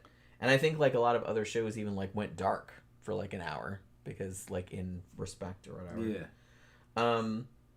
And after that, he kind of hinted at the end of the show. He's like, oh, some project comes back, like, I might come back or whatever. You might see me do it. But he didn't really do much after that. He pretty much really retired. And he didn't really give a lot of interviews. NBC did, like, 75th anniversary. He didn't want to do anything to do with that. He did, like, show up every now and then. Like, on The Simpsons, they did a show, Krusty Gets Canceled. And he did, like, do a voiceover for that. And he did show up on David Letterman in 1993, like, doing the top 10 list. Which was, like, a big deal. Yeah. Because David Letterman, like, him and David Letterman, like they were friends until he died. Yeah. And David Letterman used to, like... Well, Johnny Carson would send David Letterman jokes. Like, he would fax him jokes. Yeah. Like, pretty much, like, every day. Yeah, he'd be all... And David Letterman would use some of them, like, on the show, and then Johnny Carson would get all excited. Hey, use one of my jokes on the show. You know what I mean? Yeah. Like, he would get, like, all excited about it, which I thought was so cute. But yeah, they were friends. And like I said, David Letterman was kind of like, I don't even want to say protege, but that's who he wanted to take over from him. They were peers. Because, yeah, they were real good buds. And like I said... David Letterman, like, I think after Johnny Carson died, didn't David Letterman, like, did a whole monologue that was all jokes that Johnny Carson had sent him, like, over the years? Because he used to fax him, like, just funny lines and funny jokes, like, all those the time, two, like, for years and years. Those two there were, like, the two kings. Yeah. Really. Late night talk show really... Late night shows never really fucking recovered after those two. Yeah, I mean, it's a hard act to follow, I'm going to say. And I'll throw Leno in there, too. Yeah, I didn't think Leno was as funny. I liked Leno, though. Just because, like I said, he was a lot safer. Like, he was still kind of funny. Like, he could be funny, like, on occasion. He had his own thing going. Yeah. I would go Carson, Letterman, Leno. Then underneath that, probably fucking, like, shit. Who would be under him? Merv Griffin. He wasn't late night, though. He was daytime. I liked Merv Griffin as a kid. Yeah, Merv Griffin was daytime, wasn't he? Yeah, he was daytime. Although, you know what's crazy? It's like every time I think of Merv Griffin now, I just think of like Man with Two Brains. Like how Merv Griffin was the elevator. Merv Griffin, I was a kid. You could, when I was a kid, the elevator. I was a kid in the 70s, you could see Merv Griffin on during the daytime. Yeah. You know, so it was kind of like the Tonight Show, but it was during the day.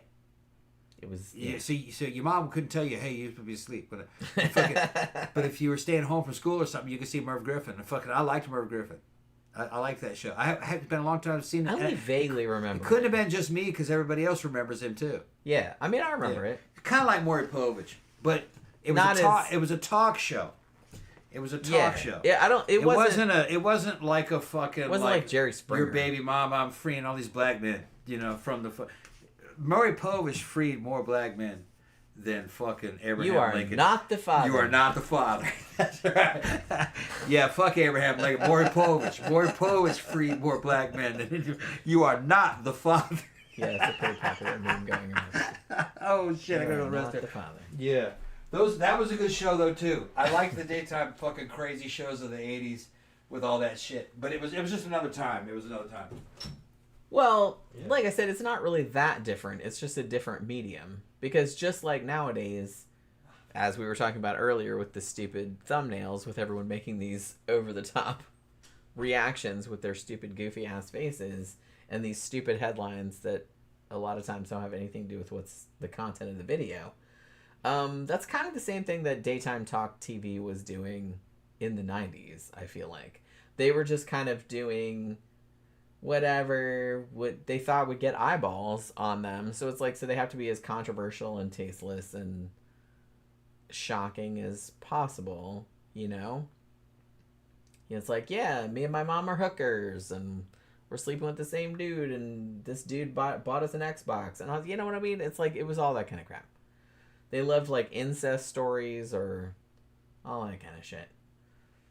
So, like I said, I don't really think it's any different. It's just more widespread now, and it's just a different medium. You just see it on the internet now instead of on TV. I don't think it's any better, you know, or better or worse. It's just like that's the same thing. And it's our fault, really, because we're the ones watching it. If you didn't watch it, they wouldn't make it, you know? They only make it because people watch it and it's successful and they get advertising revenue from it. If it didn't get that, then no one would make it. So it's our fault, really. I mean, it's not my fault. I don't watch it, but it's like, you know what I mean? But if you do, then it's kind of your fault too.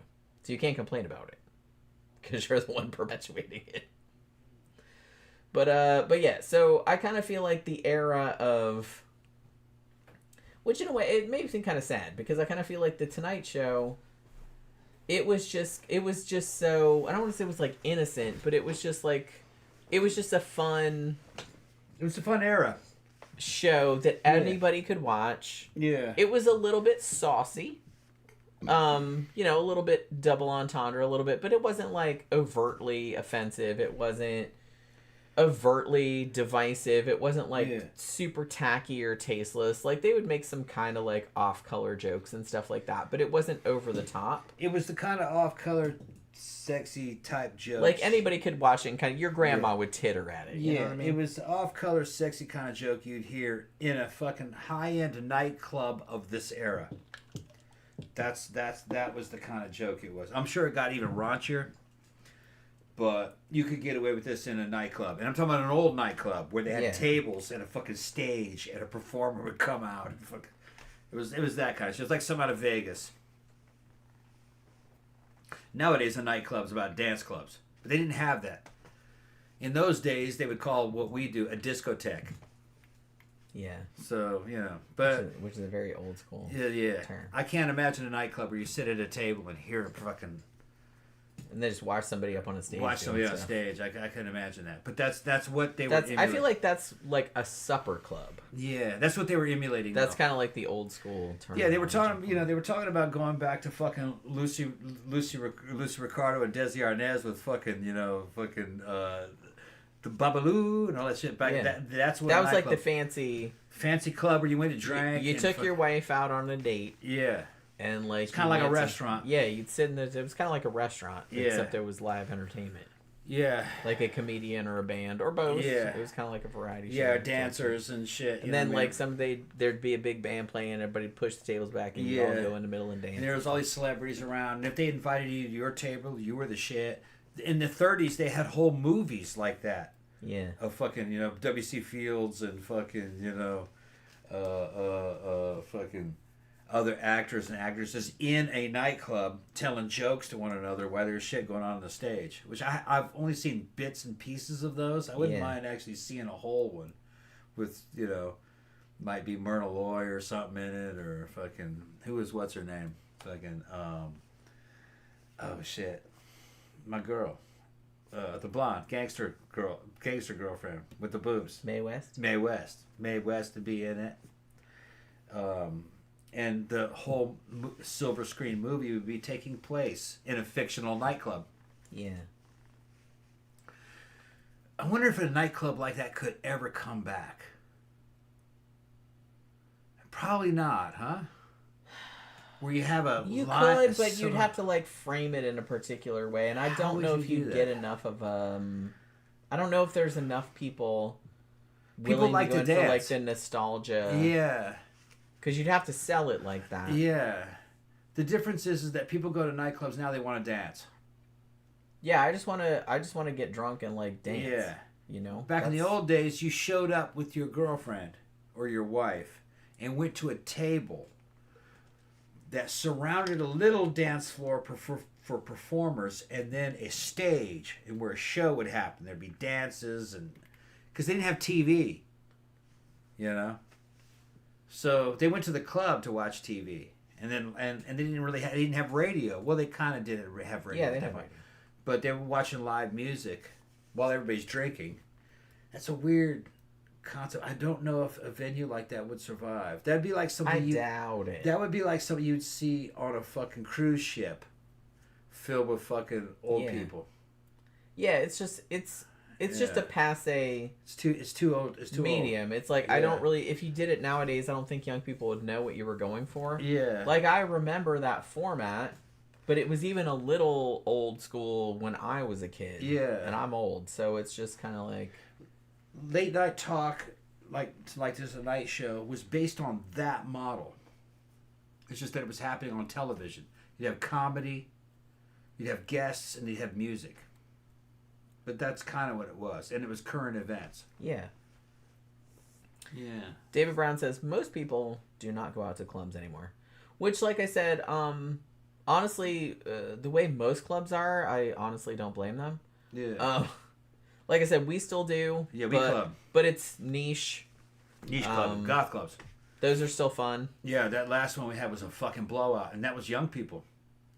The crazy thing last Saturday was Memento Mori, which is our monthly goth night at the Axe Trap. We also have a monthly goth night at Abyss, which is at Good Times. A Good Time, yeah. But this one was at Axe Trap. It was a blowout. And we had more people at that one than we had for many years. A while. Yeah, I think it was 180. Yeah, which and is a lot. And they stayed all fucking night. And they were still there when we left. They paid $10 a head to go in there, and the bar was happy. And Dimitri sent me a video. He goes, "Look, man, this is the last song of the night." And fucking... And it was still full. It was still fucking packed. And we left before that. And he goes, "Listen to the song." It was Faith in the Muse. And they were still fucking... Which is a 90s band. Yeah. And he was astounded. And these were young people. Yeah. Because this is Florida. So what happens in Florida doesn't necessarily mean... Doesn't play for the rest of the United States. It's just a different scene here. We have young goth kids spending money. I know that's unusual because I listen to social media, what's happening. And they were listening to 90s music at 2 o'clock in the morning. Place was still fucking packed. Mm-hmm. Yeah. He was very happy. And they were spending money. Yeah, he was very happy. And I have one of the biggest fucking advertising mediums on fucking Facebook for Orlando called Our Gothic Orlando. And everybody's promoting. And it's open to anybody. Anybody can join our Gothic Orlando. As long as you're not going to spam shit. As long as you're not spamming. And still, we're at number 1 in there. And when everybody's complaining about how bad the goth clubs are, I hear people in there who I don't even know going, go to Memento Mori. And fucking, I'll jump in and I'll thank people. When I jump in, fucking, it says admin next to my name. So I got clout. But fucking Kristen Kavanaugh was in there talking about, come to Memento Mori. And I said, listen to her. That's Tinkerbell. Because she's a Tinkerbell from I know that story. She actually is a Tinkerbell from Disney. And you know, it was just some of our friends are just jumping in there, and it's just so our scene here is growing. Our nightclub scene is growing. At least in the goth scene. It's niche. It's niche. I don't know what normie we do goth clubs or normie clubs are like because I don't have. We don't really care about been to those that kind of shit. Don't care about. But the goth scene here and 80s retro and darkwave. The 80s scene is still big. huge. People come out every for 80s single week. And it's about half and half. Half people our age that still look good enough to go out, and then a lot of young people who love fucking 80s music. Yeah. Because 80s music is now traditional American music. Because new shit comes out. I fucking look at the data. New shit's coming out, they don't like it. They're listening to fucking Aha, Take On Me and shit. The fucking Tears for Fears. And they're not sick of it because they don't it's live new to through them. it. It's new to them. And they're like, oh, this is real music. This is good. And they're listening to like Blondie. You know? They're going, bye.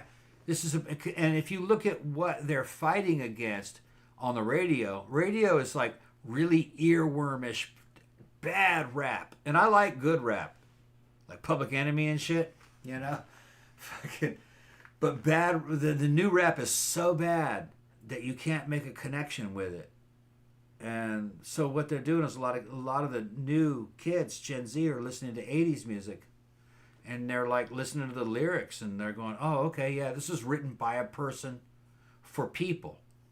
A lot of the shit that you hear on radios now is not written by a person. It's probably AI. AI algorithms and shit writing that.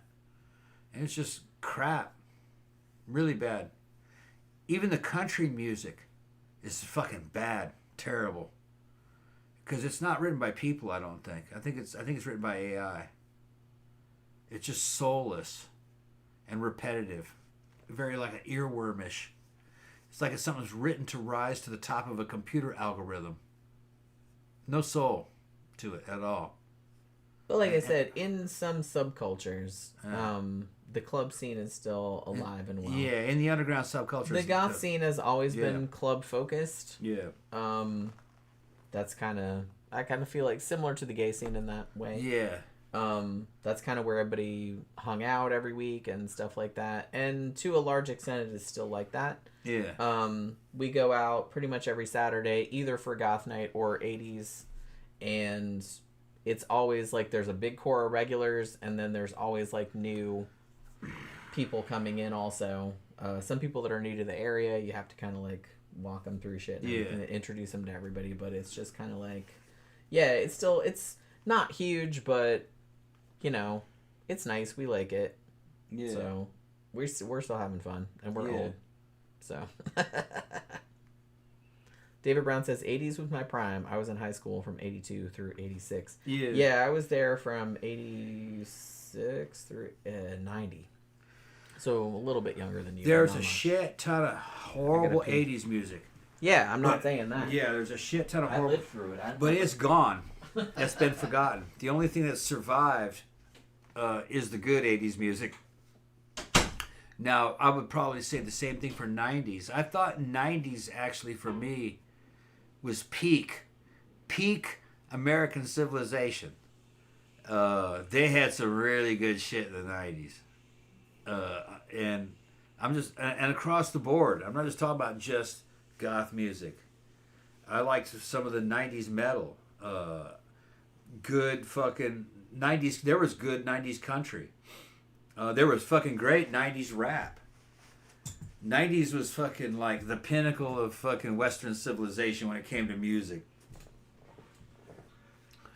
Because when you were in the 90s, not only did you have the access to the good 90s shit, you had access to the good 80s shit at the same time. We were playing it all at the same time. In the 2000s, it seemed to kind of trail off, man, and it slowly kind of fucking trailed off after that. The only thing out of the 2000s that I liked, I mean, they do have some good goth bands that I know of now. They came out in the late 2000s, after 2008. The thing is they never really got famous because everything's kind of scattered out in the internet. So you'd have a fucking great band. You're like, man, if this shit came out in the 90s, it would have fucking ruled. But nobody knows who they are. That was the problem with a lot of stuff. The advent of the internet is that good shit would start to get kind of lost. Like it's there, but you have to look there. You gotta look for it. Now, what we know from our local scene here is that bands say like a Starry Night, which I fucking helped to get them signed a long time ago. I thought they were a friend of ours who was in the record industry asked me, says, who's the best fucking band from Florida? And I said, a Starry Night. And Amani got them signed. Then they went on to a better album, fucking Cleopatra. They got on, which is even a better goth label. And Starry Night in the 90s would have been fucking a top goth act. They still kind of are. They're huge in Europe. You know? Yeah. But whenever they come into town, they'll pack a place. Wherever they go, they'll pack a place. But they don't play them at the fucking clubs. It's just that they know. People know about them. So you still can make a name for yourself. They just did a little mini tour in Texas, actually. Yeah, you still can. Because I did the flyers for it. It takes longer and it's not going to be as lucrative. You know? That's the main difference. It's harder to get noticed. It's harder to get noticed. But here's the thing, though. If you were to actually look at what's happening today, there's no mainstream. It's been dissolved. There's no record industry. Yeah, I couldn't tell you what was mainstream. It's gone. So now everyone is kind of like at the level of late 1977 punk rock. So everything is kind of like... You're on your own. You're on your own. 1977, 1982 punk rock. So it's like that. So in a way, it's the dissolution of the record industry is kind of fucking freed artists in some ways. You're not going to get rich. That's what I mean. But it's good and it's bad. Yeah. It's good because anybody can put up anything. Yeah. And potentially millions of people could see it. Yeah. But it's bad because it's like you're not going to make any money.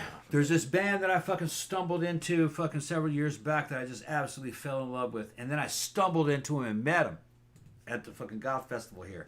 I heard him playing this song. And I go, oh, that's you. That's you. Afterwards, they came off and I said, that song that you heard, man, I've been hearing that. I fucking love that song. I love the show. It's a band from Seattle. I think it's from Seattle called Corrine. Weren't they from Seattle? No. I don't remember. Providence. No. I forgot where they were from. Corrine. Korine. And they got all kinds of stuff on YouTube. And it kind of sounds like some kind of dark wave. Kind of like, there's no way to describe it. Kind of like Depeche Mode, kind of. Sort of. Along those lines. It's just two guys. One guy with fucking big blonde, fucking bushy hair. He's kind of...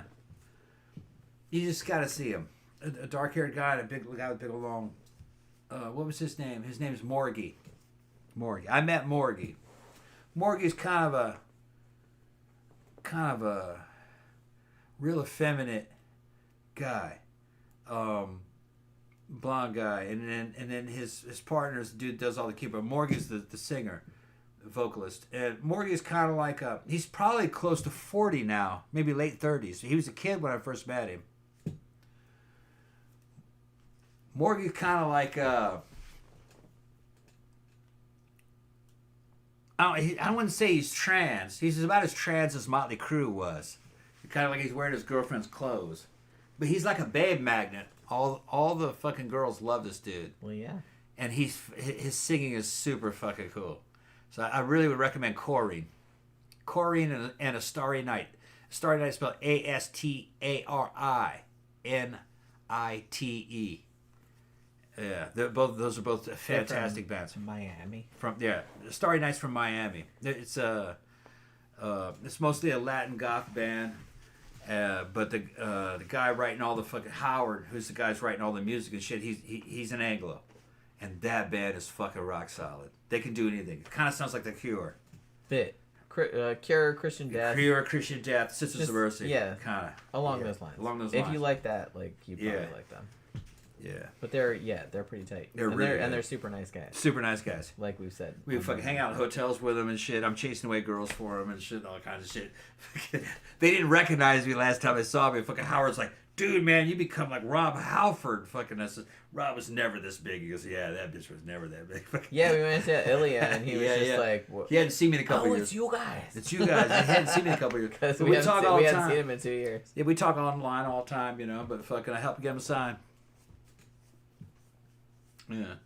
So it's funny how a club promoter has more influence than people would think. But, Well, it's all connected. Because we're all connected in the scene. Who you know. Who you know. You know. That's how it goes. Yeah.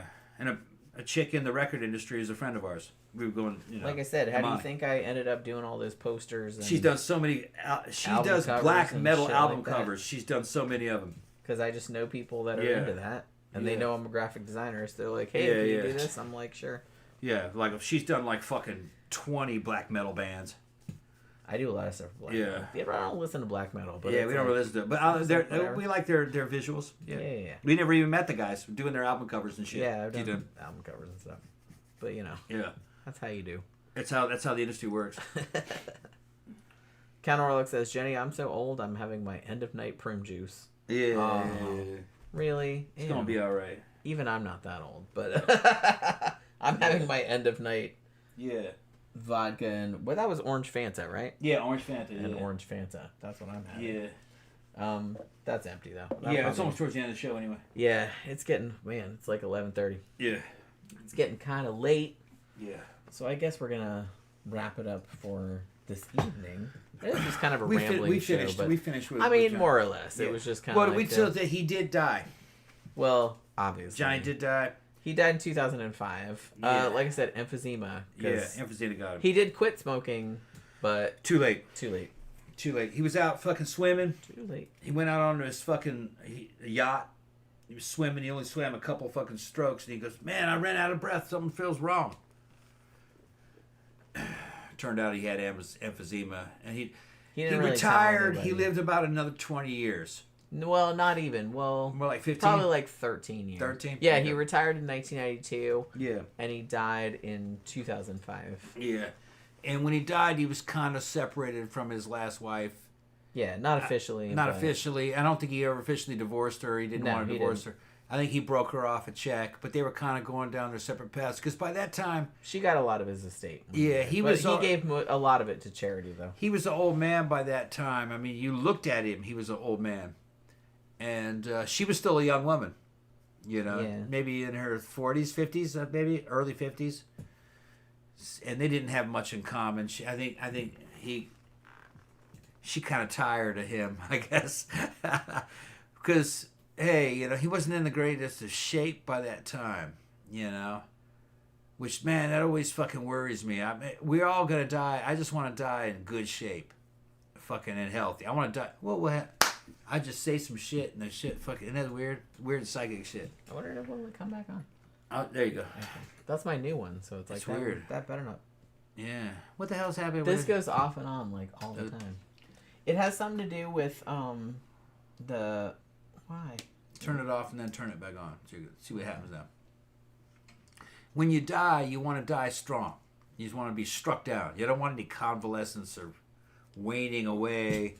I don't want to get sick and fade away over fucking 4 or 5 years and fucking drag everybody through that fucking misery. Suck, yeah. It would suck. I just want to die. Just all at once. Hopefully old. Strong, looking good, and you just don't wake up. Or you're like, oh my God, you fall down. I fell. I can't get up. And you hit the fucking I fell and I can't get up. Falling, I can't Something like that, you know what I mean? Push my life alert. Yeah, pushing life alert. And shit. You saw me pressing the button. Pressing life alert. That's kind of how I want to go out. You know what I mean? Because it's been something we shouldn't laugh. Our neighbors. It's something I've been doing for fucking decades now. Fucking looking at dudes that I respect and then studying how they died. And you go like, oh man, that didn't happen. That didn't go down too good. You know what I mean? Well, some of them do, some of them don't. You know what I mean? You can't worry about it too much because it's just kind of like, one, you don't know how it's gonna happen. It's like it might not be as bad as you think, and it's just kind of like, you can't control it. Yeah. So it's best to just be kind of zen about it. Well, some dudes, the way they died was preventable.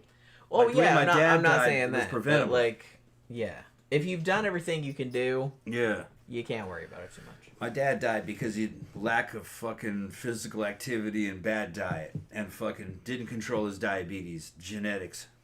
I dodged that bullet. Man, I'm so happy I dodged that diabetes bullet. I have too so far. Even like diabetes, like for real, runs in my family. Because when I really fucking dig down to it, how my dad died, it was diabetes that killed him. Diabetes opened him up to all kinds of other shit that fucking killed him. Yeah. And it was the main underlying factor. He still lived to 76, but his last fucking 5 years wasn't good. Johnny Carson was 79. 79. Same age as my old. grandma. Although my old. grandma died of stomach cancer. Yeah, for the amount of abuse Johnny Carson did to himself, fucking almost 80, that's pretty good. That's pretty good, actually. Pretty good, like, considering how much he drank and smoked. Yeah, drank, smoked a lot. I'm actually, some of the people that, the shit that they did back then, I'm actually surprised some of them are still alive. Yeah. Just goes to show, like, genetics does play a factor. And they weren't constantly in training. They weren't taking any kind of hormone therapies. They weren't even really giving a shit about their fucking health. Which is, man. Because that was something only nerds did. Yeah, it was like some nerdy shit. What are you talking about? You want to live forever? You know, they're like that. You're falling apart looking ugly. Yeah. That's just how shit happens, son. You gotta do it. Yeah. Yeah. So, okay. It'll be alright. Yeah. Well, we're doing what we can do. Yeah. Me and Jen are constantly in this. We're moving forward. You know, we're doing stuff to move forward. Because you get this feeling where if you're not fucking developing or moving forward, then that means you're moving backwards. Like I said, I don't think of myself as an old person, so it's just kind of like, I just think of myself as like a person. That's because we're doing the right things, though. Nobody else really. We go to the club and young people don't. They see us as older than them, but they don't realize how old we are. I don't think they do, largely. No. That's why Aurora was like, don't tell people that. I don't think they realize that we could be like their mom and dad. Yeah, we're old enough to be your mom and dad. Like, they know that we're older than them, but I don't think they don't understand how old that much older. I don't think they realize. Well, because we don't act like that. So it's like, we don't act like we don't really look like that. You know. But, yeah. So, that's how Carson went down. And, you know, I think he was a good man for his time and his place and his profession. I think he helped a lot of people. He held a lot of shit together. Kept a lot of bad motherfuckers under control. He wasn't perfect. He'd get fucking drunk and try to pick fights. He'd fucking talk shit. He would... I don't really totally agree with how shit went down with Joan Rivers. Yeah, it was kind of... But Joan forgave him. She did. Joan understood what he was like. Like I said, she was on the documentary. She was very gracious, actually. Yeah. She understood that she's like, you know, he gave her her start, like, essentially, and she's like, yeah, I probably should have told him, and stuff like that. Like I said, whether or not Carson got his feelings hurt. He did. He just got his feelings hurt. He did. Whether that was justified or not, I'm not going to comment on that, but it's like... Well, here's the thing. Joan didn't fucking double down and fucking seek him out to apologize to him and to make any explanations either. Had she done that, he probably would have forgiven her. That's true. Okay. That's true. Because I'm feeling Johnny. Johnny's like, fuck that bitch. Now, if she comes back a couple of months later, look, I gotta tell you something. Told you, blah, you know, fucking, and then he would have had mercy on her. He was not a merciless or mean man. Because they were friends a long time. They were friends a long time, yeah. So I think he would have, like, forgiven her if she... Yeah, he would have forgiven her. She didn't fucking fight to get back to him. And like I said, I'm not entirely sure. It's not like they were fucking. Yeah.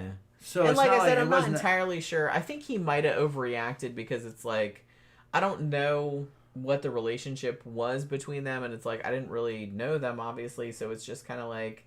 I don't think they were having sex. Joan. No. I'm not saying that. I'm just saying that it's like, it seems weird that he would get mad that she didn't... Like, I kind of get it, like, from a professional standpoint.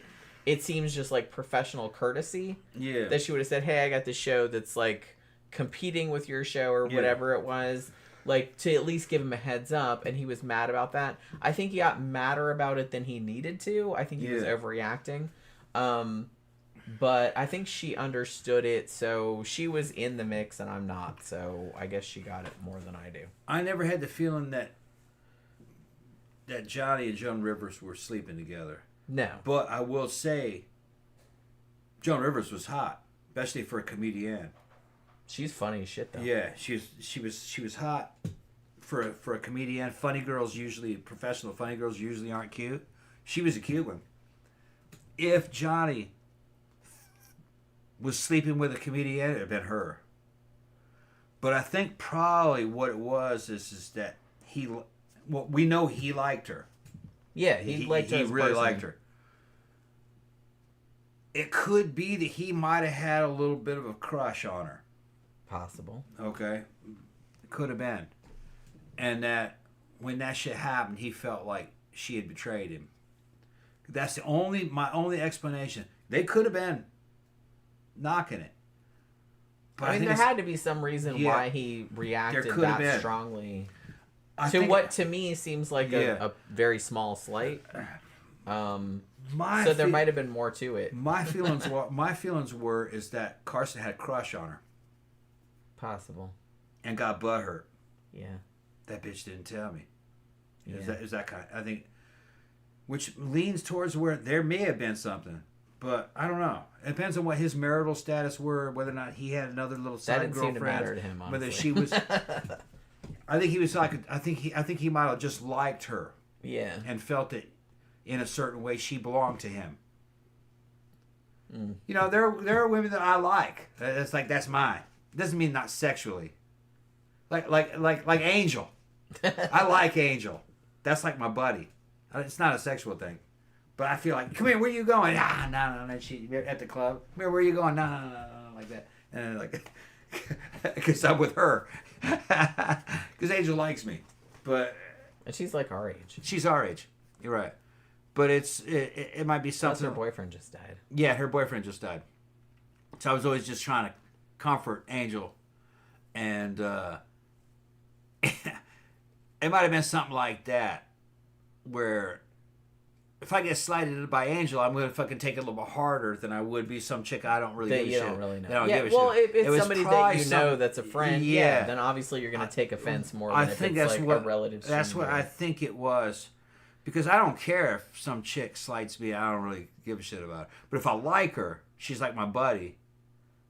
That's probably what it was. Then yeah, that'd be a different. Because that's in a different echelon. It's in a different echelon. Cause she's being held to a higher standard. Because that's your Which friend. makes me think that that she should have doubled and tripled down to get an audience before King Carson to fucking try to say, look, let me state my case. I didn't know what was going on, blah, blah, blah. I shouldn't have done it. I'm sorry. And he would have made up with her. Probably. He would have made up with her. Like I said, they were friends. Joan Rivers was too cute. They were friends a long time. They've been friends a long, yeah.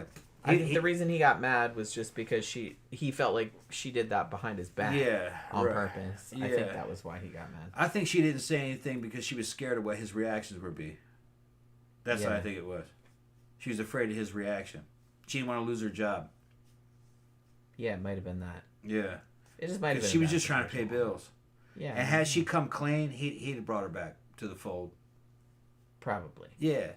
Like I said, I wasn't there. This is petty shit, really, in a way. It is very petty. It's petty shit. It is very petty. Yeah. Like I said, I can understand how shit. Well, I mean, people have petty disagreements. Yeah. Just because they're powerful people doesn't mean they're not petty. They're fucking dude. They're just human beings, like everyone else is. Right, just because they have more money and they're more famous, that doesn't mean they're not as petty as the rest of us. Yeah. Peons. Yeah.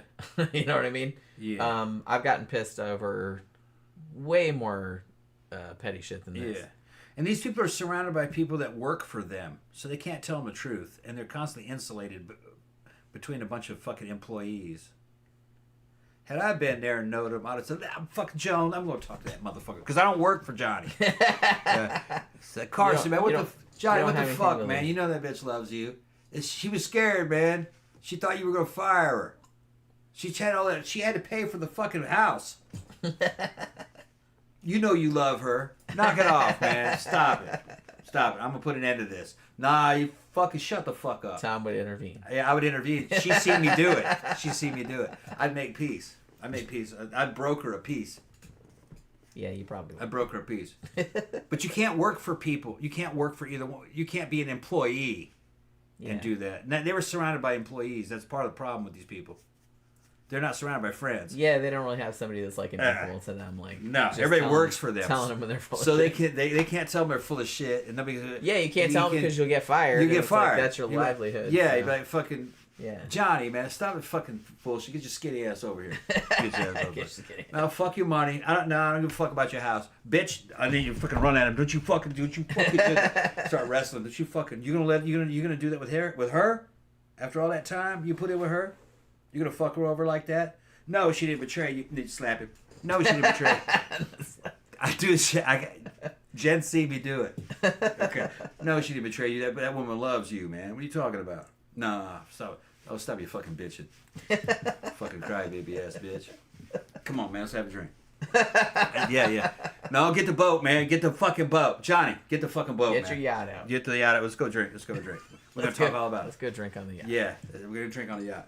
Because that's what happens. That's what would happen. When you hang out. I can talk my way to any of those. Yeah. I'm not bullshitting either. I know how to handle them. Because I don't work for them. They can't fire you. Yeah. All they can do is call the cops. I'm not scared of cops. Call the cops, Johnny. And then he'd do a whole monologue about him calling the cops on me. And I just laugh. Yeah, that would be funny the next Yeah. time. That's what would happen. He does a whole monologue about having to call the cops on Tom. Oh, Tom. Yeah, they're like, who the fuck is Tom? And This motherfucker. Then we could also do a show about it, hypothetically. Yeah, hypothetical show. If we were doing Carson the show back got me before locked Johnny up. Carson. Yeah, and he got me locked up, and then he bonded me out at the same time. Yeah, and then hired my attorney for me. We need to make up a story about that. Yeah. I mean, we can't do it now because I just said it out loud. Yeah. But you know what I mean? Then I take Johnny to the swing club. What are you doing? See, I told you. He can't go. Well, a dude like that can't go anywhere. You know, he can't go to shit like that. I know. He can't go anywhere. That's part of their problem. They're like in prison. They're a rich boy. That's what, like I said, they're in prison. If somebody said to me, it's like, hey, you want to be rich and famous? I was like, can I just be rich and not fuck famous? the famous. I don't want to be famous. Yeah. No thanks. You can't go anywhere. You can't go anywhere. You can't live a normal life. Especially you could now. Yeah. You could now because they don't have paparazzi anymore. Yeah, it's not quite the same. It's not the same. But I still wouldn't want to be like so famous and recognizable that you couldn't like go outside your house anymore. Yeah. Like I would rather just have money and nobody knew who I was. That would be like much cooler. All right, let's shut it down. All right, it's almost midnight. Yeah. So we're gonna wrap it up for this evening. Hopefully you guys enjoyed this one. It was kind of fun. It was kind of all over the place, but you know how we do. Yeah. So thank you very much for hanging out with us this evening. Thank you very much for your super chats. We'll be back again on Friday night for the Sidetrack Show, which, if you're new here, is just the show where we drink and talk about complete bullshit, even more than normally. Like, we don't even have a topic or anything. We just talk about whatever you guys want to talk about, answer questions, and whatnot. So hopefully you guys can join us for that. It's always a lot of fun. It's our favorite show of the week. So yeah, have a good rest of your evening, you guys. Have a good Thursday, and we will see you guys again on Friday night.